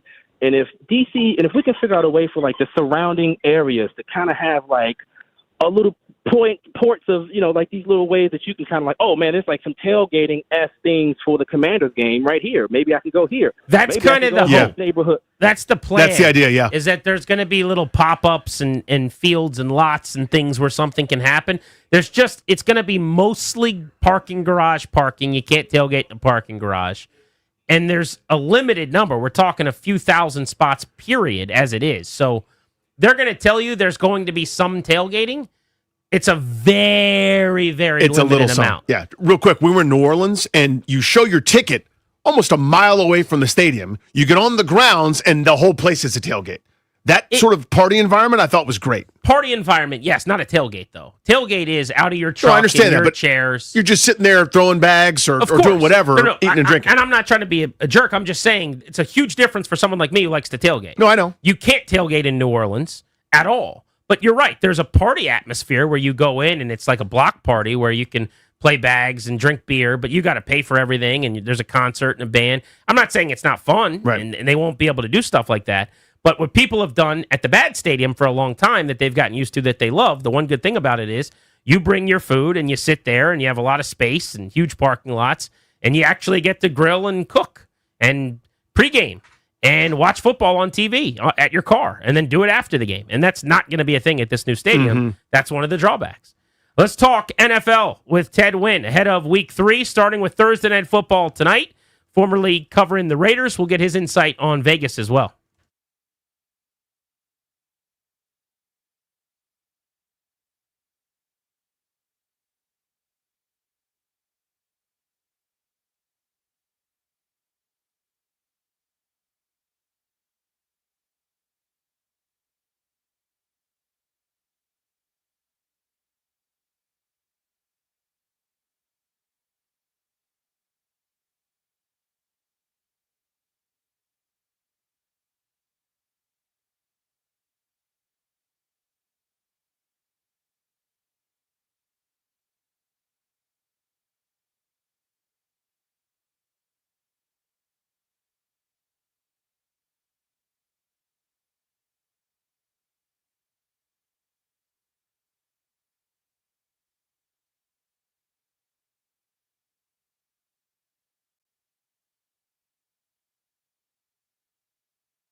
Brought to you by I-66 Express Lanes. And today, no practice again for Jaden Daniels. Kind of part of the plan, though, as we're working through this sprained knee. It's been about treatment, throwing a little. That's really it, though.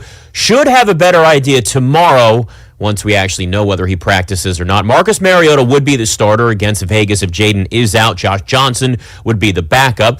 It's not like this is the first rodeo for Mariota or anything. He stepped in twice for Daniels last season because of injuries. Commanders won both of those games, so it's something to at least lean on here. What's the road to a reliable commute in Virginia? That's easy. The 66 Express outside the Beltway is the answer you've been looking for. Get the inside track to express travel on I-66 outside the Beltway at ride66express.com. Guess less, no more. From the Crop Metcalf 5-Star Sports Desk, I'm Nick Ashew on The Fan.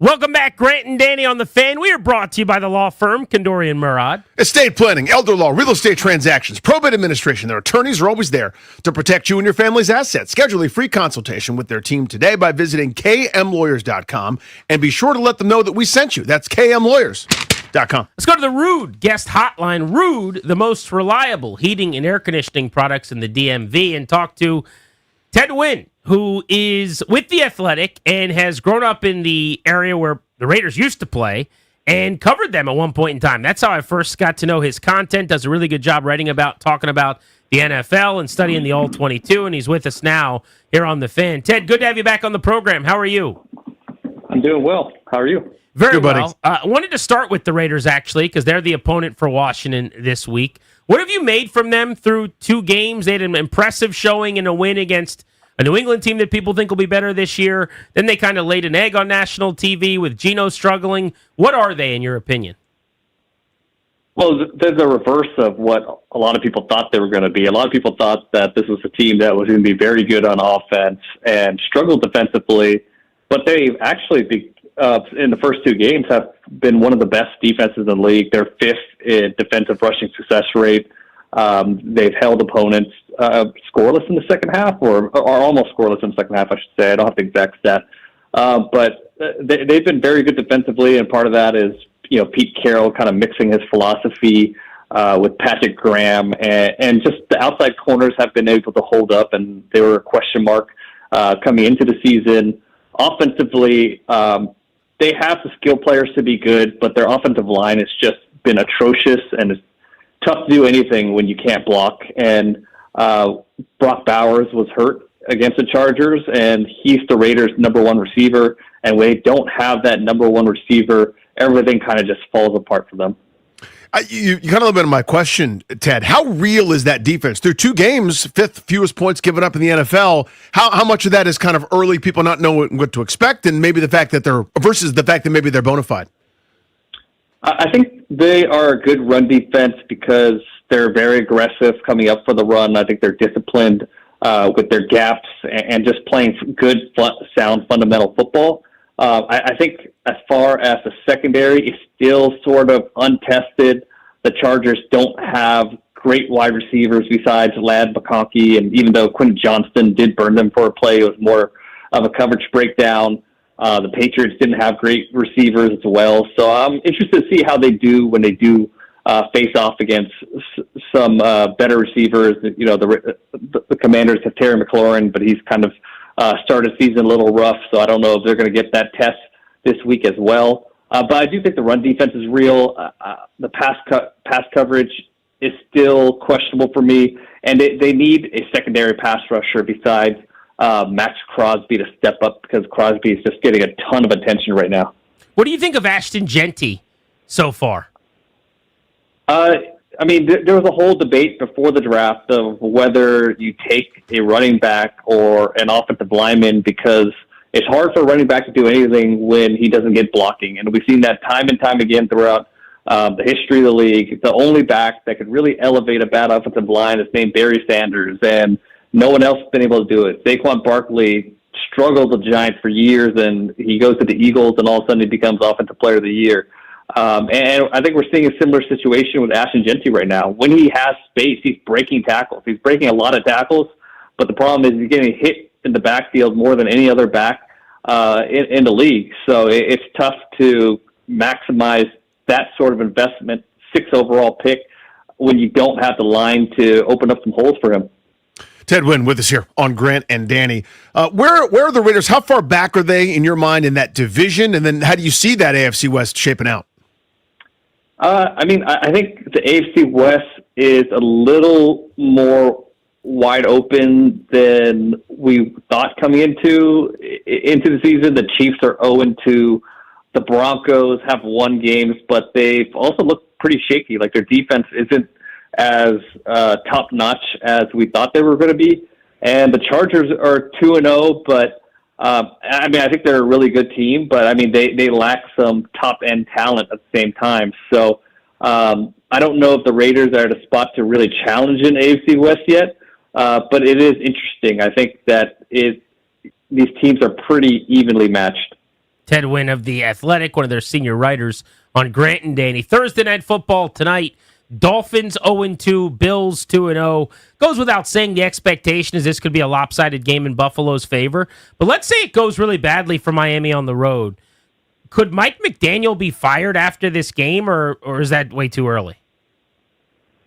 It feels a little early, but at the same time, it feels like this has been something that's brewing for a while. Like I think there's been whispers that Mike McDaniel's seat has been warm since last year. So owners don't like getting embarrassed on national television when you're the standalone game. So if you get blown out, 40-7 or something like that, I could definitely see them making a move. There's just been the whispers have been way too strong about this for way too long now, and the season hasn't started well for Miami. And if it gets that exclamation mark on national television with everyone watching, I could see that move happening. So I crown them my bad vibes team of the year kind of coming in.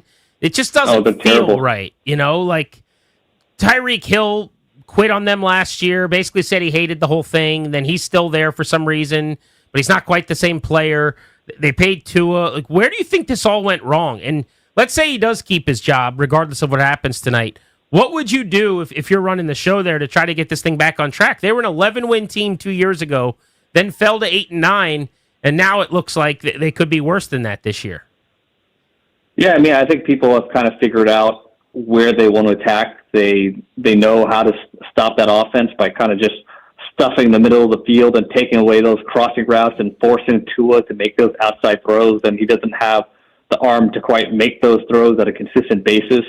And they just haven't ever became a tough team. Like, that's one thing that I thought they needed to work on, even when they were scoring all those points, was they were so bad in short yardage because their offensive line was never a bruising team that could get you those yards inside, and everything was so, even though they have good running stats, because of all the perimeter runs, they try to get outside of you with fly sweeps, toss, and all those things, and it's fun. It leads to some explosive plays, but then when you're in 3rd and 1, 4th and 1, you can't get those yardage.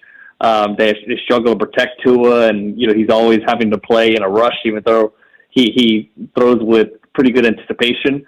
So it's just a rough situation offensively, where it's just so up and down. Like, you could create explosive, at the same time you get sacked for 10 yards on the next play. So I just think they just never became a tough team and built a team that could have some consistent success instead of just being so up and down all the time. The Athletics' Ted Wynn with us here on Grant and Danny. In Chicago, will the Ben Johnson-Caleb Williams marriage work?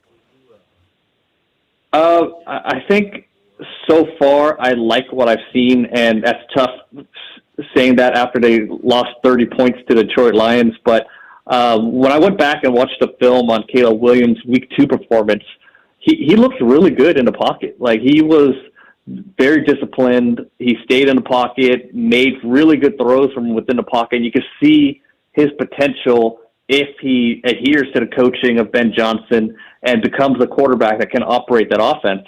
And everybody kind of remembers he threw a really bad interception on 2nd and 32. But he was actually, I thought, I watched the film, I counted. He only played outside of structure 4 times in that game. Every other snap, he was really trying to stay within the pocket and make his read. So that's a good sign that if he could continue to do that and continue to grow as that type of quarterback, then I'm a lot more optimistic about this marriage working. I just hope that he doesn't look at the Cowboys defense, which is probably the worst defense in the league right now, and say, oh, this is a bad defense. I could go back to just trying to do all this creative stuff rather than doing what I've been doing, which is trying to learn how to be a pocket quarterback. Ted Wayne of The Athletic on Grant and Danny. Russell Wilson, in week 1, didn't complete 50% of his passes, struggle on offense, time to bench him, everybody thought. Then he comes out, and I understand he made some mistakes in overtime, but he throws for 400-plus yards, 3 touchdowns. He lights it up. He buys himself some time. When do you think we'll end up seeing Jackson Dart?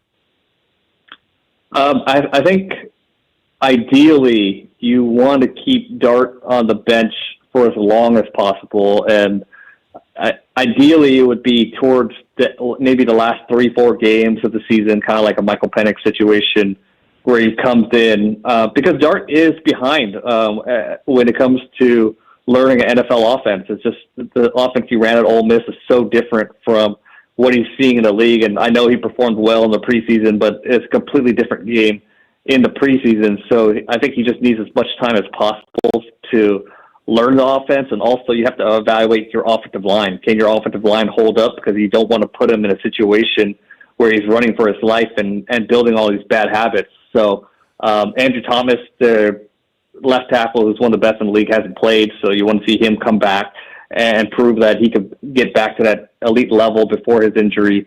So I think you really want to see this line get stabilized. You want to feel good about where Dart is from a mental perspective. And I think that is ideally later in the season, and is a good sign that Russell Wilson has this huge game, not like you expect him to throw 400 yards every game, but if he can at least play at a baseline level and you could put him out there every week, that'd be a win for the Giants. Ted, how for real are the Colts, and how much trouble is Houston in? I think the Colts are I'm buying into the Colts. I mean, the first game I was still kind of iffy about them, but for them to play the Broncos, which is at least a very good defense, and put up those points and have success they've had, I think I've always thought Shane Steichen was a very, very good play caller, one of the top in the league. I obviously had a down year with Gardner Minshew and trying to navigate through the development of Anthony Richardson, but he's had a lot of success with a lot of different types of quarterbacks, and Daniel Jones is just the latest one. I think he's just making the game simple for him. I think he's doing a great job of putting together a package of plays that takes advantage of the strength of that team. And I think they have really good coaching on the other side of the ball too. I think Lou Anarumo is a very good defensive coordinator, and this group with the Colts, they don't have elite talent, but they're still miles ahead of what he had with the Cincinnati Bengals. So I think I believe what the Colts are doing. They have talent throughout their team. Maybe not blue chip talent, but they have very solid talent throughout their team and good coaching on both sides of the ball. Ted, before we let you go, let's circle home to the Commanders here. They're making a decision as they go on Jaden Daniels. Didn't practice yesterday, didn't practice today. Status for tomorrow's session is in the air still. What do you think happens, and how would you handle this? How do you expect them to handle it with his knee sprain? I would sit Jaden Daniels because, he just takes a lot of hits when he plays. That's just his play style since college. So I wouldn't want to risk an injury. And also the offense would be just so severely limited if he can't run those option plays. Not that he's a bad passer. I mean, he's an excellent passer, but it's just the option plays are such a huge part of his offense. For them to just totally eliminate that because he can't run, I think would be pretty devastating to his offense.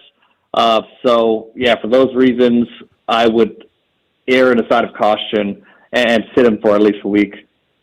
Ted, really appreciate the time, man. Enjoy the weekend.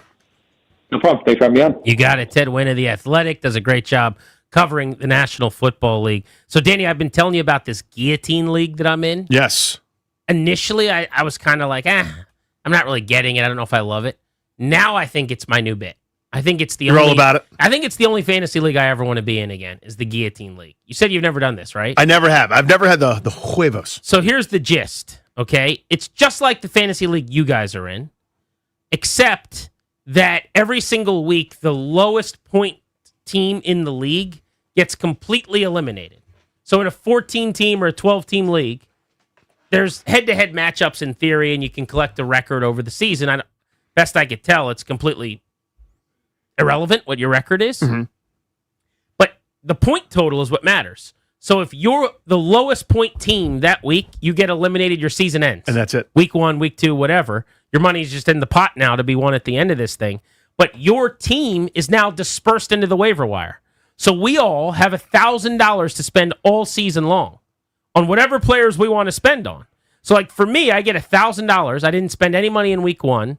Week 2, the guy that lost had Derrick Henry. I bid $525. It's a blind bid. I have no idea what other people are bidding. I went huge to try to get Derrick Henry, and I got him. It was a top 5 fantasy pick. You did get him. I got Derrick Henry. I feel like I overpaid. I paid over half of my annual budget. I think you have to if you want Derrick Henry. Probably so. And I have a running back dilemma. I've got Aaron Jones, who doesn't get carries and is on IR. You don't have a dilemma anymore. You got Derrick Henry. I've got less of a dilemma. But I'm kind of loving the strategy of the $1,000 to spend, and just, I probably would love it less if I got eliminated in week 1. Yeah, see, what I can't do is be eliminated and have 13, 14 fantasy weeks just left to do nothing. The draft is the best. I love that so much. I love auction style drafts. I love all of it. Drafting is so much fun.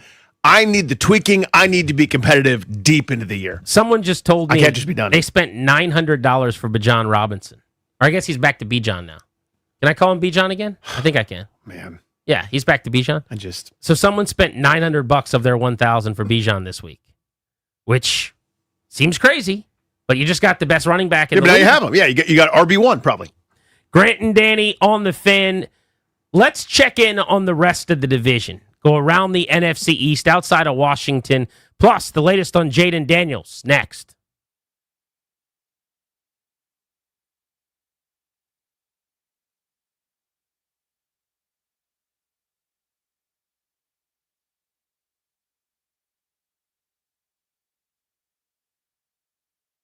Hey, what's up, guys? Danny Rouillet here. Let's take a look at the latest pro football injury report presented by Fanatic Sportsbook. For Thursday Night Football, Jalen Waddle, questionable. Looks like a game-time decision for Miami against Buffalo. A tough matchup for them going on the road. Buffalo looks like everybody that's key on offense is good to go. That's today's injury report. Listen all season long for weekly injury updates presented by Fanatic Sportsbook, the home of fair play. Download the app today. So this football season, where else do you want to bet other than with my friends at Fanatic Sportsbook? It's the home of fair play, protecting all pro football player prop bets across straights, parlays, SGPs, all season long from any first half injury. You've been there before, right? Your player that you have to hit an over, it's part of a multi-pronged parlay, gets hurt and you lose instantly. Not the case with Fanatic Sportsbook. They are the best. I'm telling you, Fanatic Sportsbook, winning hits different here. That's what we got to talk about. Now, DC only, must be 21 plus. Gambling problem? Call 1-800-GAMBLER. MD, visit mdgamblinghelp.org.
Driven by Orsman Chantilly Kia, where, as they like to say, let's ride together. The question at this point is whether it's Jaden Daniels or Marcus Mariota Sunday against the Raiders. Tomorrow's going to give us a better idea, though. It really just depends on whether Daniels practices or not. He's just been throwing a little bit, getting treatment on that sprained knee. Now, last season might be a little bit of a blueprint, not the same injury, but this is how they handled things before with Daniels having that broken rib week 7 against the Panthers. Didn't practice for 2 days the following week. Didn't talk to the media on Wednesday, his normal day, and instead he spoke on Friday, was initially listed as questionable to play against the Bears, and it wasn't until Sunday morning of the game that he was announced as the starter. And then, of course, well, yeah, we all remember what happened in that game against the Bears. So Orsman Chantilly Kia keeps their customers happy by offering great deals on the area's best selection of new Kias, each backed by the Orsman Lifetime Edge, featuring up to $1,500 in extras, as they say at Orsman Chantilly Kia. Let's ride together. From the Crop Metcalf 5-Star Sports Desk, I'm Nick Ashew on The Fan.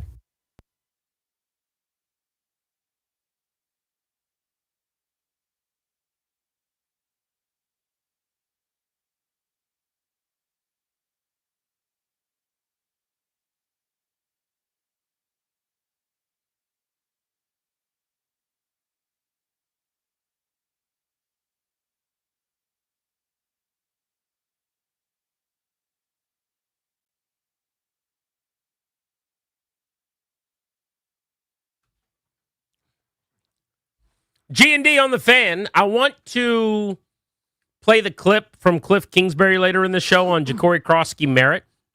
Have a little conversation about Bill and the running back room, because JCM's about to get more of a workload. Just how much is the question. And I don't think people are going to get what they want. My guess is you'll see a lot of them on first and second down for sure.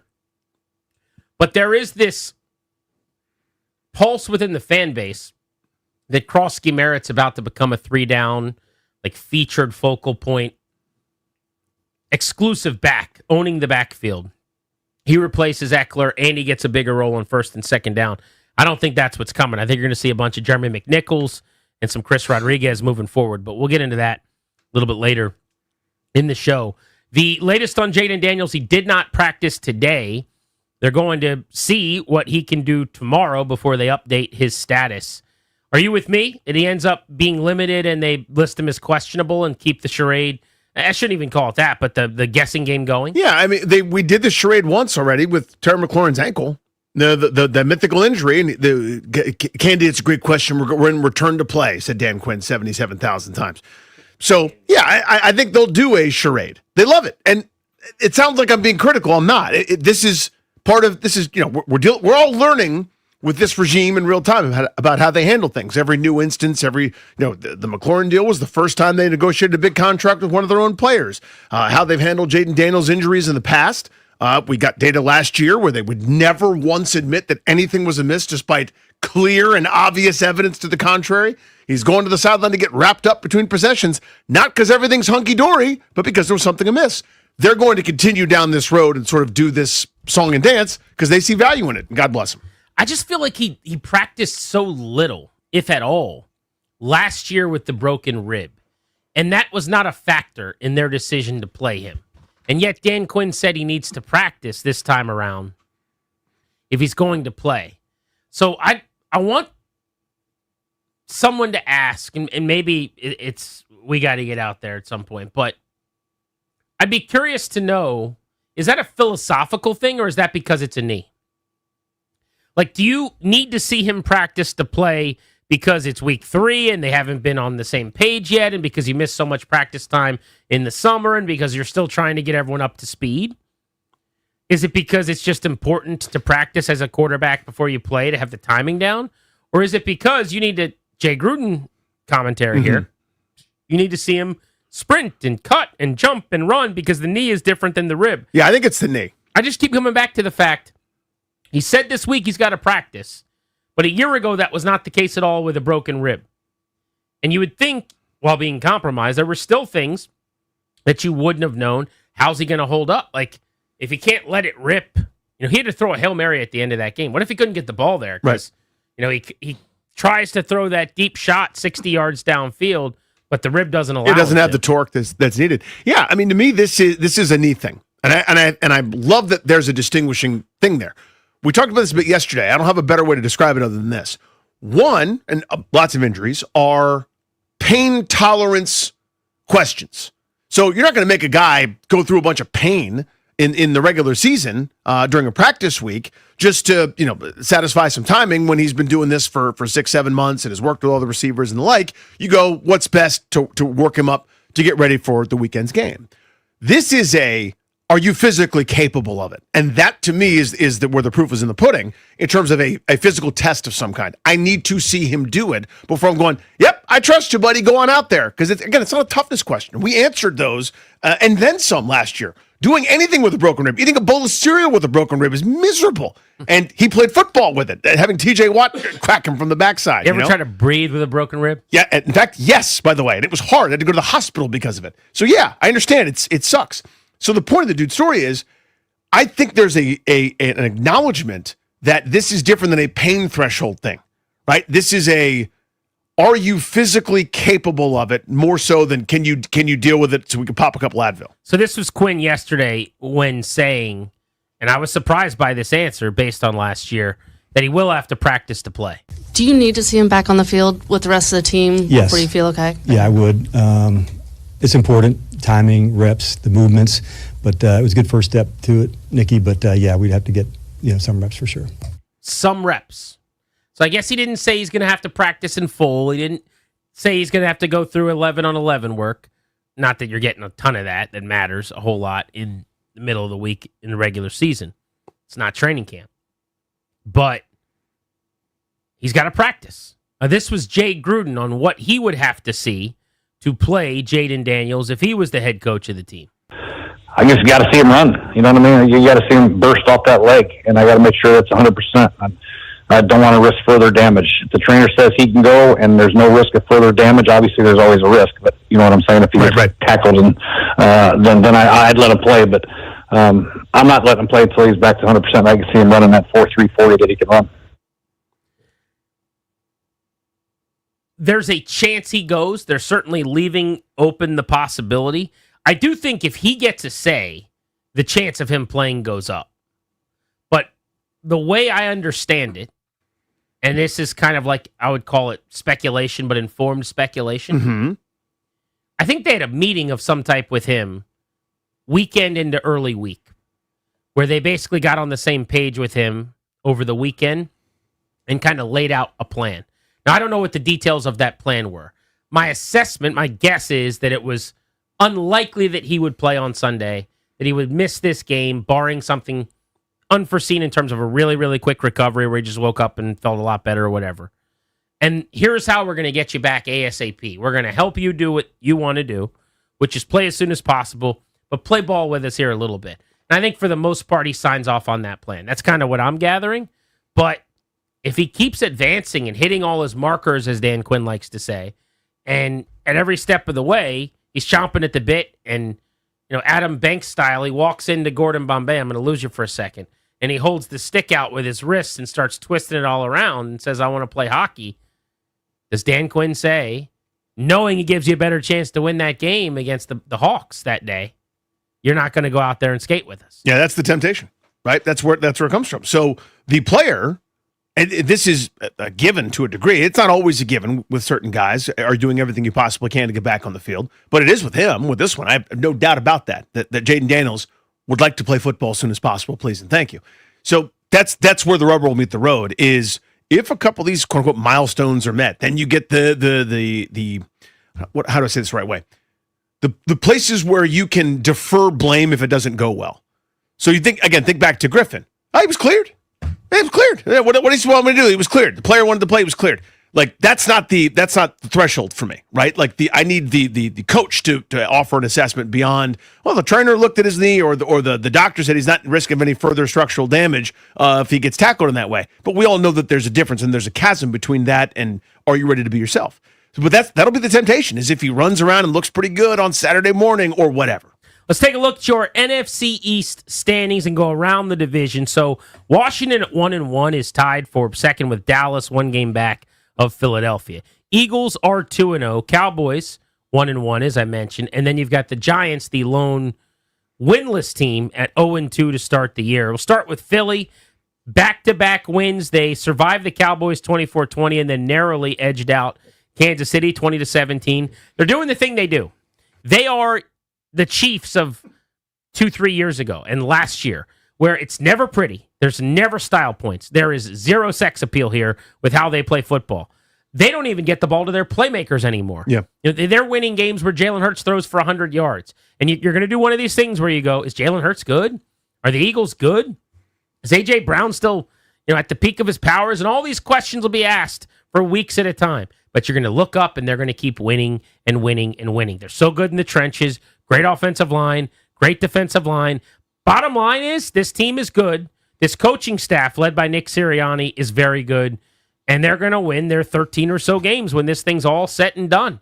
I mean, you just played back-to-back competitive, frisky teams, and at Arrowhead is about as signature a victory as you're going to find at this level. That's SEC win at LSU or whatever when they're good. That's as good as it gets. That's a keeper. You can frame that one. They are 2-0. They are playing the Rams, hosting L.A. Good news for them. 1 o'clock game in Philly, which means 10 o'clock Rams local time. Advantage there this weekend.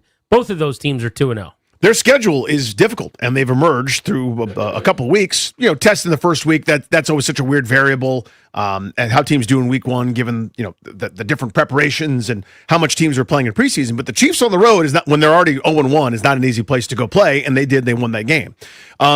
They got the Rams this week, who gave them the toughest time in the postseason last year. If not for the weather, the Rams would have eliminated them last year. I think so, with some of those turnovers and fumbles and things that happened. At Tampa Bay, and Tampa has given them fits in the past. They blasted them, I think, a couple years ago in the postseason. But that's what I wanted to get to. Philadelphia, 3 years ago, so 2022, lost in the Super Bowl. They started the following year 10-1, but everyone's kind of going, come on, they're getting away with it. They're finding ways to win. They're lucky.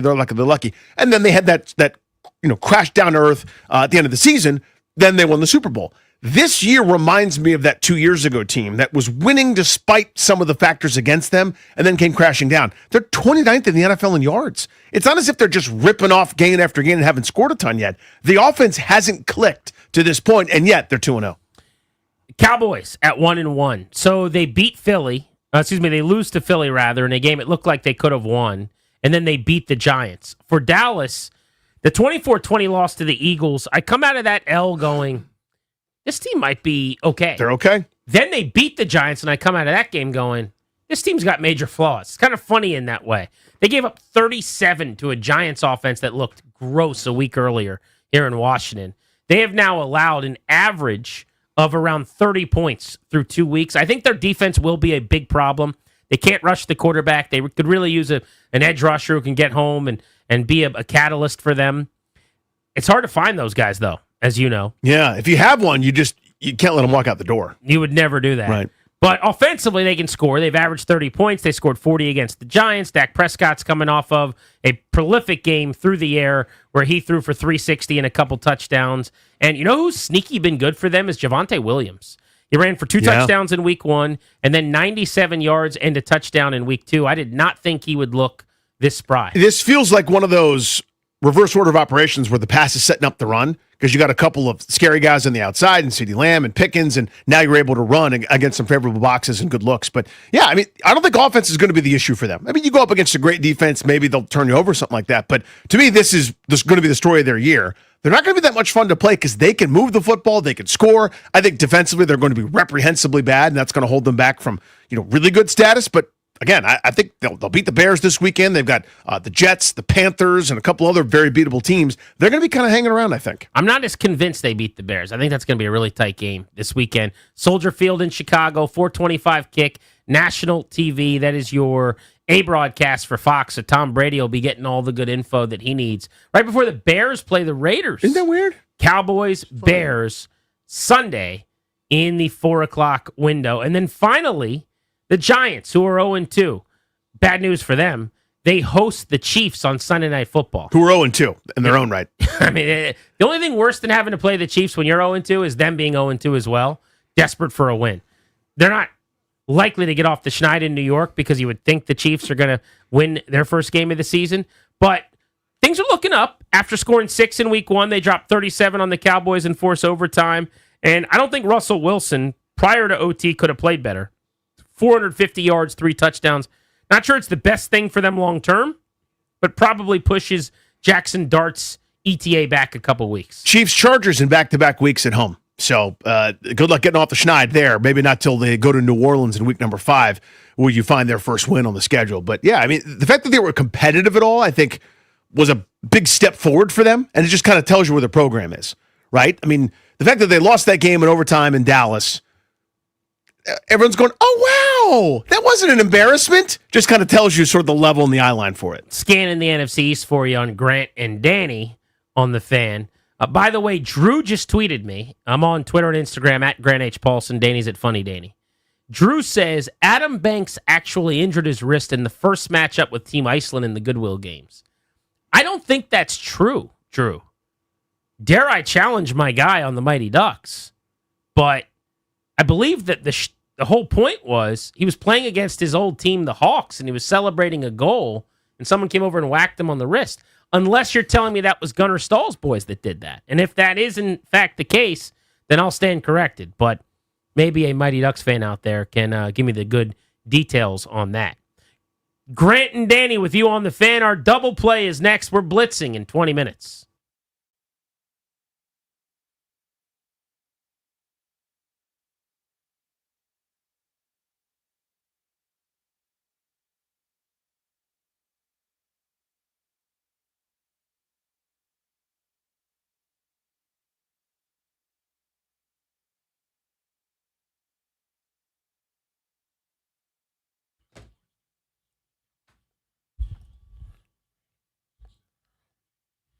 Hey there, it's Grant. Every Thursday is your chance to hit the jackpot on FanDuel. I've been trying to tell you about this. I love this deal. FanDuel's an official sports book of 106.7 The Fan. With FanDuel, Thursdays, that's today, Thursday touchdown jackpot, you win a share of $2 million in bonus bets. Get in on the action Thursday, this week, right now, today. Game tonight, Dolphins Bills. All you have to do is place an anytime touchdown scorer bet before the game. And then if the guy you pick to score a touchdown is the first or the last touchdown scorer of the game, you're going to win a share of all the money. FanDuel.com/GP. That's FanDuel.com/GP. Promo code is GP. Got to be 21 and present in Virginia. Opt-in must apply. Profit boost token on select market. Prize pool to be split equally among all eligible participants who will make the correct pick. Bonus issued non-withdrawable bonus bet expires 21 after receipt. Restrictions apply. See terms. Sportsbook.fanduel.com. Gambling problem? Call 1-800-GAMBLER.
Each and every day on Grant and Danny, right here at 3:45, we give you a double play. What's going on in our lives? Nothing to do with sports.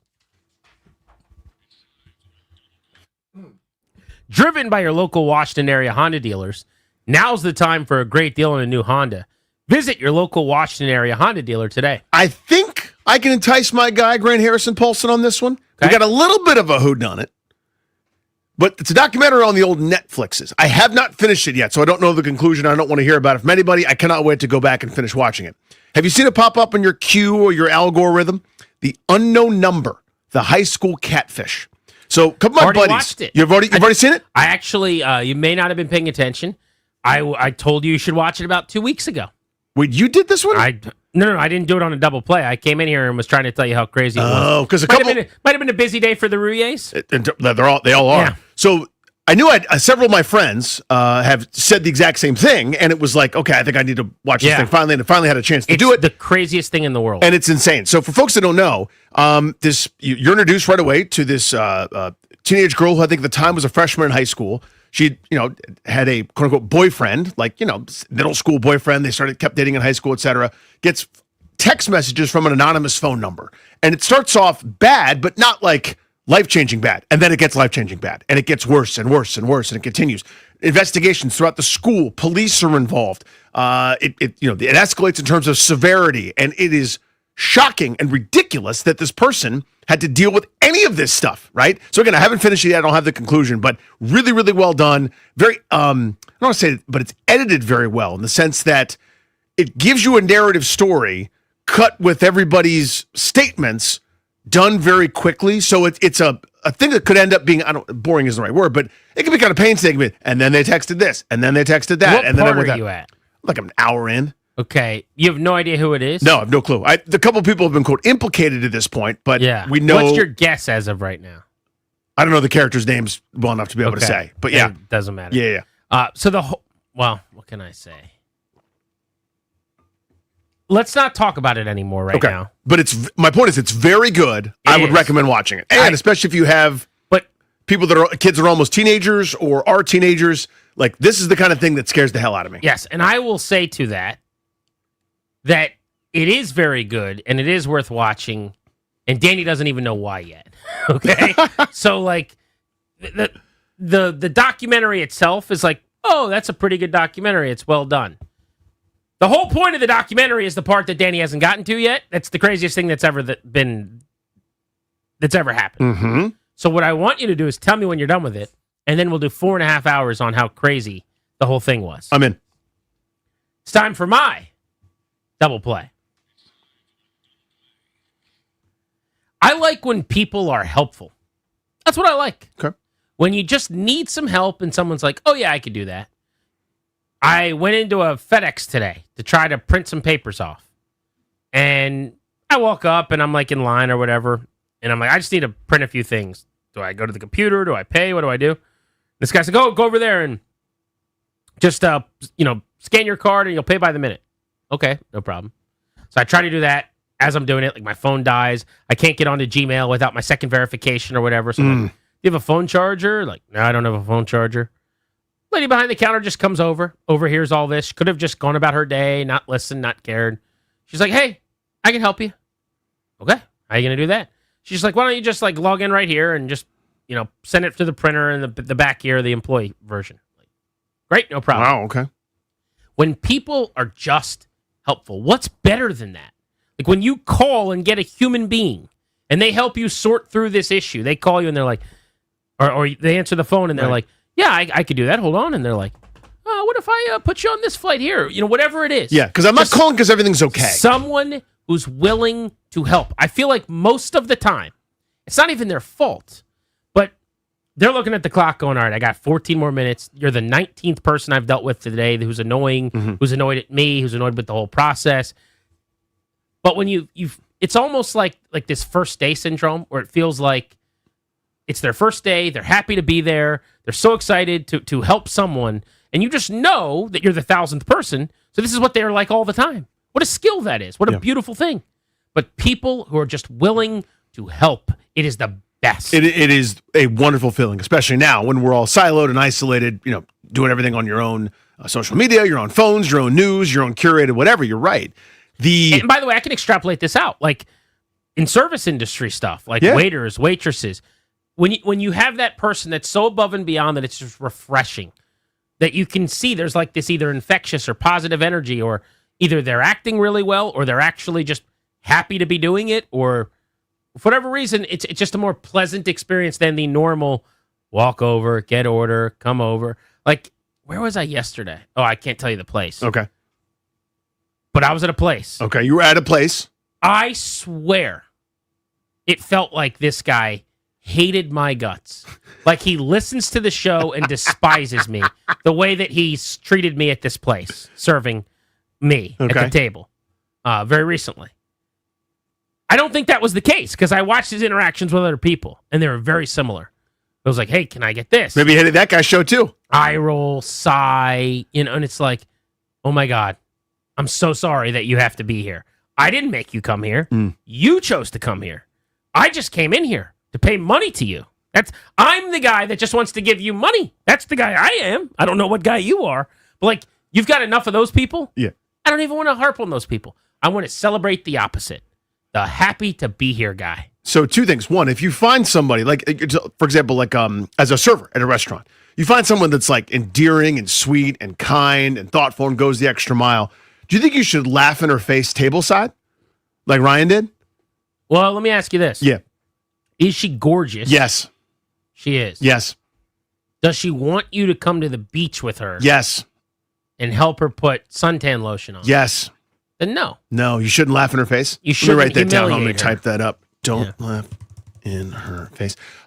Second part is... Well, you forgot humiliate her. Humiliate. Make her feel the height Yes. of a praying mantis. Yes. Yeah. Knee high to a grasshopper, as the old folks used to say. Right. The other part is, you're right. It is so refreshing. Like, I'm not a professional FedEx goer. Like, I'm not a professional customer service, I need help person. And they are. The guys behind the counter that are efficient, I get this at like my Amazon Prime store drop-off thing. I don't know if your wife orders things and gets a lot of packages to the house. What? Us? Yes. Yeah, we get so many packages, so many boxes, so many things. And I would say, like, I don't know, once a week, my wife's like, drop this off. It's got to be sent back. I don't know why, what we're doing, it's coming and going, whatever. Yeah. But like, you take it up and they're like scanning it and taping it and doing this and doing that. And they do this all day long. It's what they do. But it's like watching Peyton Manning with 1:53 to go and no time. He's just Omahaing it everywhere. It's just, with the tape. It's just like, it's so beautiful. It's a hit and run, perfectly executed, But these people are out there just living without their capes on. They're just these heroes among us. And when you run into one, it's so splendid. It's rare, but they're there. They want to help.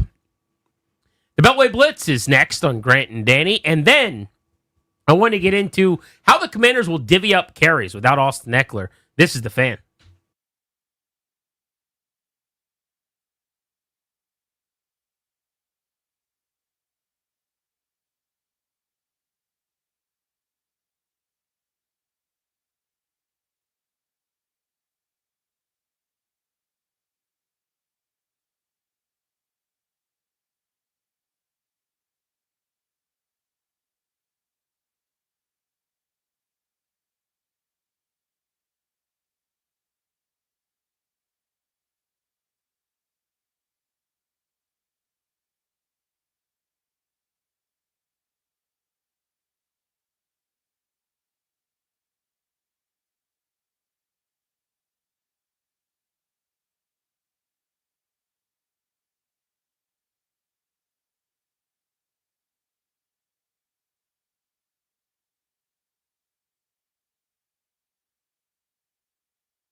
Brought to you by the Reynolds Empower Home Team, and it's the waiting game for Jaden Daniels and that sprained knee. It's been all about treatment and throwing a little, but that's really it at this point. So we should have a better idea tomorrow once we know whether or not he actually practices. Marcus Mariota would start against Vegas at home if Jaden is out. Josh Johnson would be the backup. Now, Marcus Mariota's already stepped in twice for Daniels, did it last season, dealt with some injuries then, you remember, and the Commanders, of course, won both of those games. Good news is we at least do have one situation settled. That would be the stadium with the vote. Done. Finished. RFK site. It is official, and they've targeted 2030 as the year stadium actually does need to open, mainly because they also want to have some big events out there, like the Women's World Cup, which would be in 2031.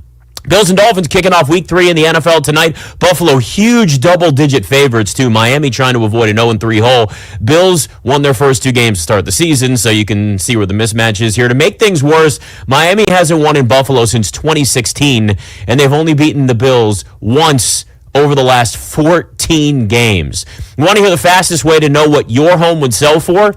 Reach out to Empower Home Team. Simply text your address to 800-763-3000. No phone call. Just text your address to 800-763-3000. That's 800-763-3000. From the Crop Metcalf 5-Star Sports Desk, I'm Nick Ashew on The Fan.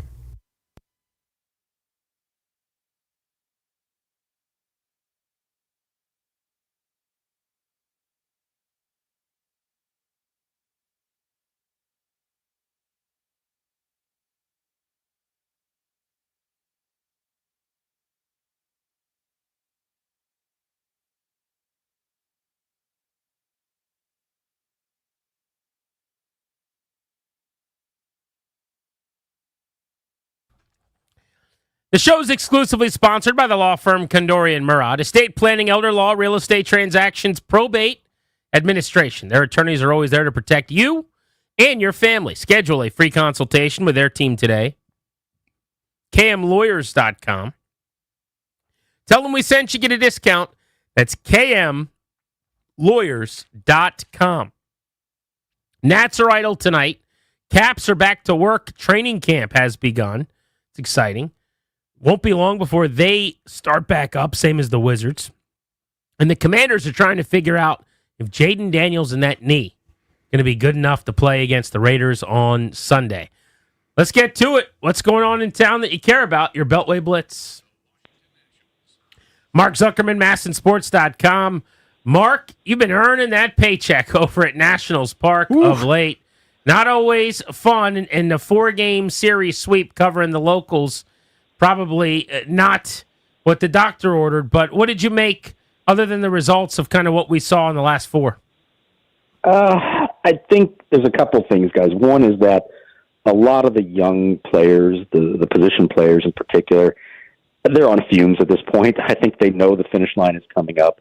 For a lot of them, it's the first time they play a full big league season. You see it in James Wood. You see it in C.J. Abrams. Now, that's not an excuse for the performance. And ultimately, if you're going to make it in this league and have a chance to play into October, you better be able to keep it going all the way through the end of September. And that's something they're all going to have to learn and take away from this. But as ugly as some of the final scores were, certainly the last 2 games of that series, they had golden opportunities to win them both. You have a scoreless game into the 10th the other night at the end of the doubleheader. And then yesterday you have a 3-0 lead going to the 6th. So not that they didn't deserve to get swept the way they played, but they did have a chance, and I think right now that's how it is a lot, that they're just not able to come up with quite enough to pull out these close games. James Wood has a chance to set the all-time strikeout record, surpassing Mark Reynolds. I care about that, but I know that you're not supposed to if you care about like analytics and numbers and things like that. I think it's a byproduct of a lot of different things, and his second half swoon, it's kind of, again, emblematic of that. Just sort of give me your thoughts on him, his year, this half, and maybe where the team is at on those gaudy strikeout totals. So I care about the record too, Danny, and I hope others, I hope James himself doesn't want to set that record.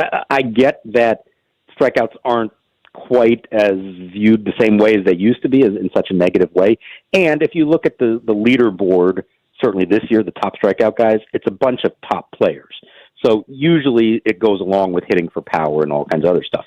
The troubling part is just how bad he's been in the second half. I mean, he hit 24 homers in the first half. He's hit 3 in the second half. The strikeout rate's gone way up.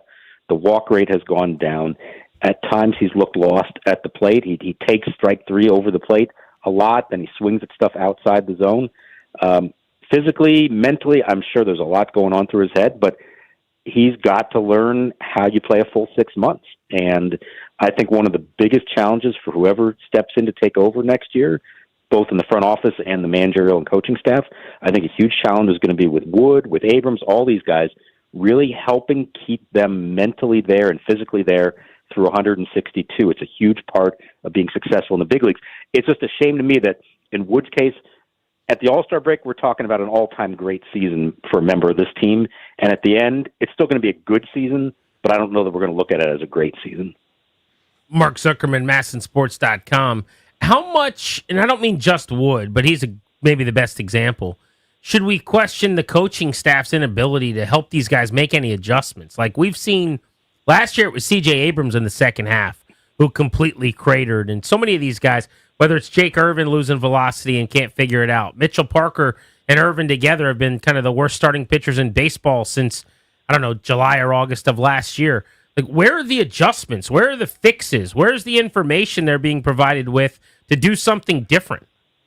It is 100% a valid question, and it's why when they announced late last season that they were bringing back the whole coaching staff, and when they did make the moves with Davey Martinez and Mike Rizzo in July, the fact they were keeping everyone else through the rest of the season, it certainly was worthy of bringing up. The counterpoint to that, and you have to say this, is Dalen Lyle has improved tremendously over the course of the season. And Mackenzie Gore, after a rough stretch, has bounced back strong. Brad Lord has had a breakthrough season.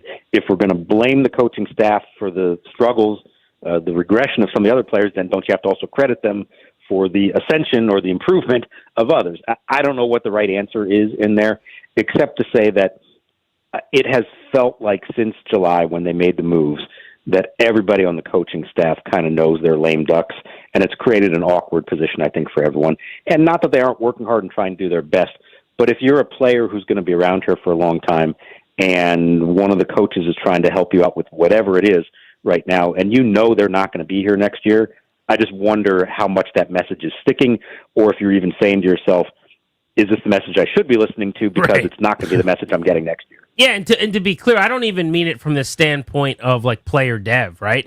Like obviously, Dalen, there are success stories. There's guys having good years. I just mean when you start to struggle, as a pro, that's your gig too. You're supposed to fix that and figure it out. You can look at your own tape. You know what you do well at that point. But that's quite literally with a young team what I think coaches are doing.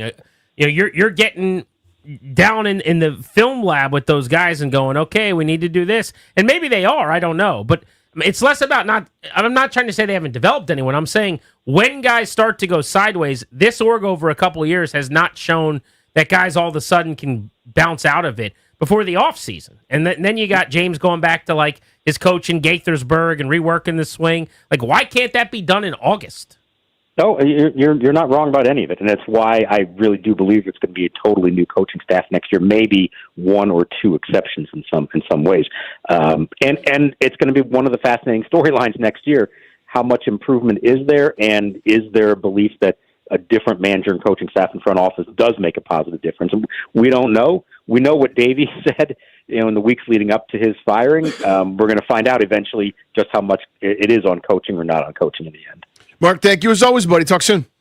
All right. Thank you, guys. Sounds good, buddy. I want a Mark-only blitz. Let's see if we can do that. Hit that commander sounder, please.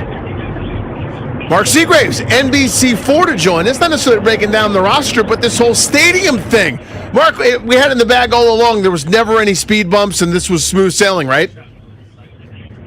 Just the way you wrote it up, exactly. That's right. It wouldn't be D.C. Council if there was not some drama.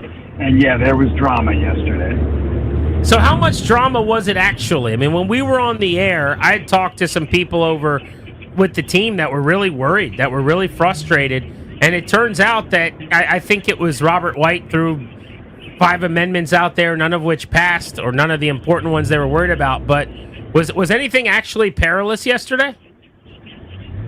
Absolutely. We all saw that letter that the team sent to the D.C. Council, and Chairman Mendelson, in their council breakfast meeting prior to the legislative session, was very clear that the team was frustrated, that they were at the end of their patience, and that Chairman Mendelson was very worried. And to give you an idea, they started that legislative session 3 hours late because Chairman Mendelson, behind closed doors, was on the phone with the team and other council members trying to clean this up, trying to get to a point where the bill would pass without, as you mentioned, it was the 5 amendments that Robert White had put forward.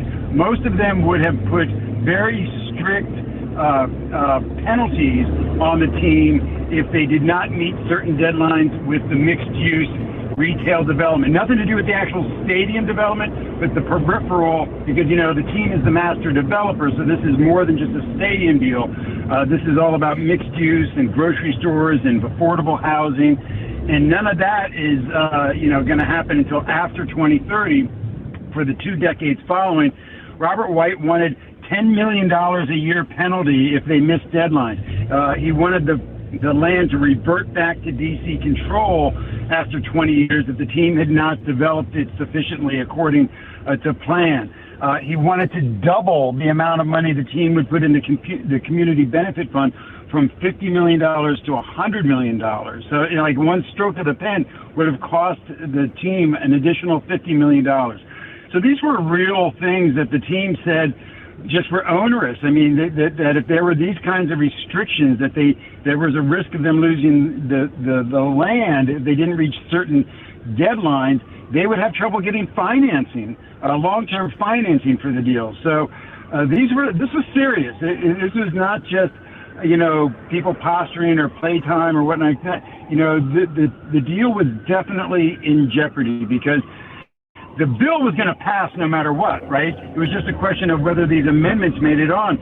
And the team has the option, and they still have that option, to say, oh, no, that's not the original deal we struck with the mayor, so we're going to walk away.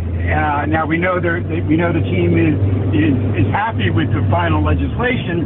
And the team, they're not dumb. They've been down this road with other organizations, with other cities, with other teams.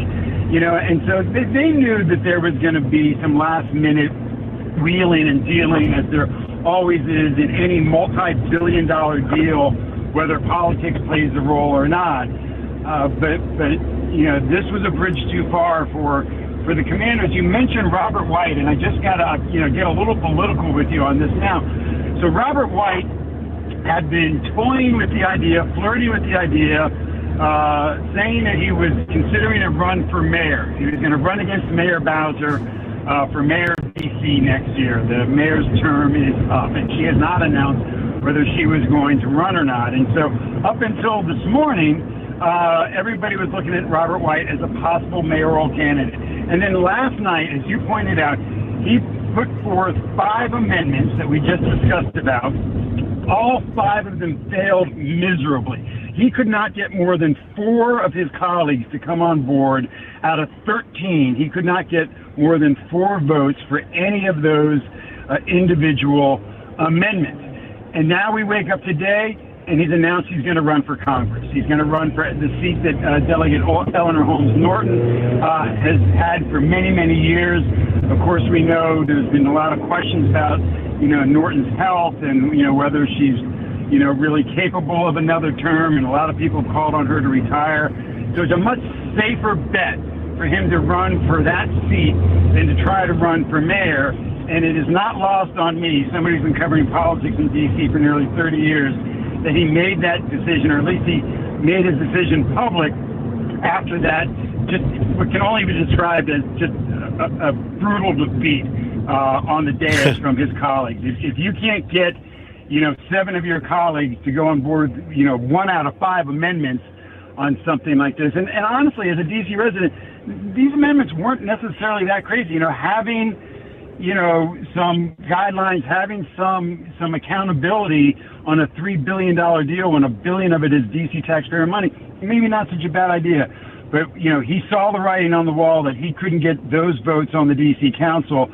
I think it's reasonable to say he probably figured he couldn't get the votes from the public either to become mayor of D.C. Mark, thank you, buddy. Great information. I appreciate it.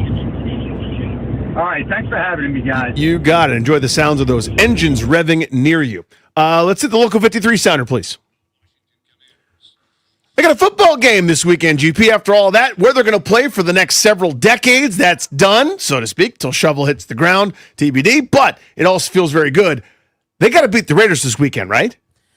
They're going to, I think. Raiders coming cross-country, short week, played on Monday night, dealing with some important injuries on the interior of their offensive line as well. And, yeah, Washington's super banged up. They might be without John Bates. Might be without Noah Brown. We're awaiting word on the status of those two players, among others. I think there's a real good chance you don't have Jaden Daniels, but you've had 10 days otherwise, if you're healthy, to rest up. It's a very winnable game. You're going to be favored regardless in this matchup. Go get yourself a win. Get to 2-1, and I think all of a sudden that Packers game is going to be, well, in the back of our minds for a while, way less important to most people's outlook on what this team is. Short week going to Lambeau. Not ideal. You start turning in some more good work, then you're right. It becomes more of an aberration as opposed to the sign of something maybe to come, right? But, yeah, I think it's a smart point. I mean, to me, this would go a long way for solidifying the operation, right? It validates all the offseason discussions, all the personnel moves. This was the plan. You go for games like this, quite frankly. Not necessarily because the Raiders are in your division, but what do they want to do with Pete Carroll? Hand it to Ashton Genty a bunch. They want to get that guy on first, second, and third down, period, end of story. What was your offseason plan about? On defense, beefing up that run defense. On offense, it's, 3 new offensive linemen, basically, to try to push around the Max Crosbys of the world to be able to establish what you want to do. This is a great chance to show it that it's not just a one-man band in Jaden Daniels and company in theory. By the way, the Raiders have been terrible at running the ball. They are second to last in the NFL in effectiveness right now. If you look at yards per play, yards per game, less than 3 yards per carry collectively as a team right now running the football. This is not what Pete Carroll signed up for, to your point, and this is not what they had in mind when they took Ashton Genty in the top 10. Now, it's not going to end here. Obviously, they're going to get this thing going, and they're going to fix this, probably and hopefully not this week against Washington, but they have been one of the worst run offenses in the entire NFL to this point. That's your Beltway Blitz on Grant and Danny here on the Fan. Speaking of the Commanders, let's get into Washington's backfield next. How much Ja'Cory Krosky merit will we see this weekend, and what's the divvying up of carries going to look like without Austin Eckler moving forward? That's next on the Fan.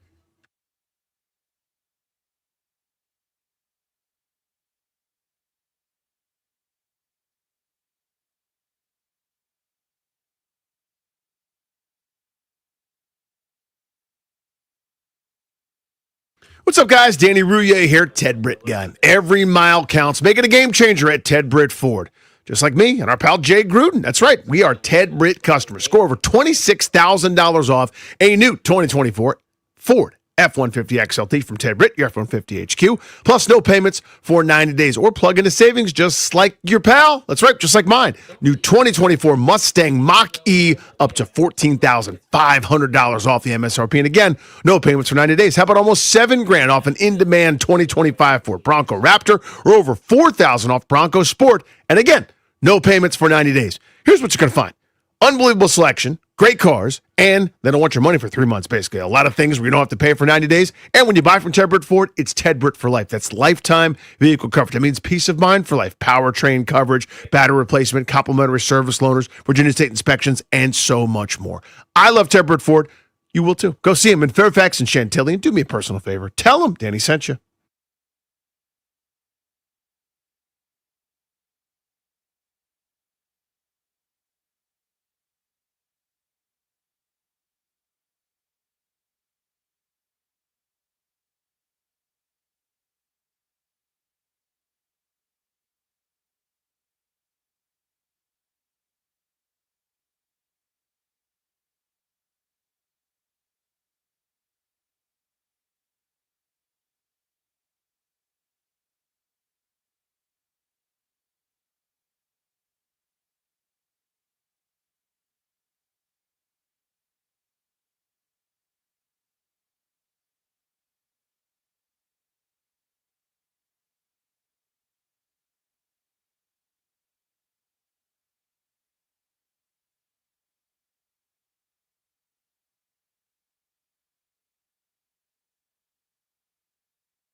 Driven by Orsman Chantilly Kia, where, as they like to say, let's ride together. The question at this point is whether it's Jaden Daniels or Marcus Mariota Sunday against the Raiders. Tomorrow's going to give us a better idea, though. It really just depends on whether Daniels practices or not. He's just been throwing a little bit, getting treatment on that sprained knee. Now, last season might be a little bit of a blueprint, not the same injury, but this is how they handled things before with Daniels having that broken rib week 7 against the Panthers. Didn't practice for 2 days the following week. Didn't talk to the media on Wednesday, his normal day, and instead he spoke on Friday, was initially listed as questionable to play against the Bears, and it wasn't until Sunday morning of the game that he was announced as the starter, and then, of course, well, yeah, we all remember what happened in that game against the Bears. So Orsman Chantilly Kia keeps their customers happy by offering great deals on the area's best selection of new Kias, each backed by the Orsman Lifetime Edge, featuring up to $1,500 in extras, as they say at Orsman Chantilly Kia. Let's ride together. From the Crop Metcalf 5-Star Sports Desk, I'm Nick Ashew on The Fan.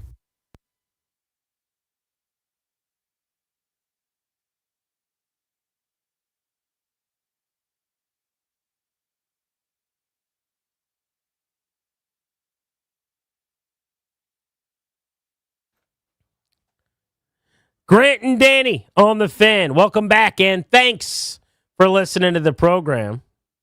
We're taking you up to 6:30 tonight on The Fan. 2 hours remaining. And remember, you got Thursday Night Football, Dolphins Bills, AFC East tilt right here on The Fan via Westwood 1 tonight in the 8 o'clock hour. So make sure if you're in the car this evening, you keep it locked on 106.7. Danny, we got ourselves a running back dilemma. Austin Eckler goes down, Achilles, out for the year. The good news is Washington likes its room, right? The Commanders think that they have depth and that they can get by without an issue. First and second down, Ja'Cory Krosky-Merritt's going to get a lot more work. He's going to be the bell cow. That would seem to be the plan. Chris Rodriguez will spell him. As far as Eckler on third down goes, I'm hearing a lot of people who think that's going to be Krosky-Merritt. I don't necessarily buy that, though. I don't think it is. I think it's going to be Jeremy McNichols. I think McNichols, like last year for a couple games, is going to be Eckler 2.0. He's going to come in 2-minute, 4-minute. He's going to come in passing downs. They trust him in pass pro. They trust him running routes. The stuff without the football, maybe a little bit more than the rookie. I hope they put a little bit on Krosky-Merritt's plate this week and then more next week. And if he keeps passing those tests, keep giving him more and more and more because he's a more talented player than anybody else on the roster. So how does Rodriguez fit in? I think that's another question here. My answer to that is he'll be what McNichols was in the first 2 weeks. You got to lead against the Giants. You need a physical runner in your 4-minute offense to try to grind clock. That's Rodriguez as a battering ram. You got a short yardage situation and one and a foot and goal from the 1 yard line. Maybe that's Chris Rodriguez. But the question we've got for you guys is twofold. How do you think they operate with their running backs, and how would you go about aligning the roles now without Eckler? We want to dive in on this at 800-636-1067 with you. The essential thing that I don't know, because I haven't seen it yet, the sample's been so small, a couple carries in the preseason. I know that Krosky-Merritt with the ball in his hands, good, yep, I feel comfortable there. Right? He's got the burst, he's got the vision, he's got the quickness, he's got the agility, he's got the wiggle, he's got the power, the things that you look for as a ball carrier. What I have no idea about, pass pro. I have no idea about him as a guy that can make that right read. For example, if we're set because we think a linebacker's blitzing from a certain side, you got to help pick him up, and then he doesn't. Are you lingering around, or can you have the wherewithal to leak out as a secondary or tertiary option there? Are you a great receiver out of the backfield? I have no idea just yet. So because he's athletic, because he's got all those attributes that I mentioned in the first part of my answer, people just go, oh, he's Eckler. It's the same. It's not. They don't make that many pass-catching backs that are that good at that part of it. I think Merritt can do it eventually. I do. The things that I've seen in the athletic part of it makes sense to me that he'd be able to catch the football and be able to a good route runner and do all those different things. It's a real skill, though. But it's a real skill. Yeah. That's my point. It's a real skill, and I haven't seen it. To me, the pass pro is the important part, though. So I'll finish my answer and then tag you back in. I need it to not be a tell, right? That in years past where it's, okay, everybody, here comes third down running back. He's trotting on the field. That means it's a pass, probably to him. I need you to be able to have some of the mystery. And if he can't do that on early downs, then I can't just hand it to him on first down every time I get a first down. There's got to be some mystery in there, which will limit the amount of time he's on the field for me. So I don't worry at all about the tell of who's on the field because all their guys can do enough of everything, right? There's not like a guy who's got bricks for hands that they're not throwing it to. When McNichols is in the gun as the pass protector and pass catching back, just like Eckler, they like him running the football. You've already seen him get carries in a year where Chris Rodriguez hasn't. He got carries last year. He started and played a lot in stretches. I mean, he was a focal point against the Cardinals when they hung 40 and dominated Arizona out there in the first quarter of last season. So I think they like him as a rusher and as a guy without the ball in his hands. We know Krosky Merritt is kind of the flavor of the month right now. They really, really want to involve him more and more. Rodriguez, I don't know what to think of their relationship with him or how they view him. He's still around as a 6th-round pick from the Rivera era. I thought he was their best back in the preseason. It didn't mean anything. He ended up being 4th in the pecking order and being sat, but now he'll get an opportunity. But the way I view this is, I think if we're looking at like a pie chart of carries moving forward, I could see Ja'Cory Krosky Merritt getting somewhere around 60% of the carries, with Jeremy McNichols getting something like 25%, and Chris Rodriguez getting 15%. Because I think that's what they were trying to work toward anyway, if Eckler was still there. Whereas Eckler last year, that's what Robinson got. Yeah. Robinson got over half of the carries. Eckler was just the change of pace who was there to do the other two things as a major, and then he minored in the carrying of the football. But I just think the Green Bay game got away from them, and they were in 11 personnel and spread so much because even though they weren't down as much as it felt like they were, Cliff called the game like the score was the feel, not the reality. He called the game like they were down 20, I thought. Where they're, I'm all for throwing it to set up the run, but they stopped running the ball. They stopped putting Krosky Merritt out there. They operated basically exclusively out of the gun with Eckler. And because of that, he had a 2-to-1 ratio of carries over Krosky Merritt. But I promise you, if you go back and look at it, that wouldn't have been the game plan. I don't think Kingsbury coming off of the game that JCM had just had in week 1 where he averaged 8 yards a carry and was number 2 in the league and rushing yards over expected per attempt, they couldn't have possibly gone into that Raiders game thinking, let's make sure he gets half the carries of Eckler in this game. I just think that's how it happened. So I'm going to say 60% of carries or so go to JCM, and then the other two divvy up the rest with McNichols initially getting more. Because I think Rodriguez will be the backup to both, like McNichols had been. Mm-hmm. He doesn't really have a role. If Krosky Merritt's your primary first, second down guy, and McNichols, the way I see it, at least initially, is your primary third down shotgun protector type, then Rodriguez, who will be asked to do both inevitably, isn't majoring in either of those two things. So that's kind of the way I'm seeing it, at least to start the rest of this season. That's interesting. Eckler. Yeah, like he's everybody's backup. Actually, I think you're probably right in terms of that assessment. Thinking about how I would do it, though, differently, because I think your percentages are pretty right on. And that's, of course, with the caveat that we offer, if you're just tuning in, the Jaden Daniels carries, or whoever the quarterback is, with Mariota can run as well, too. I mean, Daniels leads the team in carries with 18. Over through the two games. The other two guys are at 14. JCM and Austin Eckler. Eckler, of course, won't be adding any more carries this year.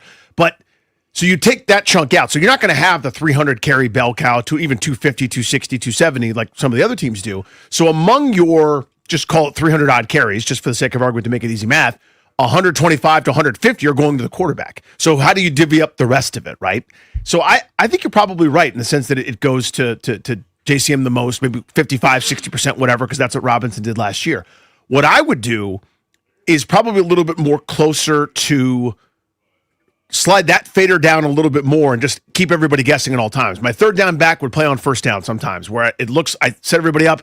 You see this package, it's Jeremy McNichols. Oh, he comes in on third down. They usually do this, and I hand it to him on first down, hopefully against a light box. I'm always trying to keep people guessing in that way, so I might give it to him more times than you're used to. Maybe another couple to Chris Rodriguez to allow some of that mixing and matching, but I think it'll end up being that way.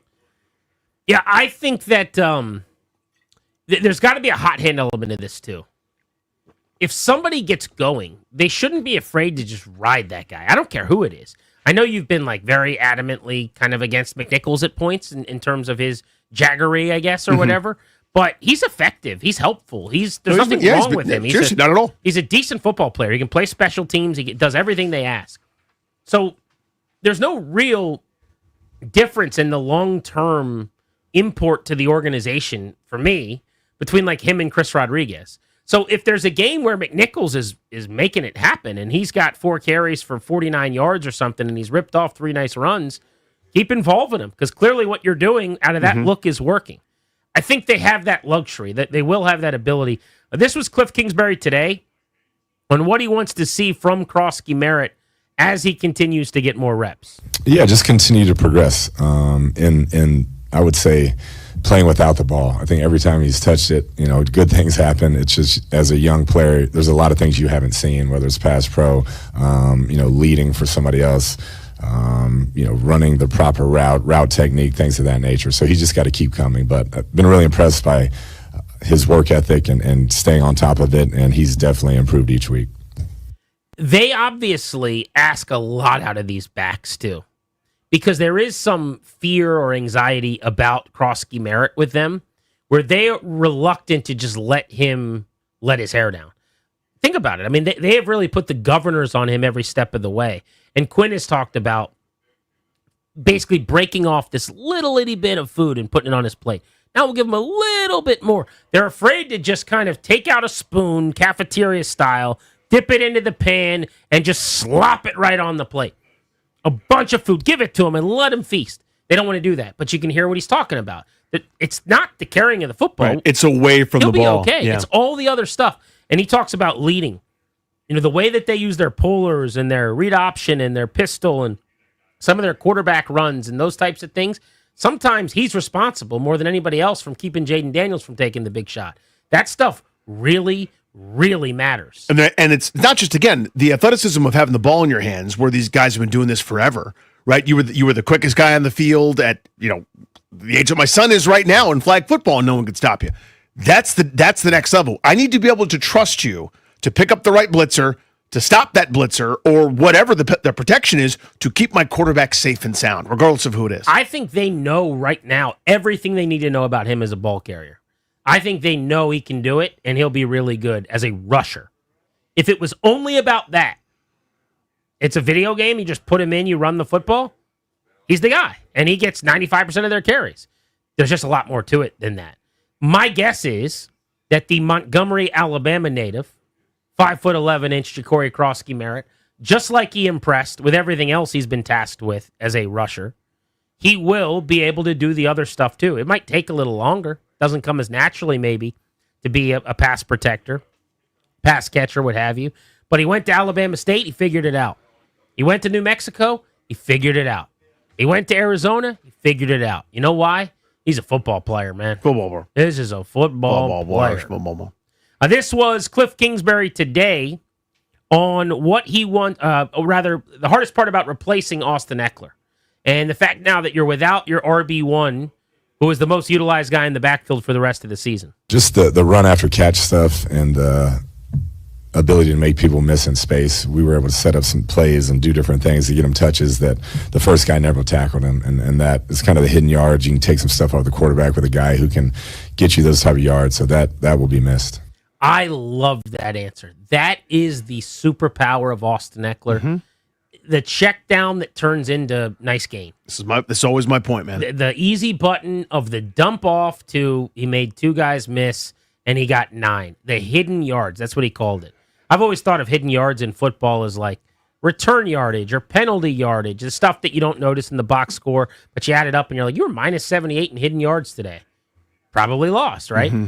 How about the easy button yards you don't think about when he makes 2 guys miss and gets another 6 or 8 or 12 and shifts field position on a 3rd and 14 or whatever it is. Screen pass against the Giants, man. Set you back. Now, ironically, it was Eckler's own false start that set him back, but whatever. 1st and 15 became just a first down, and you get the scoring range because of it.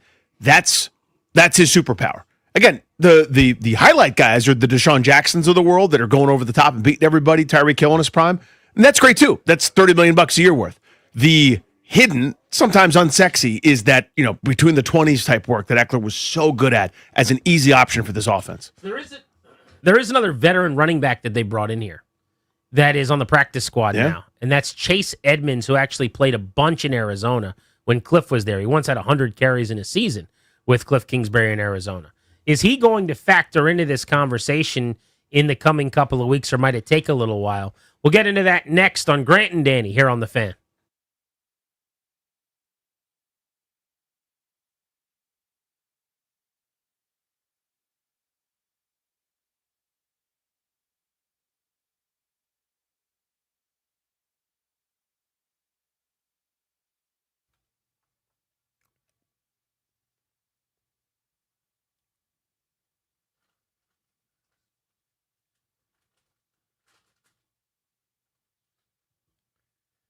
Hey guys, it's Grant. FanDuel is an official sports book of 1067 The Fan. Every NFL Thursday, your chance to hit the jackpot on FanDuel reignites, because with FanDuel's Thursday touchdown jackpot, you can win a share of $2 million in bonus bets each week.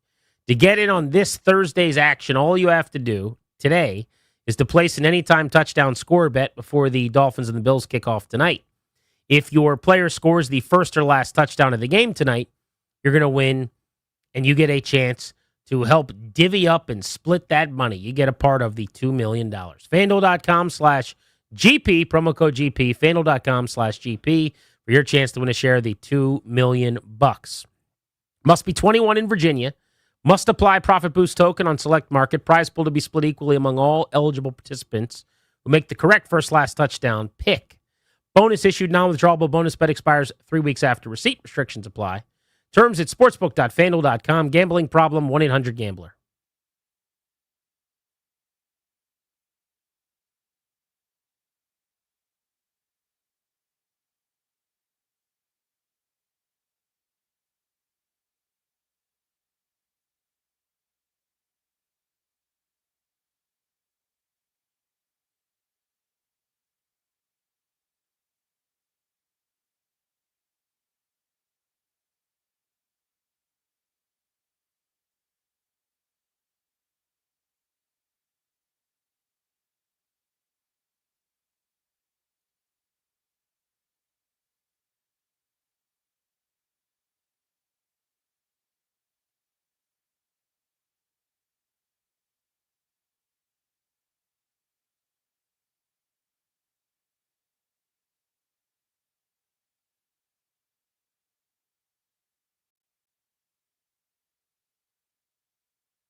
more by committee. There's no doubt. That's a tough loss. I feel really bad for Austin.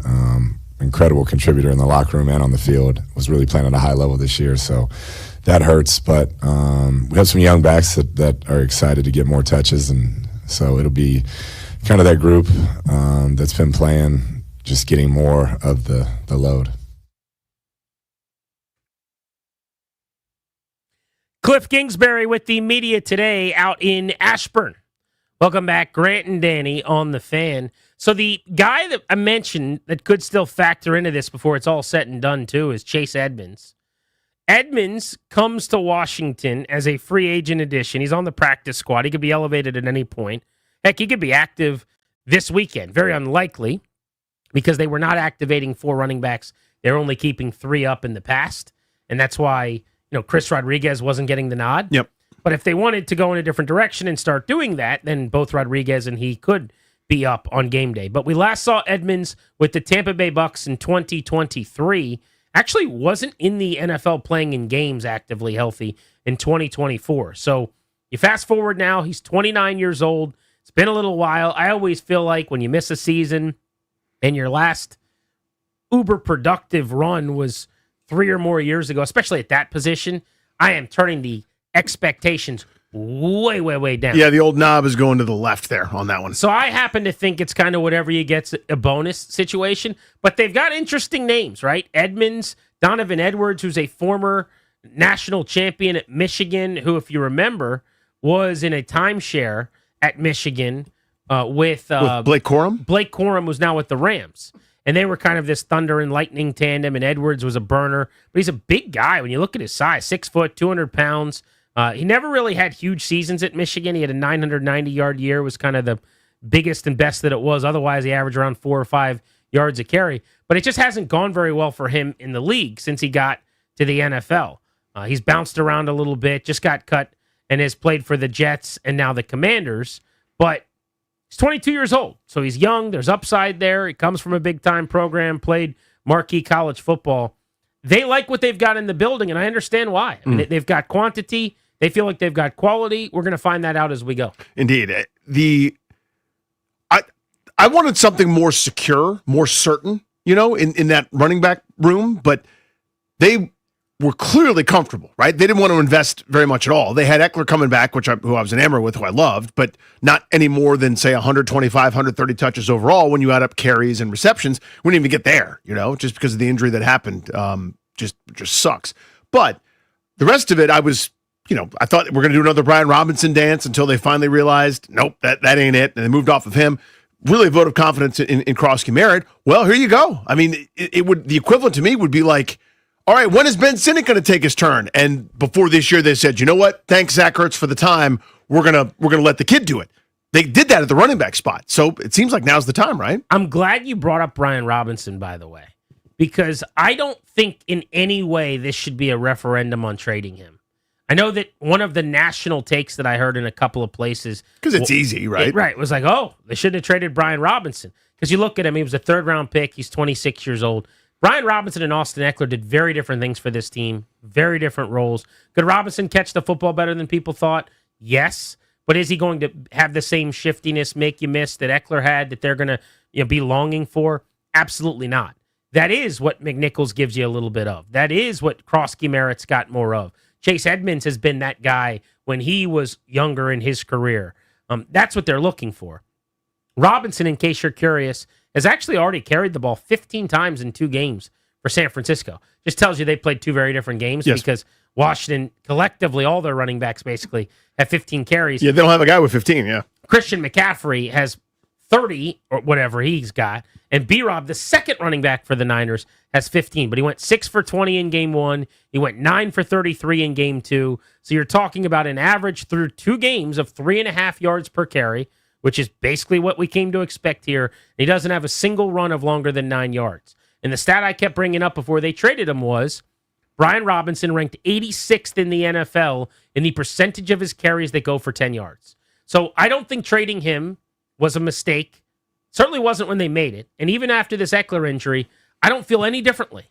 Like sinking or swimming with Krosky Merritt and the rest of these guys won't change how I feel that if B-Rob was here, you're still in a spot where you miss Eckler because it's not the running of the football. It's the other stuff. It's everything else. That wasn't necessarily B-Rob's strength.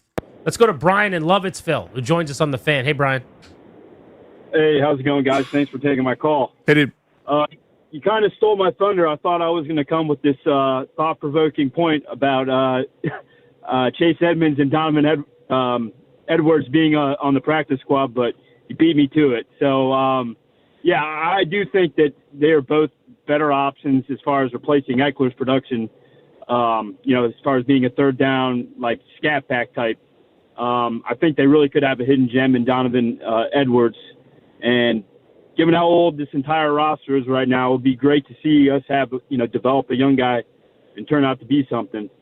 Another name I'll throw out there, if we're going to stick to being, kind of like the retirement home of teams, is Daryl Patterson. I might be saying that wrong, but he's on Cordero Patterson. Yeah, long-time return man. I mean, look, Cordero Patterson he's another journeyman who's been all over the place. I don't know how much you want to have, the running back retirement home. He's 34 years old. I'd rather go younger with guys like Edwards, who's 22, kick the tires, see if you can figure something out. But yeah, if you want to just keep bringing some guys in, because to your point, could he be interesting out of the backfield? Could he be a pain catching the football? No doubt about it. That's certainly something they could do. They worked out several running backs, by the way. Like one of the ones that they signed, we all know about because they actually put pen to paper with Edmonds, but they worked out supposedly like 5 or 6 running backs over 2 weeks who have been known to be pass catchers at different points. Let's go to Mark in Landover Hills. Hey, Mark. Hey, Grant. What's happening? Top of the day to you, Dan. Hey, buddy.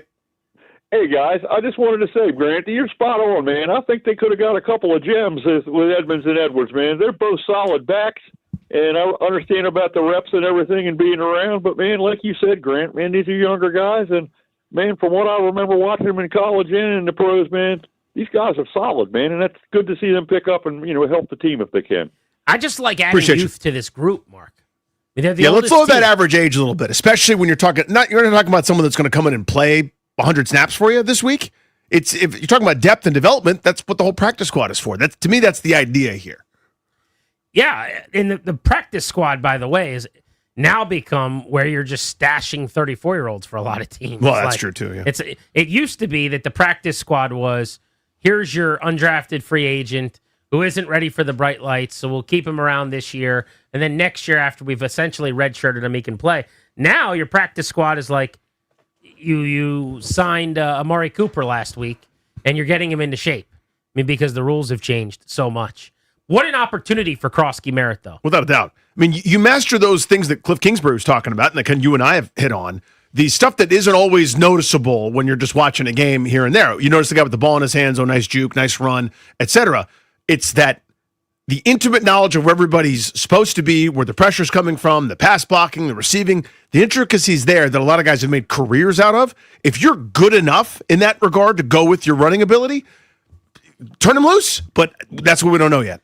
Jeremy McNichols is the only guy standing between you and being a 3-down back in the NFL. Mm-hmm.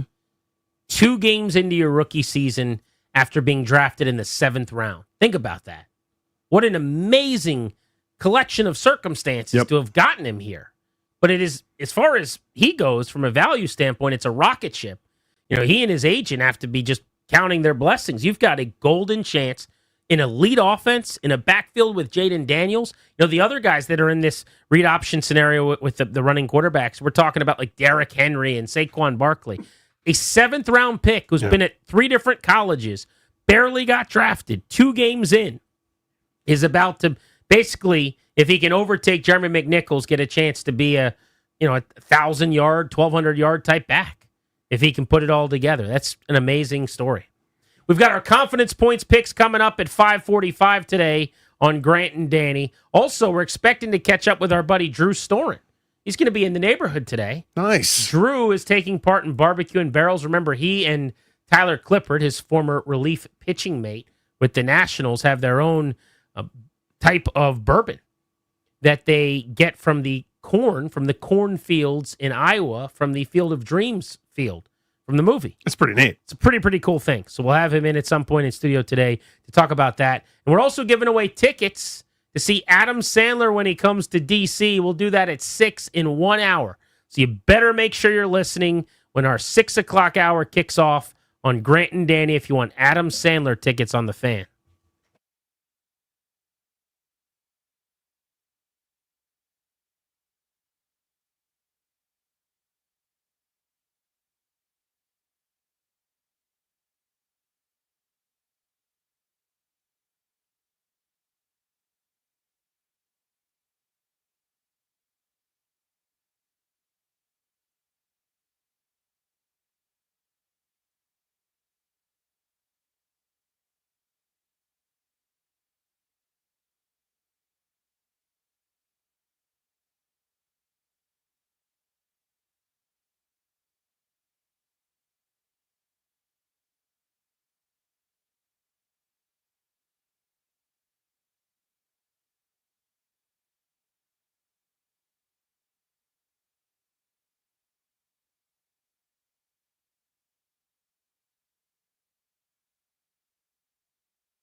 We're driven by Orsman Chantilly Kia, where, as they like to say, let's ride together. So we're sitting and having the waiting game for Jaden Daniels and that sprained knee. Treatment and throwing a little is really all we've got. Not at practice today.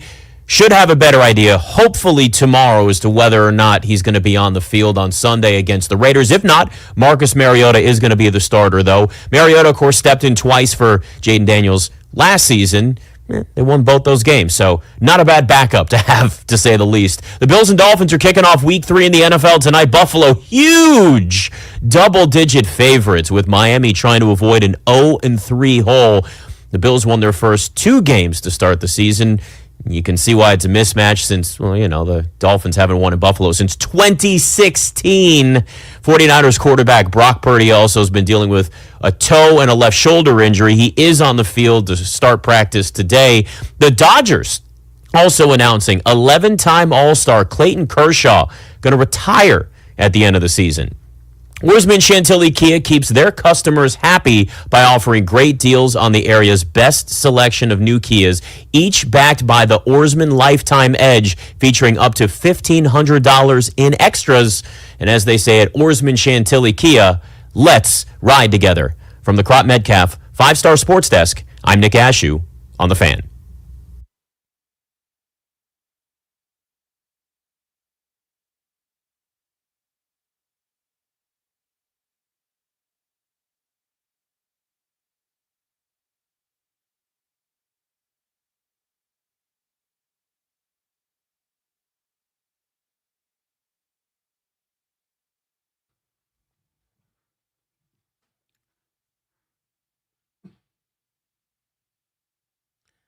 Grant and Danny on The Fan. Welcome back. Thanks for listening to the program. We're brought to you by the law firm Condori and Murad. Estate planning, elder law, real estate transactions, probate administration. They do everything, and they're always there to protect you and your family's assets.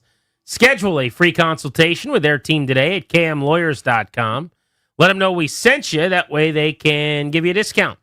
kmlawyers.com.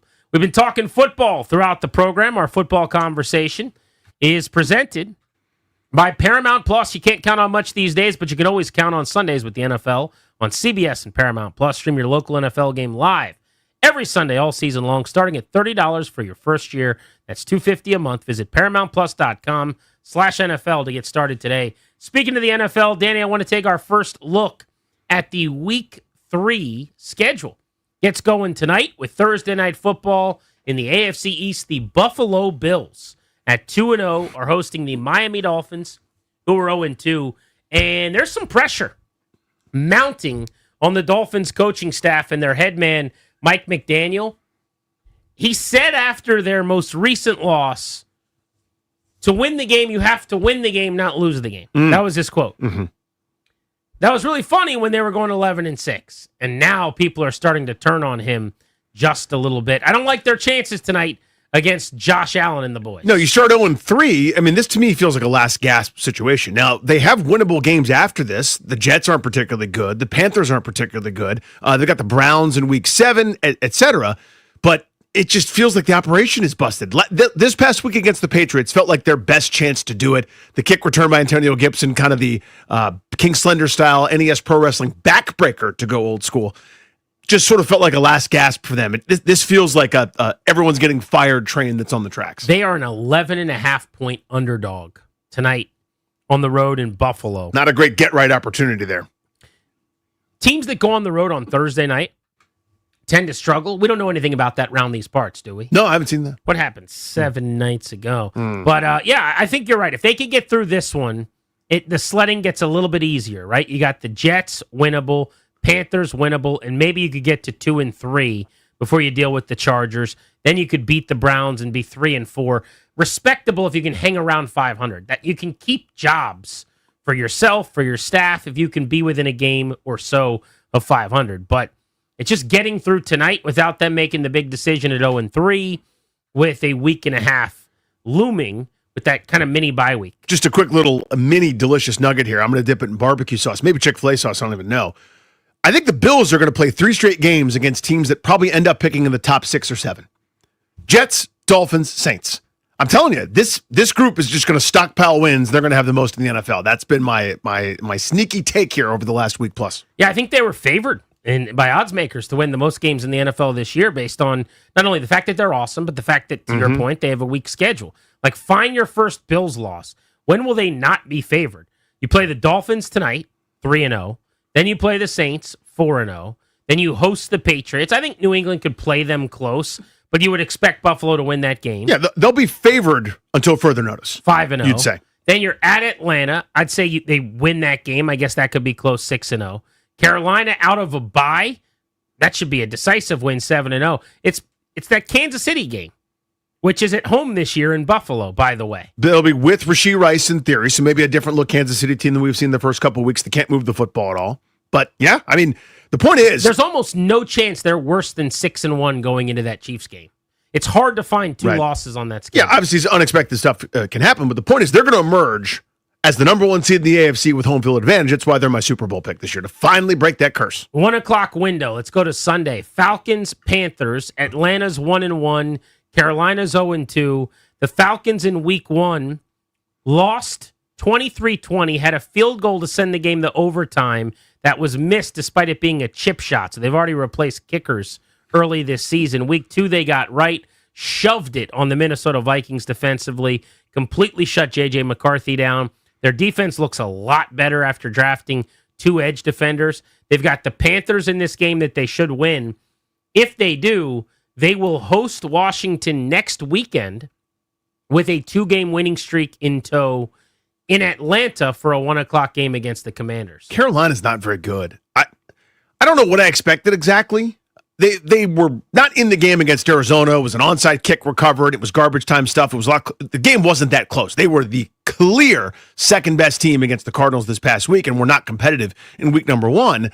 I don't know what I expected exactly, but it just felt like they maybe were putting one foot in front of the other last year in the second half, and Bryce Young played better. Their offense looks terrible again. It's almost like no improvement happened, and maybe some regression did. They just don't look like a team that really belongs, even with the rest of that mediocre to poor division in that case. So to me, Atlanta really showed something. Offensively, they haven't clicked yet. I don't know that they will. I don't know how great how high the ceiling is.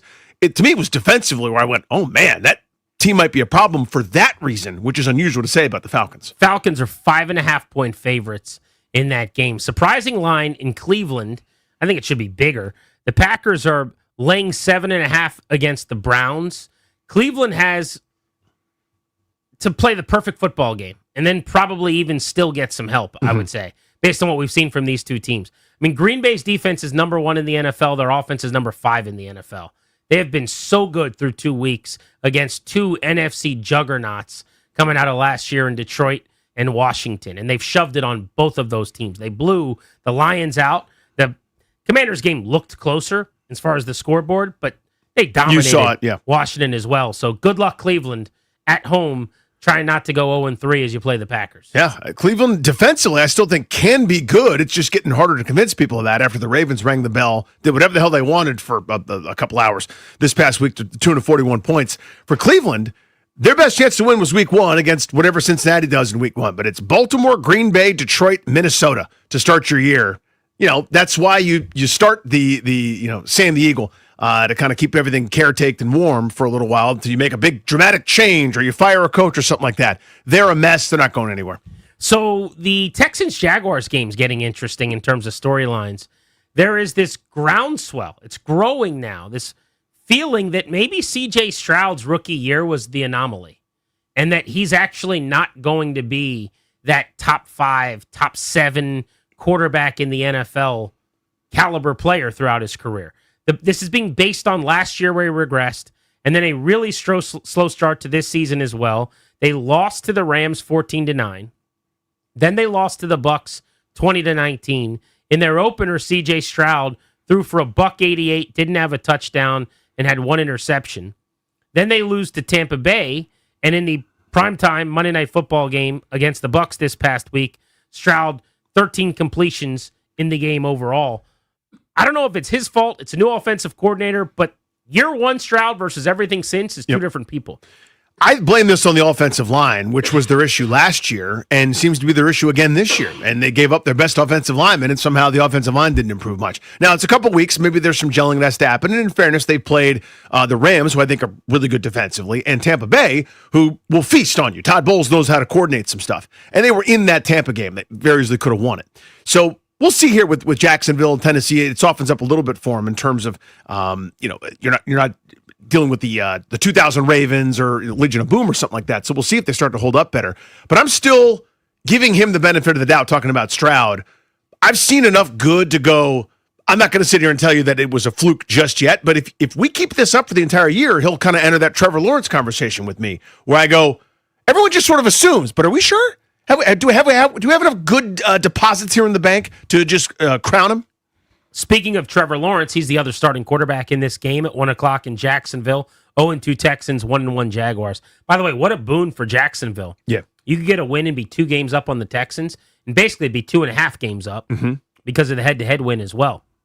Be a massive deal for Liam Cohen in year 1 with the Jaguars. But Lawrence has struggled, and there's other questions, right? Not just, all right, Trevor, now or never, buddy. But have you seen the discourse on Brian Thomas Jr.? I don't know what's going on there. I mean, this was someone I thought was going to be, a breakout super. I mean, our last year was great. Rookie year was awesome. I thought this was like entering superstar stratosphere territory, and it just looks like something's going on there. I had him in the top 10 in the league coming into the season. I'm not buying into any of whatever's going on in terms of like the discussion and the shouty shows and whatever. It's now he's afraid of the football and he doesn't want to be hit and he's not trying or whatever kind of terrible rhetoric's out there.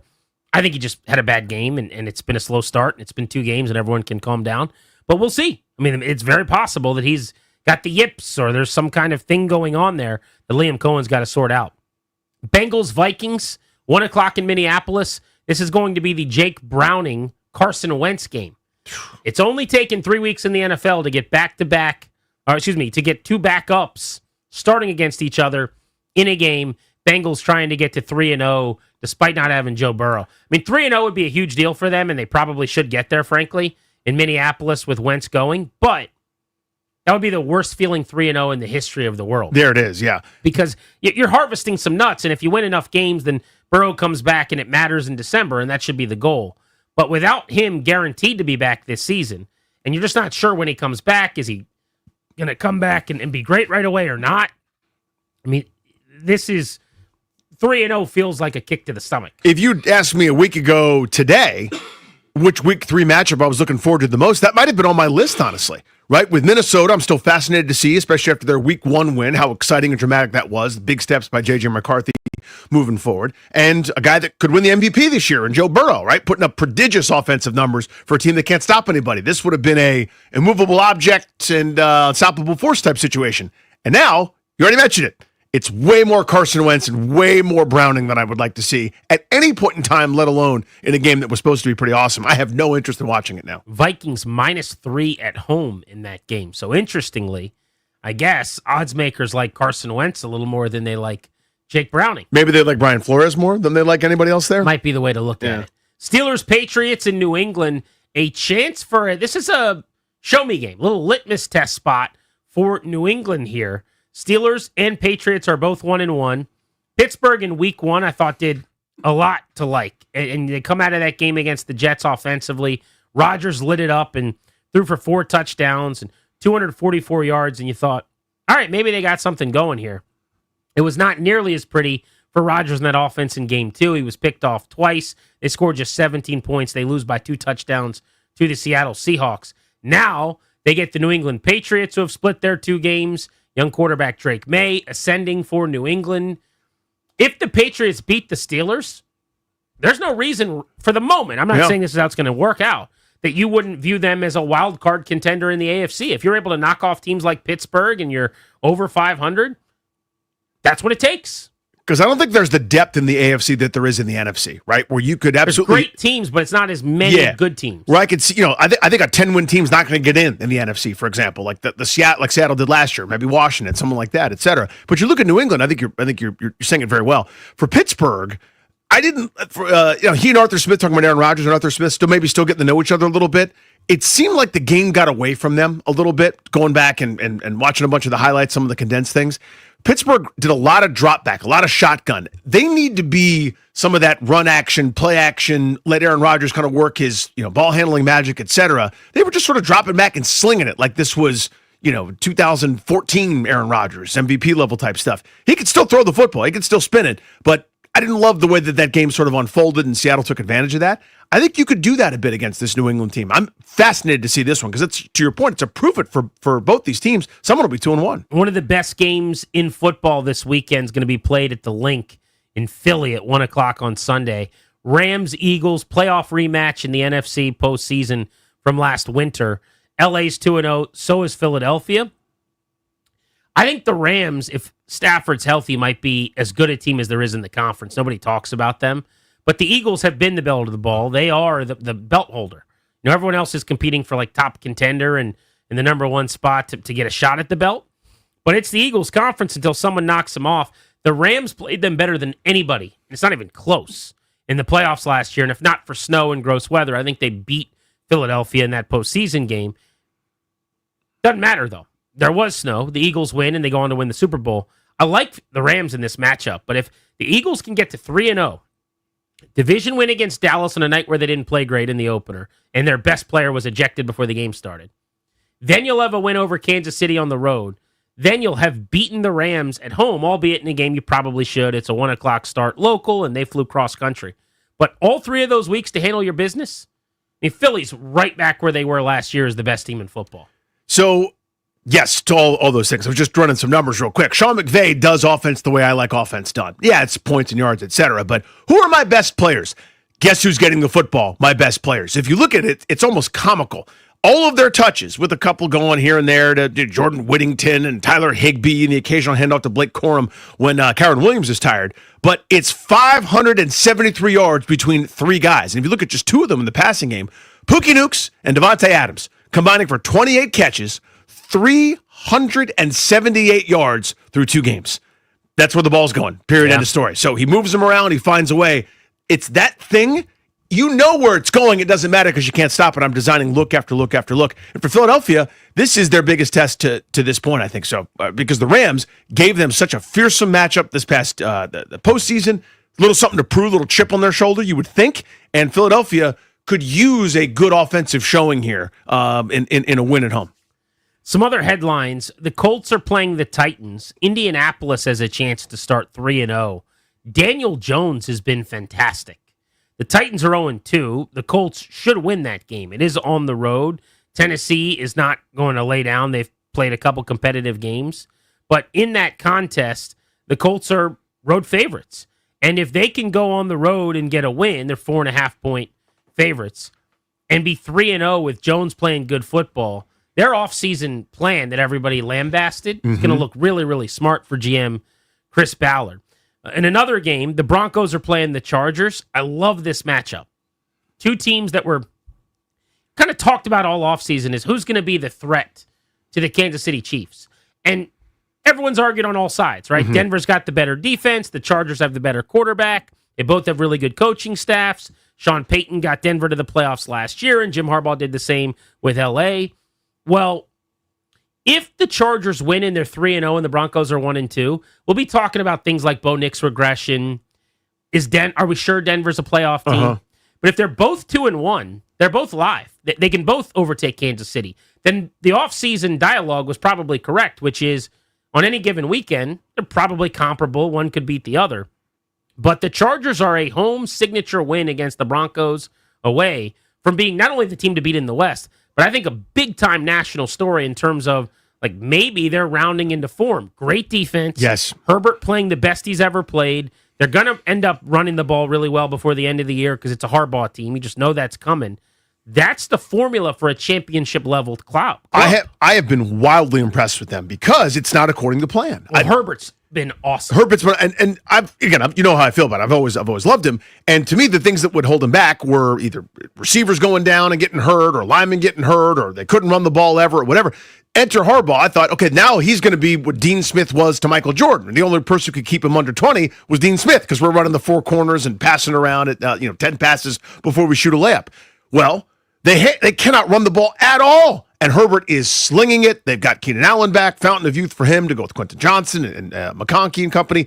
They have been really, really impressive, but it's been their defense. That's what I slept on. I was wrong about that. I thought, yeah, they'll be fine. We'll see what happens. Their defense has been lights out. Excellent, awesome, badass. And Denver is 1-1, probably shouldn't be, to be honest with you, but here they are. And they've got a chance now to maybe get that Peyton offense rolling. There was a little bit of friction between he and Bo Nix this past week. So they got a chance to kind of put some of that to bed. And for the Chargers, what a stamp of approval this would be if they beat Denver. Cowboys, with the number 30 defense in the NFL, have a game in Chicago. Hit the road to take on the Bears, Soldier Field. This might be what Caleb needs to get going. So the doctor ordered. I mean, Caleb Williams so far is 0-2 season for Chicago. He's been okay in structure, but he's just making too many mistakes. Ben Johnson and the Bears just got walloped by the Detroit Lions back at Ford Field. So now you get the Cowboys coming to Chicago. They try to get off the schneid. Dallas loses. They're in big, big trouble. You can get to 2-1 in the NFC East. You can feel like you are squarely in the mix moving forward. And then the great national game this weekend is going to be the Monday Nighter, Lions-Ravens, a possible Super Bowl preview between a very physical, violent and aggressive running game with Detroit, play-action passing game where they threw the ball all over the Bears last week, hung 50. Meanwhile, the Ravens, as talented a team as there is in the league, quiet week 2 for Derrick Henry, monster week 1, Lamar Jackson coming off 4 tutties, playing at an MVP level, ho-hum. Yeah, normal pedestrian stuff. I hope this is one of those Big 12 style shootouts. Like, give me 85 to 90 points in this game. I want back and forth. Whoever's got it last wins. That, to me, is an intravenous type situation. There you go. That's your week 3 outlook from your boys, Grant and Danny. Next is Josh Connerly Jr. definitely getting the nod for the Commanders this weekend against the Raiders. And what did Cliff Kingsbury say about the struggling rookie right tackle? You'll remember it was Kingsbury who wrote the note and left it on Dan Quinn's desk. That's right. Before the draft, demanding that they draft Josh Connerly. That's next on The Fan.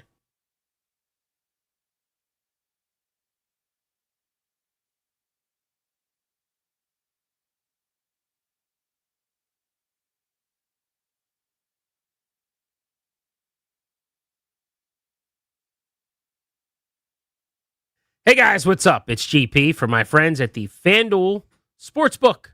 Big FanDuel guy, especially on Thursday nights because of this new Thursday jackpot that they have. FanDuel's an official sportsbook of 106.7 The Fan, and the Thursday jackpot means you can win a share of $2 million in bonus bets every Thursday like tonight. Dolphins playing the Bills. Get in on the action. All you got to do is pick a player to score an anytime touchdown, and then if that player scores the first or the last touchdown of the game, you win. And that means that your bet hits, so you get a share of the $2 million with all the other winners across America. FanDuel.com/GP. Take a shot at the jackpot. FanDuel.com/GP for your chance to win a share of $2 million in bonus bets. Promo code is GP. Got to be 21 in Virginia. Opt in. Must apply. Profit boost token on select market. Prize pool to be split equally among all eligible participants who made the correct first or last touchdown pick. Bonus issued, non-withdrawable bonus bet expires 21 days after receipt. Restrictions apply. Terms at sportsbook.fanduel.com. Gambling problem, 1-800-GAMBLER.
Brought to you by Baldino's Lock and Key, your hometown security team. Visit baldinos.com. The question at this point has been about Jayden Daniels, Marcus Mariota. Who's going to be starting on Sunday against the Raiders? Really obviously depends on Jayden Daniels' health. Didn't practice yesterday, didn't practice again today. We'll hopefully find out a little bit more tomorrow. Of course, Marcus Mariota would be the starter against Vegas. If he's not out there, tonight you got the Dolphins. Huge odds, double-digit dogs to the Bills in Buffalo, starting off week 3, and it's a place they haven't won in 9 years. Miami also hasn't even won a game yet this year. Buffalo's 2-0. Brock Purdy, who's been dealing with his own set of injuries, by the way, for the 49ers, was at the first part of practice for the 49ers today. Baldino's Lock and Key is your hometown security team for auto keys and fobs. They make car key problems look obsolete. With 9 area locations throughout Virginia and Maryland, stop by one near you today. For more information, visit baldinos.com. From the Crop Metcalf 5-Star Sports Desk, I'm Nick Ashew on The Fan.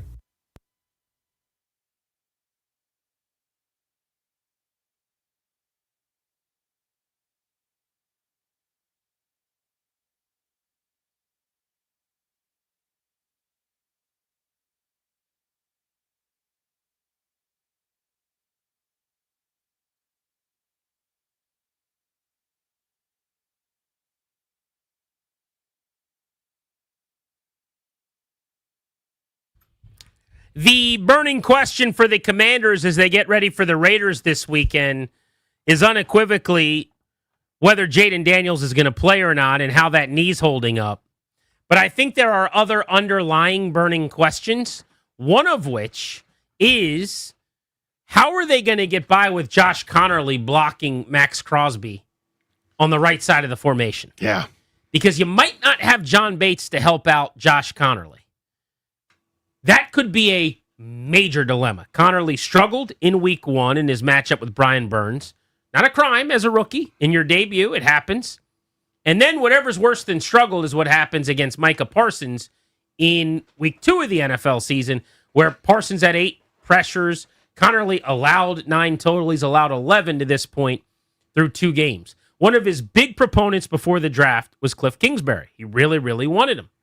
And Kingsbury spoke today about the rookie right tackle, who's uber athletic and moves well and still looks like he has a chance to be exceptional eventually. I mean, he came on from camp day 1 to the final day of camp, Danny, night and day. Mm-hmm. Improvements, adjustments, and then he looked more like the beginning of camp again as the season started. And my guess is in 8 to 10 weeks, we're going to look back and say, what a difference. This guy's now good.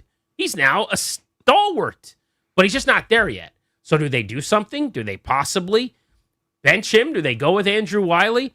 This was the offensive coordinator Kingsbury on Connolly today. Yeah, I mean, he's definitely been thrown in the fire. There's no doubt. When you talk about the Giants front, Micah is as dominant as any player I've seen since I've been in the league. And then you get Mad Max this week. It's got his hands full, but he's progressing as a rookie should, learning along the way, on the job training. And I've been really proud of just the way he's battled. We got a ways to go as an entire offense, but I like how he's competed, and he's just got to keep getting better. Now, I don't think he was asked point blank about sitting Connerly, right, or if they would roll with Wiley.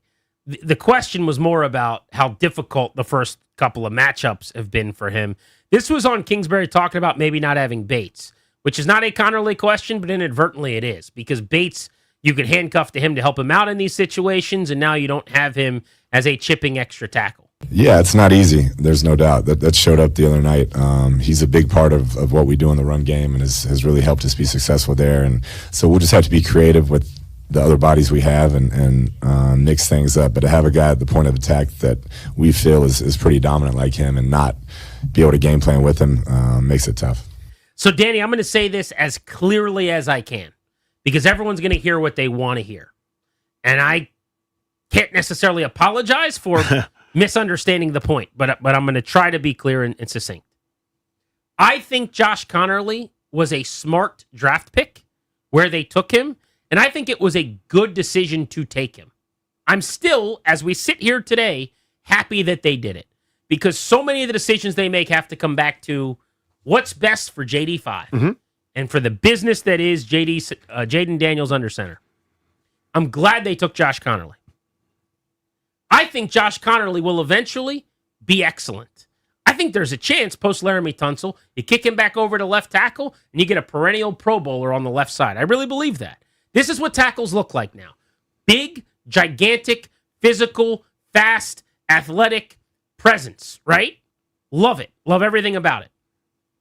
Right now, this moment, he has not been ready for the bright lights. It's just clear, and it's partially about matchups. It's partially about the fact that he's kind of just been thrown to the wolves against some of the best edge rushers in the league. That's right. But I would give him a reset. I don't need to keep trotting him out there on an island, especially without Bates and possibly getting beat and having his confidence suffer. He's just a boy, Danny. Yeah. He's just a kid. And again, that assignment for veteran average, call it what, the 18th best right tackle in the league. Yeah, Micah Parsons will embarrass Pro Bowlers this year.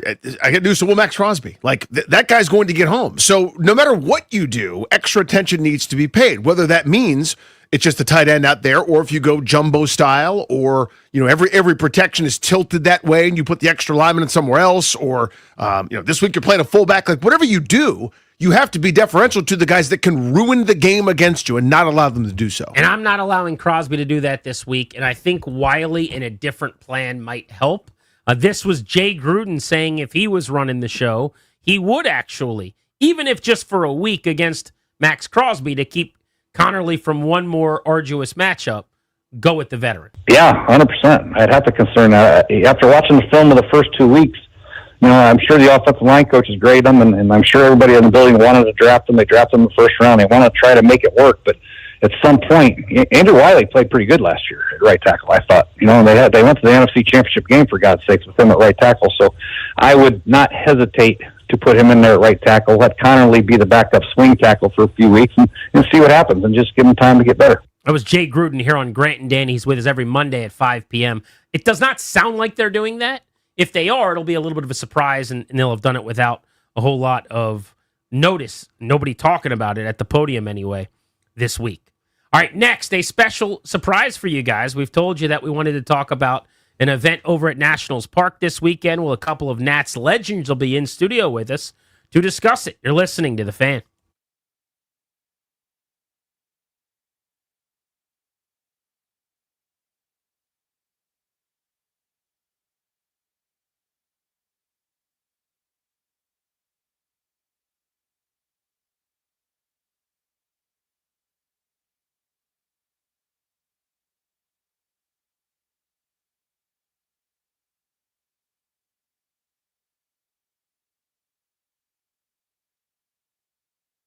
What's up, guys? Danny Ruya here from my pals at Brit Ford. How about almost $7,000 off?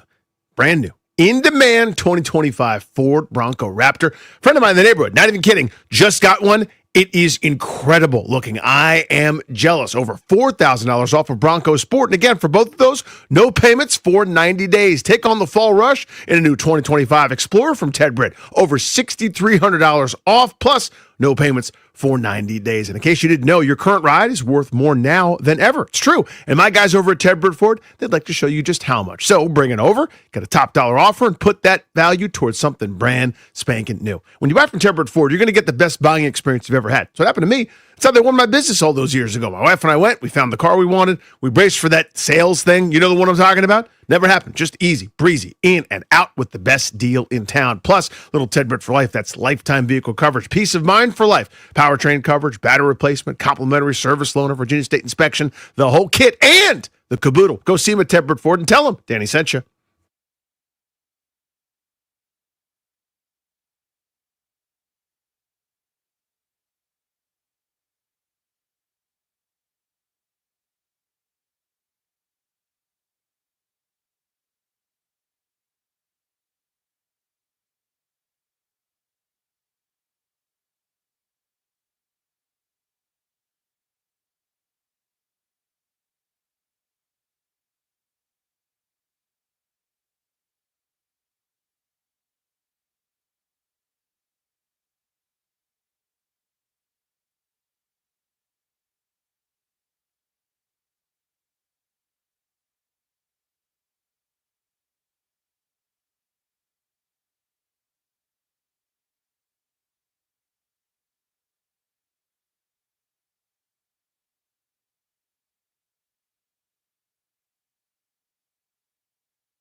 G&D welcoming you back on The Fan. We'll take you up to 6:30 this evening. The fellas are in studio with us right now, and we are joined by a couple of Nats legends in Drew Storen and Tyler Clippard, two quality relievers who are now quality businessmen. They have a delicious bourbon that they have not only created from scratch, the idea to putting it together, to getting it made, to selling it, but it's now becoming, I think, not only one of my favorite bourbons, but one that nationally, because of its story, is one of the most unique that's available. So first of all, fellas, thank you for being in studio with us. Hey, thanks for having us. We'll be back here. It's good to see you guys, man. Yeah. Welcome back to the old stomping grounds in the Navy Yard where you guys once lived and played. Things have changed just a little bit, probably. Slightly. Yeah, slightly. The McDonald's and the car wash are gone, so that's sad. Yeah, those staples are gone. So I don't know. 7-Eleven, no more. Like, what are we supposed to do? It's probably better that it wasn't like this when we were playing here. I think me and Drew would have gotten a lot of trouble if it was like this. I think, there would have been a few more days where you told Skip you might not be able to go That's that right. night. That's right. But fun place to hang, and I'll tell you what, fun place this weekend is going to be over at Nationals Park tomorrow. Barbecue and Barrels event you guys are taking part in. Tell us about it. Yeah, so we did it last year and it was a blast. And so tomorrow, 7 to 10 over at Nats Park, we've got we'll have a tent set up. We can sell our bottles. You can sample it. Just kind of hear our story, talk to us a little bit, talk Nats baseball, talk bourbon, whatever you want to do. But yeah, it's a great opportunity for us because usually we don't get to sell at events like this. So the beauty of DC is we get the ability to sell at the stadium and get to see some fans that we haven't seen in a long time. Why not? By the way, just sorry to interject. Why can't you sell it normally? Like it feels like there's always 1,000,001 restrictions. Yeah. It's like on a Tuesday on that side of the street, but not on Sundays. Like what's the deal? I think lawyers want to make sure that they get There billable you go. hours. No, it's it just depends state to state, county to county. Yeah, it just luckily DC's got some easier laws to kind of deal with. So yeah, that was the first thing that I learned quickly, that we were going to have an arsenal of lawyers on our side to figure all this out. So Clip, tell people what your product is, because this bourbon, this Field of Dreams idea that you have, the idea of baseball and people that like bourbon, I mean, there's never been anything better for them. But how did you guys come to it? Well, it was Drew's concept and idea, and he presented it to me. I mean, this was probably back in 2018, kind of sitting on the couch and with his background in product design and constantly just coming up with ideas, whether it was a new gadget to improve your pitching, or baseball glove, or cleats, or so this wasn't the first idea he pitched to you. He's constantly. So this is like with your apartment was like Shark Tank back in the Oh day. my gosh! I mean, he for designed. this reason I am out. He designed the bullpen that sits at Nats Park right now. Presented the design of the bullpen, and we show up after spring training, and it was his design. So, oh wow, I didn't know that. The elevated seating. Yeah. So we were tired of being stuck behind the cage. So he was constantly coming up with stuff, and so we're sitting there, and I'm like, wow, that's a concept that is awesome. And once he retired, he calls me and he's like, hey man, I want something to do. I'm thinking about doing this bourbon idea, and I'm like, if you can do it, I'm in. And so we're 4 years down the road now, and we're started the Field of Dreams Whiskey Company. We take the corn from the actual movie site in Dyersville, Iowa, and that's what we make our products out of. So now we have 2 products on the shelf, 1 coming, and it's been a blast to work with Drew in retirement, and we get to come and see our fans in DC and see you guys and take trips, and it's been a blast to do it, and we stand behind the product. We love what we've done so far, and like you said, it's a really good product. I stand behind, and we've enjoyed the heck out of it. A year or two ago, you sent me a bottle, and I'm not just pumping the tires. It's legit good bourbon too. Oh sure, yeah. The story is so cool that I kind of thought, I was like, oh, there's no way this corn is gonna make a bourbon that I'm gonna drink and be like, this is awesome. And I'm like, this is damn good bourbon. Yeah, it's like a Game of Thrones beer. All the money is on the wrapper. Okay. No, but it's legit. How do you I know a couple guys that are in restaurant stuff, Drew, and they go to these like conventions and like there's this single batch, this certain like malt that you have to like know a guy that like, you know, get blessed by somebody somehow or some way, right? Like it's such a like complicated thing. Where do you go from, hey, I'd like to do this, to now it's actually happening? Like that to me is a huge step that people don't talk about. It was the first call I made. Luckily, I grew up in a town that was heavy with farms. So I called the local farmer from Brownsburg, Indiana. I said, I need to learn how to speak corn. So, you know, once I learned what a bushel was, I, you know, reached out to the movie site and was like, okay, luckily that corn was being taken to town and sold as feed corn. And then from there, just talked to distillers and I'm like, would this work? And they're like, yeah, I don't see why not. And that was about the extent of the distillation process for me. I know my lane and make sure that we get the corn in the right hands there, the people that know what they're doing. But yeah, it's pretty surreal. I mean, when we went up, been 3 years ago at this point, for the first bottling, it was kind of just, we were looking at it in a bottle going, oh my God, we actually did it. Cause it was.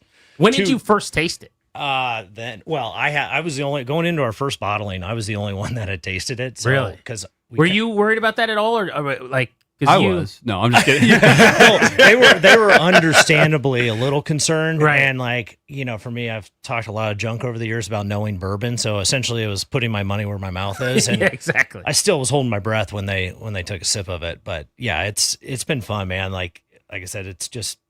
I feel like I've tried a lot of fun bourbons and trying to make sure that, you know, I guess pun intended, making a 5-tool bourbon that has a good story, cool packaging, cool, all that good stuff. But also there's nothing wrong with having a great product with it because like you said, it's easy to think it's a gimmick and that's understandable, but it's more of like, you got to try it because it's actually good too. Yeah. And, you know, like I said, I've talked too much junk about bourbon and collect too much bourbon to put out a product that isn't good.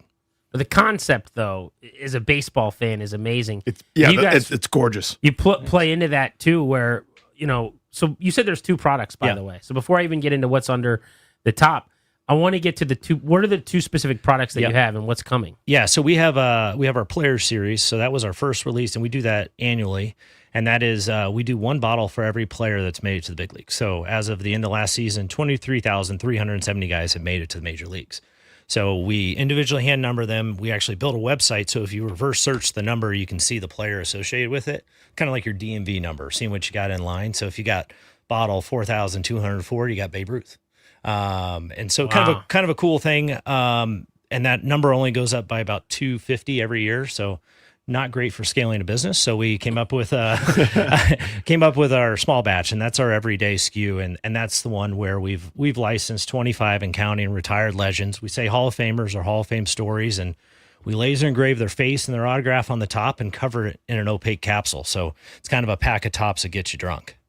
That's really, really cool. Thanks. And the 250, so you'll add them, and then essentially you have this database where I look up the number, it doesn't say the name, and then it tells me the player, the story. Mm-hmm. Yeah, so I just looked up. I picked random numbers. 22,467. Brian De La Cruz. Brian made his big league debut on Saturday, July 31st, 2021. He appeared in 326 games over 3 seasons, playing for the Miami Marlins, going like 70 for 75 against the Nats, it feels like, during that time. There he is via Baseball Reference. Boom goes the dynamite. It's right there. So cool. Such a neat thing. Really good idea. We had an opportunity to get Tim McGraw a bottle because he did a concert out at the movie site, and so I looked up his dad's number, and it was 12,345. 1, 2, 3, 4, 5. Like just cool random. That ain't bad. Yeah, kind of cool random stuff like that. What do you got in the carrying case? So this is our little briefcase that shows. I'll show the camera there. Shows all the different options. This is not all our guys, but just some of the highlights. So cool. So we've got, you know, anybody from Stan Musial, Satchel Paige, and then you got Doc Ellis. So you got some cool niche ones. Thurman Munson's always a big hit. We have a Tyler Clippard in here. That has better not have a clip. There's a clip. It hasn't hit circulation yet. I told him not to, but he did it anyway. Yeah. What number are you, Clip? Gosh, I think my number's 19,094, if my memory serves me correctly. Yeah. And I'm 19,737. Wow. Yeah. That's like a number you got to know, too. Do you have those like gold cards where you can go to any game, anytime? I missed it by a couple weeks. So. No way. Clip's got it. I've seen him use it. It is so cool. I have used it one time, and I didn't have the card with me, so I didn't think it was going to work. Tell people what it is, because I think a lot of people don't even know So what if you have 8 years of service time or more, you get a gold card, and it is actually gold. and it comes with like a really nice packaging and tells you how you can use it, and you basically show up to any Major League Baseball game and you get the best available seating, 2 tickets to any regular season game. I think that's awesome. That's pretty dope. Yeah. Should we show them our Pupatella cards? Our Yeah, pizza very cards? similar. Yeah. We have VIP Let me show you this, Pupatella Drew. cards. This is pretty cool. And they give us So we didn't have pizza. Yeah. Every single day if we want it. All we got to do is walk up and order our pizza with our card. You feel the weight. Feel the weight of it. See what I'm saying? Wow. It's a heavy Right? card. That's more valuable than the gold. Yeah, card, I was man. going to say that is. Go ahead. You got to hold it. Man, You're going to let So them make sure you give it back, Clip. This is like Make letting sure you give them it back. try on To your be ring fair, or that something. is way heavier and than the gold. The gravity of it, right? You feel the weight. I can get like toppings on there. I kind of got some Pat Bateman jealousy going on holding that card. That's such a good reference. We're hanging out with a couple of Nats greats, Drew Storen and Tyler Clippard, taking you up to 6:30. The event is Saturday, tomorrow, 2 days out at Nats Park, I should say, for barbecue and barrels. You guys can go hang out with them. He just said Saturday. Tomorrow? Yeah, it's Friday. Yeah, it's you, tomorrow. Will you tell It's this them? weekend. You're on Yeah, mic. it's tomorrow, Friday, 7 to 10. Friday I was, from 7 I was to 10. panicking, thinking I need to read. Oh my God, it's I wait, flew in Saturday? the wrong day. I was No, like, Friday from 7 to 10. Yep. Got it. Okay, Friday from 7 to 10. We're hanging out with these guys. We'll be back with them in just a few. And remember, we're giving away those tickets to see Adam Sandler as soon as we come back.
We're driven by Orsman Chantilly Kia, where, as they like to say, let's ride together. So we're sitting and having the waiting game for Jaden Daniels and that sprained knee. Treatment and throwing a little is really all we've got. Not at practice today. Should have a better idea, hopefully tomorrow, as to whether or not he's going to be on the field on Sunday against the Raiders. If not, Marcus Mariota is going to be the starter, though. Mariota, of course, stepped in twice for Jaden Daniels last season. They won both those games, so not a bad backup to have, to say the least. The Bills and Dolphins are kicking off Week 3 in the NFL tonight. Buffalo, huge double-digit favorites, with Miami trying to avoid an 0-3 hole. The Bills won their first 2 games to start the season.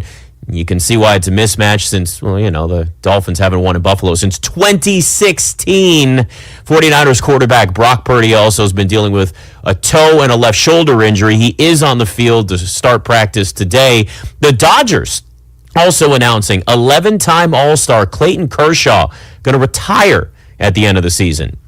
Orsman Chantilly Kia keeps their customers happy by offering great deals on the area's best selection of new Kias, each backed by the Orsman Lifetime Edge, featuring up to $1,500 in extras.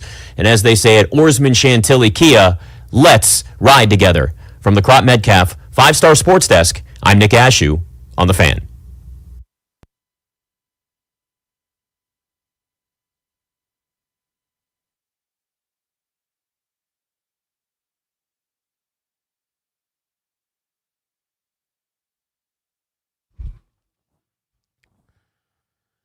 Stretch run of Grant and Danny taking you up to 6:30 on The Fan. Thursday Night Football tonight. The Dolphins and the Bills. Buffalo's an 11.5-point home favorite. Miami is 0-2 to kick off the season. Feels like they're in a little bit of trouble in the AFC East. Caller number 10 right now at 800-636-1067. Congrats. You're going to win a pair of tickets to see Adam Sandler. It's You're My Best Friend tour, Saturday, September 27th at Cap One Arena. Tickets are on sale now. For tickets and more event information, go to thefandc.com/events, courtesy of Live Nation. Good news, if you don't win these right now, we'll be giving them away throughout the show tomorrow. And remember, tomorrow we're at Craft House in Reston. In Reston, my friend, Friday Field Trip Series continues. Yes, we are going to the people. We're touching the people on Fridays. That's good. Ahead of Commanders football. All of a sudden, people are excited about football in the nation's capital after you get to an NFC Championship game. So the boys are on the road tomorrow out in Reston at Craft House. Come on out, have a cold drink, eat some food, and hang out with us and talk ball. That is from 2 to 6:30 in Reston tomorrow. We are in studio right now with Tyler Clippard, Drew Storn, a couple of Nationals relief pitching greats who have an unbelievably cool product, the Field of Dreams Whiskey Company that they have launched. And they're taking part in tomorrow's barbecue and barrel bash over at Nationals Park. It's going to be between 7 and 10 p.m. tomorrow night. I went to this a couple years ago, and it was super cool. Out in the Centerfield Plaza, they've got a bunch of barbecue and whiskey and bourbon setups. Very, very cool. And among them, back then, it was like all of our barbecue spots, Danny. So you want ribs. Oh, yeah. You want any kind of brisket. I think they have, like, our guys, Hill Country, are out there, smoked that. Money Muscle Barbecue. It's really, really cool. So if you want to go to the event, tickets are still available tomorrow, 7 to 10 p.m. You're in the ballpark with bourbon and barbecue. What's better? Can't beat that. Barbecue. Favorite genre, overrated genre, underrated genre. Start with Clip, go to Drew. Like barbecue specific? Like style of barbecue or barbecue dish. Just let's talk barbecue. Why Just do I get the sense Clip's like wearing an apron and like doing 13-hour like absolutely not. Barbecue? He's like You have shouldered misjudged me, my friend. the shouldered pork butt with a light vinegar. Yeah. Not a grill master? No chance. I think most of the time, what qualifies a good barbecue place for me is if they have good ribs. Because too many times I've gone to, what people call good barbecue places, and the ribs are just not it. Dry. Yep.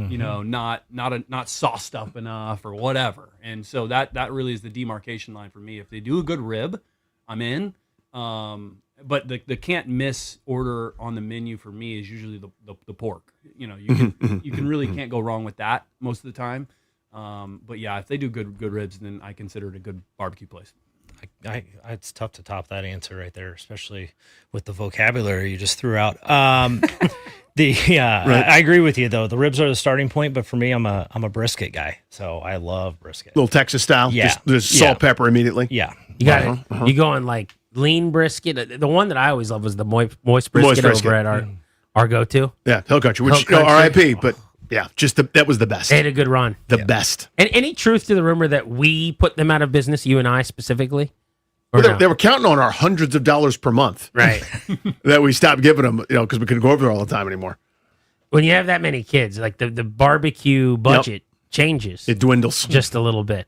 So for people that come check you out tomorrow, what are, give them an idea of kind of what they're going to experience, what they're going to see, and what they can buy. So you can buy both our bottles, our Player Series and our small batch, along with try them, and I believe we can sign them. I don't see why we wouldn't be able to. But we'll have some swag. We got some pretty cool stuff. And, come over, talk some bourbon, talk baseball, and get some free booze. Speaking of which, I want to ask you guys about this news today from Jeff Passan. Major League Baseball's banning team officials from watching amateur players or collecting video and data on players for a months-long period over the winter. They're saying that there's year-round play in baseball that's now kind of ruining the young generation. They're saying it's putting young players at a dramatic risk for future injury. So they're trying to cut down on scouting because they think this will put less pressure on kids to play year-round to be seen. Do you like the idea at the highest level that Major League Baseball is kind of implementing something to try to shift the way baseball's become year-round and everyone's now going into the travel scene? What are your thoughts on that? Well, I'm still trying to figure out travel baseball now that my oldest is getting in that age because it's a different world. I think. How old's your oldest? 8. Okay. And so you're right. It's past time. Yeah, it's time to go. That's basically tournament next weekend in Cleveland, bro. Right. So trying to figure out the balance, is just tough. And you look at it, we'll talk about from a pitching standpoint. Even at the big league level, guys are getting paid to throw $1 million and blow out. There's no longevity to it. And then, for them to go, okay, now we want to go down and take care of kids. It's like, well, you got to take care of guys, professionals too, while we're at it. It's tough because you have the benefits of kids understanding chords and the rehab process of keeping your arm in shape and all that, but they're also redlining it. And, the amount of kids, the numbers are crazy of high school kids getting Tommy John. And that's, everybody just thinks it's like a pit stop, and it's not. The second you go in there, your arm is never going to be the same. So, if it's a measure that works, if they think it's going to help keep kids, from specializing early, and, I'm a big believer in playing all the sports, but I don't know. Everybody has a different opinion nowadays. But it's harder to do now. Right. Yeah. In other words, the only way to get noticed is to keep up with the Joneses, and there's burnout and the injuries and stuff you're talking about. Guys will get TJ to get it out of the way. Yeah. Well, as a 15-year-old. If you read Passan's book, The Arm, I think it was called, basically, if velocity equals scholarship in a sense, right? Oh, yeah. 100%. And I'd be curious to get your thought too, as a guy that, you were never throwing 100, and you were so effective for so long, but no D1 SEC school or something is looking for the crafty righty throwing 84 miles an hour or whatever at this point. So I don't know how to put the toothpaste back in the tube, but if as a 13-year-old that everyone's looking for you to throw 93 so you can get seen, and that's all you're working on, you're putting your arm at risk. I don't even know what the answer is. There isn't one. You hit the nail on the head. That is you can't put it back in the box. Every amateur baseball player knows that's what it takes to get signed or get seen, is to throw hard. But to your point, the reason I was able to stay healthy my whole career is because I didn't throw hard. to be perfectly blunt and honest, I think if there's a big difference, and I think there's a lot of data behind this. There's a big difference between the guy throwing 92 and the guy throwing 97 as far as stress on your arm. I figured out a way to make my 92 look like 97. But is a guy like me going to get a chance to even make his major league debut in 2026? I don't think so. No. And that's the problem. Let me clarify that, because I think that's a fascinating point, and I think I follow you on this. If you're Tyler Clippard today, coming up the same path you did as Yankees prospect, you get your call up, whatever. You're saying there's a chance you don't even ever get to the big leagues. If I did, I wouldn't have debuted at 22. I might debut at, 20, 25, 26. And maybe you wouldn't have still been doing it. Right. Maybe you're going, and I'm never going to get my shot. Tons of guys would have passed me up, and I would have had to have kept healthy. I would have had to have kept dominating, because that was my trajectory in the minor leagues. I didn't really have a bad year because I didn't throw hard even back then. I mean, I debuted throwing 90, 91, I think, and the only reason that I debuted at a young age is because I just continued to have success, no bumps in the road, right? So that is the hard part about being a guy who doesn't throw hard is there's really no room for error. Where these guys that are throwing 97, 99, they can have the 6 ERA in high A, and then they get moved up to double A, and they have a 5.5. Because they're striking 10.5 out. Right. And they're probably walking 5.6. Yeah, exactly. And they're like, well, if he figures out the walk rate, then we're going to call him up. It's like he doesn't have to pitch good. It's crazy. Yeah, but it's not only there's no Maddox or Glavin or a John Burkett or anybody else that that's crafty. That's actually jarring to hear. There's no Tyler Clippard either. In this modern way of doing it, which is insane. Yeah, right. They eliminated the 50 rounds when I was drafted. Now it's down to 20. Right. So they've eliminated an affiliate out of minor league baseball. So the free agent minor league signees that came out of nowhere, those guys are gone. The ninth rounders like myself, probably are gone. It's just all the money is pushed forward into these top round picks. And that's the guys that are going to get to the big leagues because there's really no other options. That's just how the formula is. When do you notice that change in terms of you were multi-time All-Star, right? So when you have the success at the big league level, do teams still look at you and go, for now he's doing it? Or was there a point where they're just like, okay, the change up is amazing and I was always fighting that battle of like stats, you're overperforming. Exactly. Stats, success, overperforming. And when is the rubber going to meet the road and when is he going to fall off that cliff? And I went through free agency 6 different times, and those were the topics of conversation in my free agency stints every single time was, his fastball velocity dropped 0.2 miles an hour last year. Is that going to continue? Well, I had a 2.5. I don't know. By the way, 16 years, and you're saying the entire time. The entire time. High wire act, man. Which is another reason why, not to say that I'm not complaining in any way because I loved being a setup guy and I loved the roles that I had in my career, but it's another reason why I only had 74 saves in my career because they were always letting the other guy throwing 95 to 99 close the game. Right. I was the 92 guy getting outs in the 8th. Anyway, that's just human nature, and I don't fault any manager for thinking that way because I was just as impressed as everybody else in the stadium at the guy throwing the Henry Rodriguez's of the world throwing 103. Right. When he was on, it was unbelievable, and I'm like, I get it. Now, for the record, and when he was spraying, the mascot was in danger. I get it. I get it. I do need to at least acknowledge, just so that I don't feel like a complete poser here, that while I'm oh, that's crazy, I am the guy that if I see 98 with a wipeout slider, you're going to be my closer. Yeah. That's me too. Okay? I'm the same way. I'm every time I see shin pitch, I'm okay, when is the local high school tryout? This lefty throwing 84 with nothing but off speed. But if he's effective, he's effective. There is a path forward. But in general, so you're getting into this now as a parent, getting to see this. What is that like? And just the game at the youth level, I have to imagine it doesn't resemble anything like what you came up with. No, and you have parents that come up to you and are asking all these questions. I'm I'm learning just as much as you guys are because this is not the same sport. I say it's like a Navy SEAL trying to play paintball. It's just, I took the first couple of years as being the assistant coach, just trying to soak it in and figure it out, and I still got a long way to go because it's just I got to inject fun in it, and that's probably been the most difficult part. What do you make of pitch clock and even no ability to have anything on your hands, and how that has worked against or hasn't health of pitchers? Because there are guys that come out and say, without being able to grip the baseball, you've got to, I don't know the terms, but you got to squeeze harder, and that could be a problem. Or the pitch clock. I've talked to Max about this, I think, originally. I don't know what his take is to this minute.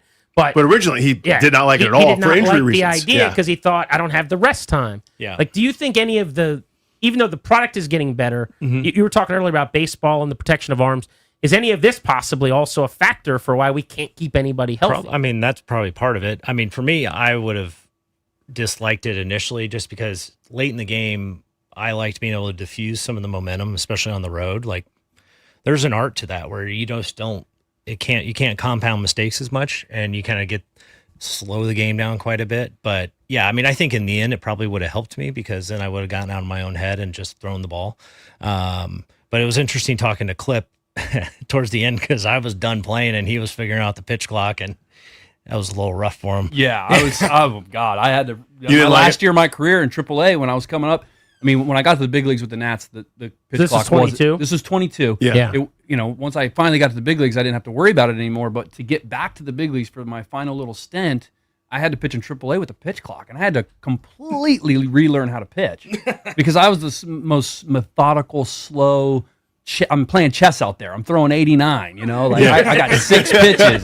I'm like, am I going to drop down on this pitch? Am I going to what am I going to do? There's more columns on your Savant page than just tiny percentages on Fangraphs. Change, 4-seam, sinker, splitter, curve, slider. Yeah, it was a struggle for me. So that last year, man, I was like, you know what? It's time. I'm ready to leave. But to your point with the baseballs, I remember. I have an anecdote in 07. I make my debut, and I think that year I was in big league camp for 10 days. So I got to throw with the big league baseball for however many, whatever. So I go in 2007, and this is the only time it really happened to me. But I remember the 4th inning of my start in my debut, my forearm starts to cramp. And I had never experienced that before in my whole life, and I didn't even throw that many breaking balls. But it was just to the point that you were just making about how, because I had to grip the ball so much tighter because the seams were smaller, the baseball felt a little more slick in my hand, and I was wrenching it, trying to get a grip on that ball, and my forearm starts to cramp in the 4th inning of my major league debut, and I'm like hiding it in the dugout. Oh my God, what is going on here? And I got through it, and I was fine, but when you touched on the baseball thing and not being able to use stuff, I was never a guy who used anything because I was a changeup guy, and it would just, if I used sticky, it would just stick right into the ground. So but there was an acclimation process to the big league baseball. So yeah, that is a thing. So I don't know if it's everyone helps when they or hear hurts, the sticky stuff, they assume spider attack and a lot of guys, it's rosin, sunflower, or sunflowers, I'm sure. Sunflower seeds, rosin, eyelash, eye of newt. You ever see the sunflower seeds on someone's fingers while they're pitching? Sunscreen or rosin or whatever, but it's just a little bit of a grip, just something sticky, and the hitters are like, hey, whatever you need, bro. Just please know where that baseball is going. Yeah, I was going to say, you're talking about arm injuries when it comes to taking away any of the grip.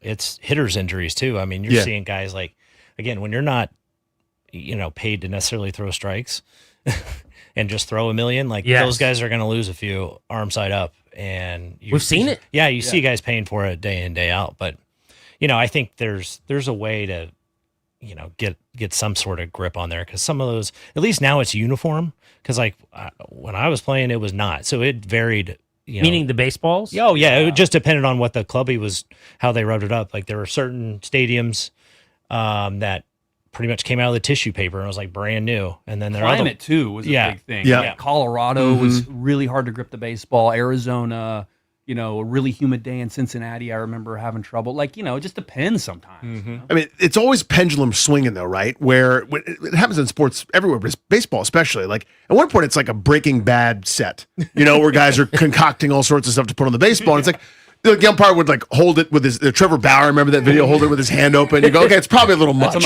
at this stage. And now it's swung back the other direction. But the commonality, though, the previous point is, you're probably not supposed to be throwing 100. And if you have to grip it that way, you probably should be throwing 96 with a little bit less. But how do you tell someone that? How do you tell them that their livelihood, hey man, tone it down a little bit? Right. No By way. the way, I wouldn't. If I threw 100, I'd throw 100 every pitch. Oh, I would too. I'd do it right now. I'd have to look up the numbers, and I probably could. But when you made your debut, what the average fastball velocity is. So this year for right-handers, it's now over 95 for the first time. I think it was 89 when I made my debut. But that is stark. I mean, that's in less than 20 years. Right. Huge problematic kind of alarm bells, if we're going to call it that. But my point is, in the minor leagues now, there are multiple guys that have hit 104 this year. I wonder where we're going. This kid in the Nats system, Harleen Susana, who, by the way, twice this year has been out with an arm injury, including currently. But he has touched 104. He sits, when he wants to, 102, 103. I mean, but no one existed like that other than Aroldis Chapman when you came up. And now 7 organizations have a guy like that. And there's everyone has the guy that throws 102. So I wonder it's probably not possible, but like in 10 years, is someone throwing 106? I feel like there's got to be limitations on the human body. You know, yeah, it's like the 100-meter sprint where they're like, scientifically, a human can't go faster than this horse. I'm pretty sure that's where we're at. We're getting to that point where maybe 105, 106 is the it, and that's, I don't know. It's crazy. Yeah, I mean, you look at Chapman now, and Chapman has to actually pitch because back in the day, it was just like guys were walking up defeated because they're like, we don't stand a chance. And now everybody's like, oh, that's old hat. Okay. Yeah, I see that every day. I saw Mason Miller last night. No problem. Yeah. I mean, it's insane, man. Like, Nintendo stuff. I liken it to like the transition the NBA kind of went to, where it was like, oh, well, they're not playing basketball anymore. It's like, well, because they don't have to, because they're 7'3" and they can move like a point guard and dunk on everybody. Like there's, you can't defend that. Yeah. You're like talking about no defense. Yeah. You can't defend it. Yeah. You're throwing $1.04. It's going to be tough to hit. So, it's pretty interesting because the game has changed so much, but it's, guys are doing stuff that you can never even imagine when we played. Super fun to watch, though. Yeah. Got to be honest. Well, I was going to say, and Drew Storn and Tyler Clippard are with us. Do you guys now, at home as sports fans, do you watch baseball every night and enjoy it? Like, just not even the Nats necessarily. I know you guys are around the country, but MLB, or do you find yourself, are you the biggest fan of football? Like, what's your fandom like now? I didn't watch baseball the first couple of years, and then now my kids are getting into it. I like watching it with them. I stress out if I watch it by myself because I just get back in like a mode of it matters, and I'm like trying to analyze stuff. But I love watching it with my kids and like teaching them stuff. But so if you're just sitting at home, you can't really turn all that off. You're like in it. Yeah, I just can't. I'm sitting there going like it's managing the game. Yeah, it's just not healthy. But yeah, relatable. Yeah. PTSD. Yeah. I gotta get up. Don't throw it there. Don't throw it there. Okay. Yeah. You hear his cell phone rings and he's like, the bullpen phone. That's right. That's right. Yeah, I'll watch hockey. That's my favorite one to watch. Hockey. Yeah, I love that. Yeah, I like. I'm kind of opposite. Like when I see a game like tied in like the 7th or the 8th, I'm like, I want to watch that game because I want to see who's what relievers in there, what moves the manager's making, and how they're managing in those late game situations, because that's what I was just listening to. Yes, I was the most familiar with that. Uncomfortable. But yeah, that's kind of the extent of because I don't really have fandom when it comes to baseball. I mean, I was with 10 different organizations. I don't have a team. I mean, I watched the Nats, and that's really the team I kind of probably follow the most. But when it comes to fandom, man, I'm an Ohio State football guy. I like the Dolphins. I mean, they're terrible this year, but it's a big night for you tonight. They're going to get crushed tonight. 11.5-point dogs. Yeah, take the over. If Buffalo's going to win by 20. If they lose tonight, as a Dolphins fan, if they were to fire Mike McDaniel, would you be mad about that, or would you be okay with it? I would be okay with it. You would be? Yeah. Listen, I mean, I don't think he's a bad coach, but it looks like to me, this is complete surface level fandom, he's lost the locker room. And when you lose the locker room and you lose some of your key players in the locker room to be behind you as the head coach, then X's and O's are no longer, the culture's gone. So right. you need to press the refresh button, at some point. You guys were in over your careers for so long. What is that actually like in a clubhouse when there's a managerial switch or like a coaching switch or something like that? Is it, we make a big deal of it as pudgy idiots on the outside, but it's like you're still coming to the ballpark 7 hours early, getting your running in. It could go either way. Yeah. It could be a really detriment, or it could just be a big nothing ball, or or it can make a huge change. It can go a lot of different ways. I mean, I remember a year with the Nats, we were on like a 10 or 11 game win streak, and usually after a win, you come in, you celebrate, the music's blaring, and we're like, at that time we had never won 10 or 11 in a row, so we were like, let's go, and then all the TVs are off, everything's silent. Rizzo comes in and is like, Riggs just resigned. Jim Riggleman at the time. Crazy, one of the craziest days of my career. I remember this. Yeah. I'm doing the post-game show that day. We're waiting to go down to the manager's report, and there isn't one. Yeah, because he didn't get on the bus. Yeah, he just walked out, and we're just like, all right, cool, turn the music on, let's go. Like, because not that we didn't like Riggs, it was just like we were on a roll. Yeah, and we didn't need him at the time because we just knew we were rolling. So. I don't know. It could go a lot of different ways. That was so wild. Beat Seattle 1-0 on a sac fly. Yeah. So basically, you guys were red hot. I think he was in that lame duck year or whatever. Yes. He's like, give me the contract or I'm Yes. not getting on the plane. And Rizzo's like, cute, we'll see you on the plane. And then Riggleman's like, no, you'll see me at Caddy's in Bethesda Exactly. tomorrow. Yeah. 100%. Rizzo's like, all right, man, peace. We'll figure it out. Kept it moving. Next thing you know, the late, sadly now, Davey Johnson comes in. Yeah. Davey was awesome. Obviously takes R.I.P. over. man. He was It was a my tough favorite loss. manager I ever had. So. No For way. sure. Hell yeah. Oh yeah. Why your favorite? He was so blunt and straightforward with you as a player.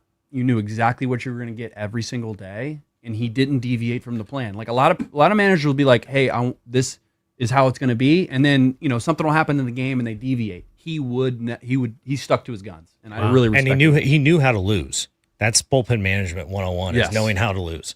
And we were lucky enough to have Craig Stammen, guys that can hold deficits. He wasn't using us in deficit games. And so that allowed us to stay fresh and we weren't getting killed. And that is my biggest gripe with managers, by the way. It drives me crazy. Like when you burn tomorrow possibly for the sake of hoping you can come back tonight. Mm-hmm. Like I hate that. So Davey was really good at not doing Dave was that. great. Yes. And also, like I said, we had Stammen. We had a great pen around us. But yeah, Davey was awesome and sticking with the plan and like the long-term side of things. And Clip said he'd come back on the plane and talk junk to people, and it was so fun. Yeah, it was. He was awesome, man. That's very cool. All right, Field of Dreams Whiskey. Again, it's Drew Storen, Tyler Clippard. So the event is tomorrow night, 7 to 10 p.m. Nationals Park. It's barbecue and barrels. If you're going out there, make sure you stop by the Field of Dreams Whiskey setup and get some bourbon from these fellas, hang out and talk some baseball. Boys, I hope we didn't keep you too long. That was a lot of fun. Yeah, great to see you. Thanks for having us. Appreciate you guys swinging through back in the old neighborhood. It's awesome to see both of you. We got overtime coming up next, and then right here on The Fan tonight, Westwood One's Thursday night football coverage of Clips Dolphins trying to pull off the upset. Heard round the National Football League. Cross your fingers. They're going to lose. Let's be honest. We can do it this time for true. We got this one, I swear. Come on, fellas, round the troops. This Bills quarterback, Josh Allen, I heard he's decent. okay. He's a menace. Yeah. Enjoy overtime and football tonight. Grant and Danny saying so long. Remember, 2 o'clock tomorrow, we're in Reston at the Craft House. Thank you for coming.